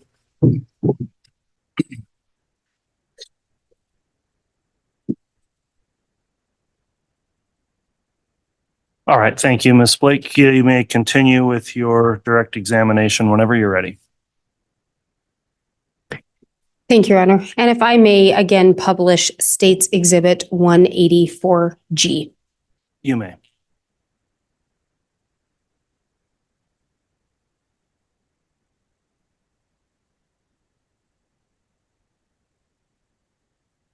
And Ms. Heideman, if you would turn to page 19 on 184B.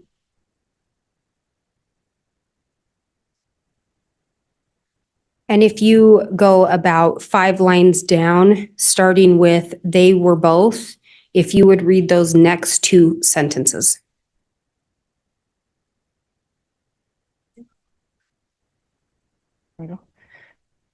They were both aroused, but knew there were limitations on what could occur that night. But they kissed for nearly an hour and pressed against each other tightly. And then if you skip down about 3 lines up from the bottom, starting with "they knew," if you would read to the bottom into the record. They knew they would see each other again in the morning, but the separation seemed too long. But they knew that the long wait to find their eternal match had come to an end, and James was overjoyed beyond description. James and Elena had agreed to visit the temple the following morning.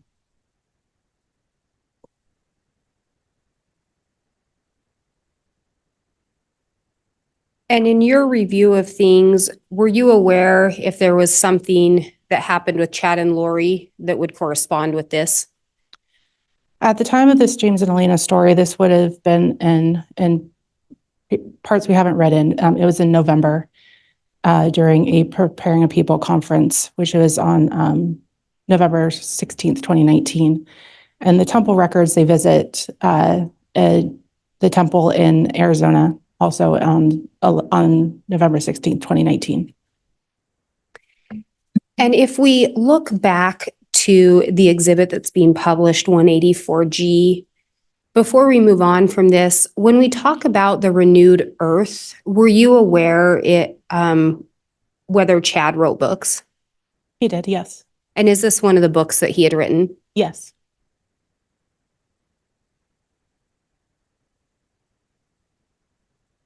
And then if we turn back to Exhibit B, if you will go to page 20, and about 3 lines down, it starts with "he knew."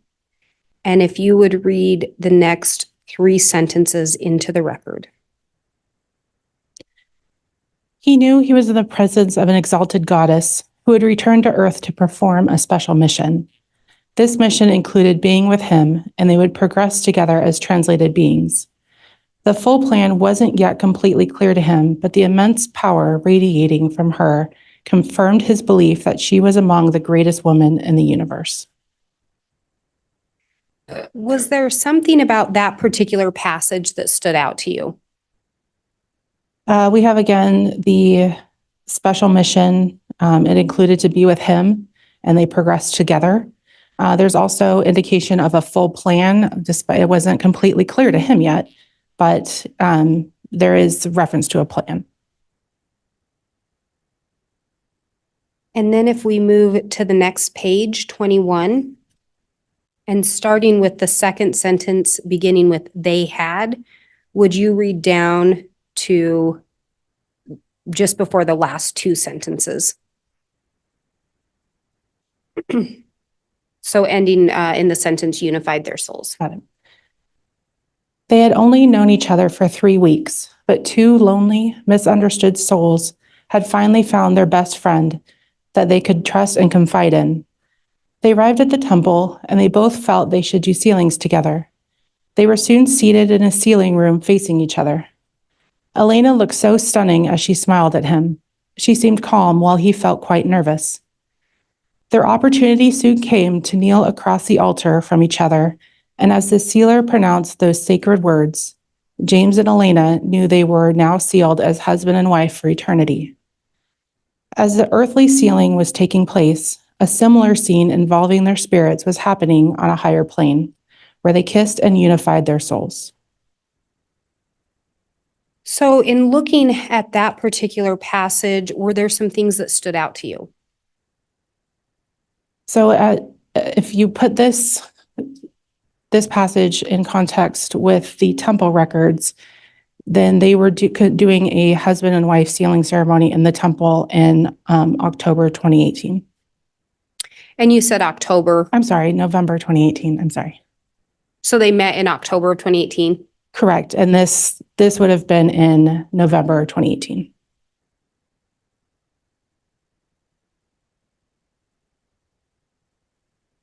And again, if we turn back to the exhibit up on the screen, Exhibit G, you had determined that there was an event going on around that same time? Correct. There was a Preparing a People conference in Mesa, Arizona, from November 16th to 17th, 2018, in which Chad Daybell was listed as a speaker. And then you just referenced the temple records, and are those shown up there under number 2? They are, yes.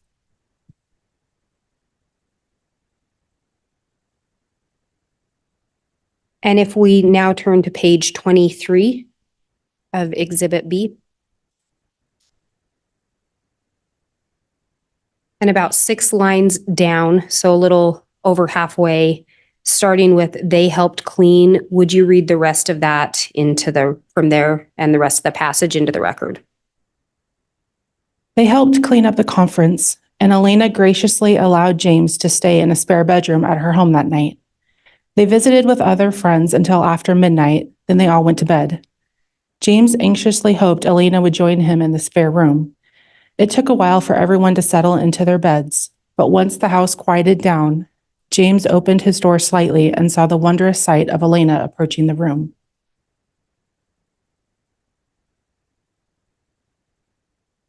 And what about that stood out to you, if anything?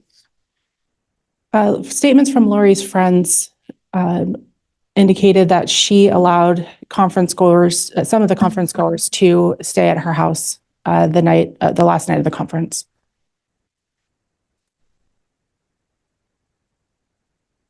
And then if we turn to page 27.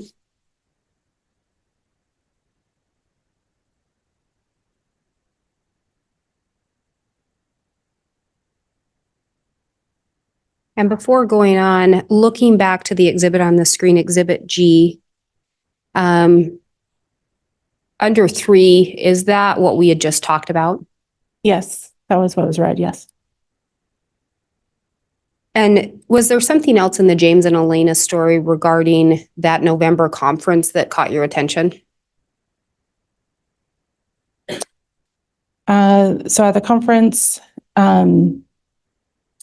Chad and Lori's friends stayed at Lori's house.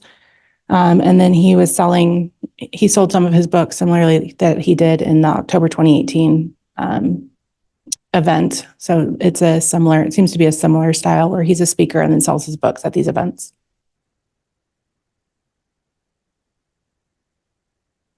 And on the bottom of page 27, that last sentence, and then continuing on to the following page, if you would read the last sentence of 27 and the first 3 sentences of page 28.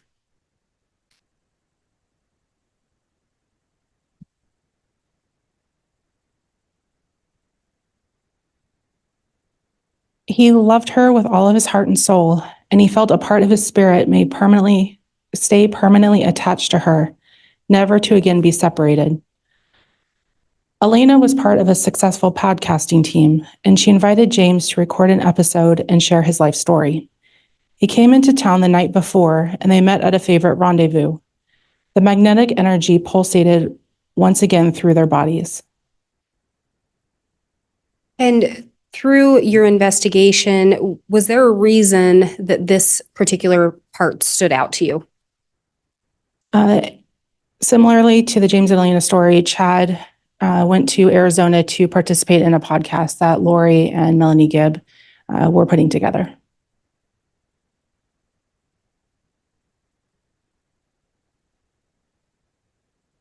And then if we turn to page 30.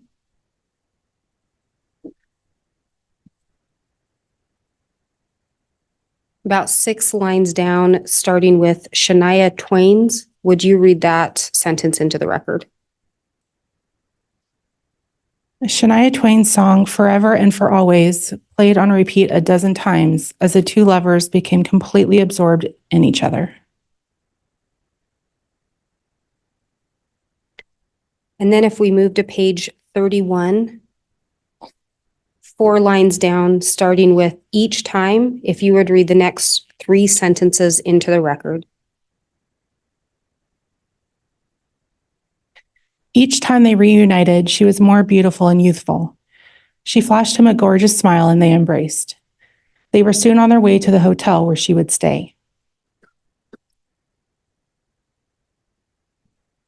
And turning back to what's up on the screen, Exhibit G, is there something about that part of the story that stood out to you?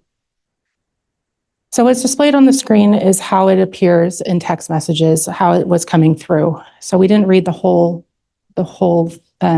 passage into the record, but it starts with James eagerly awaited it in his hometown airport for Elena to arrive, his hometown being Rexburg, Idaho. So in this statement, in this excerpt, it appears that Elena is now for the first time traveling to Idaho to visit, or Elena is traveling to Idaho to visit James and stayed in a hotel. And then there's some notes down at the bottom. Were there other things that indicated Lori may have been in the Idaho area? Yes. In the previous text that's numbered 1206 that just precedes the paragraph at the end, it says, I'm going to jump to Rexburg in April, and then lists, and then there's the passage from the story. So if you take that there's that Elena is traveling to Rexburg in April and compare that to Lori's travel records, there's a flight for Lori from Mesa, Arizona to Idaho Falls, Idaho on April 2nd. And then she flies home on April 4th, 2019.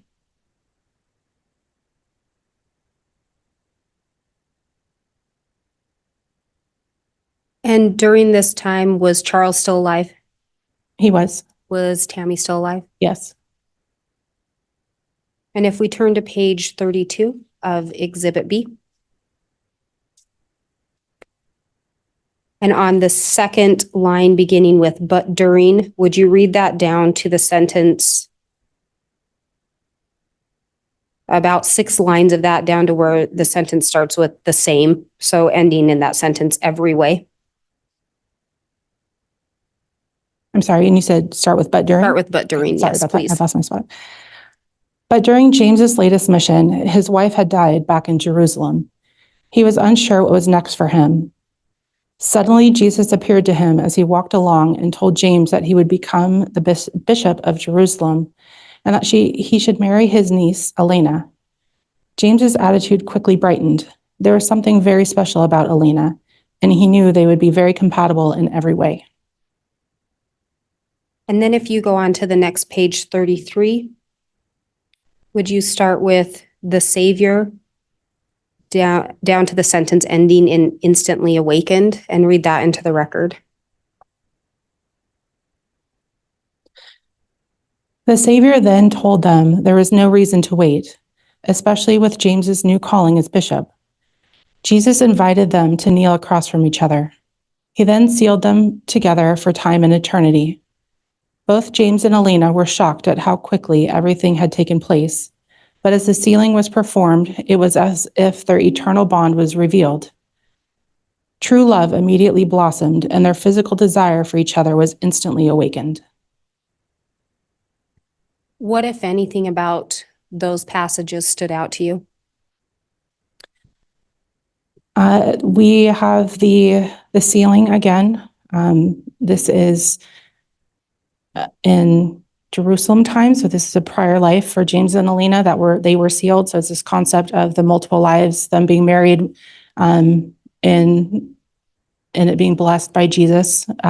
So those concepts. They were shocked at how quickly everything had taken place. And the true love, physical desire was instantly awakened. So it's the same sort of prior marriages, prior relationships. And looking back to the page 32, that very first sentence. 32? Yes, page 32, and the sentence starting with "but during." Was there something about that in the story that caught your attention? So just to read the sentence again, but during James's latest mission, his wife had died back in Jerusalem, and he was unsure what was next for him. This is the only time that a wife is mentioned during the story, and James's wife had died at this in the story as well. And then if we turn back to page 33, at the very bottom, second line from the bottom, starting with "then James," would you read from that through the end of that passage? Then James placed his lips on hers, and sparks flew between them. He pulled her close to him and whispered, "I love you, Elena. I always have, and I always will." And Your Honor, may we please approach? Yes.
All right, thank you. For the sidebar, Ms. Blake, we discussed where we're at this time. We've got a few other administrative things we're going to need to take up this afternoon, and given the time and that we'll be continuing with this witness for some time, I'm going to go ahead and have trial wrap up for the day and the week. And so we are going to recess until Monday. We'll come back on at our standard starting time with evidence at 8:30 Monday morning. To the jurors, thank you very much for your attentiveness throughout this week. Thank you for following the court's admonition. We do have this weekend break. Please continue to follow that instruction to not discuss the case amongst yourselves or with anyone else over the weekend. Please don't do anything to research the case in any way, learn anything new about the case that hasn't been presented here in court for you. And with that admonishment in mind, we'll go ahead and conclude and allow the jurors to be released for the weekend. All right.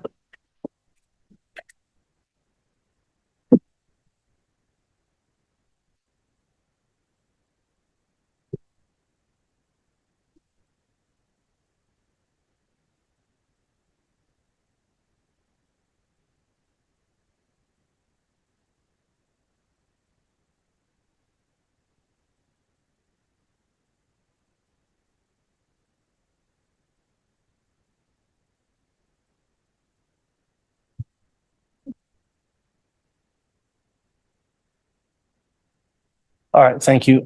We are going to go off the record, but I do have some scheduling discussions with council. We'll go ahead and clear the courtroom and I'll talk to council privately once the courtroom's been cleared here.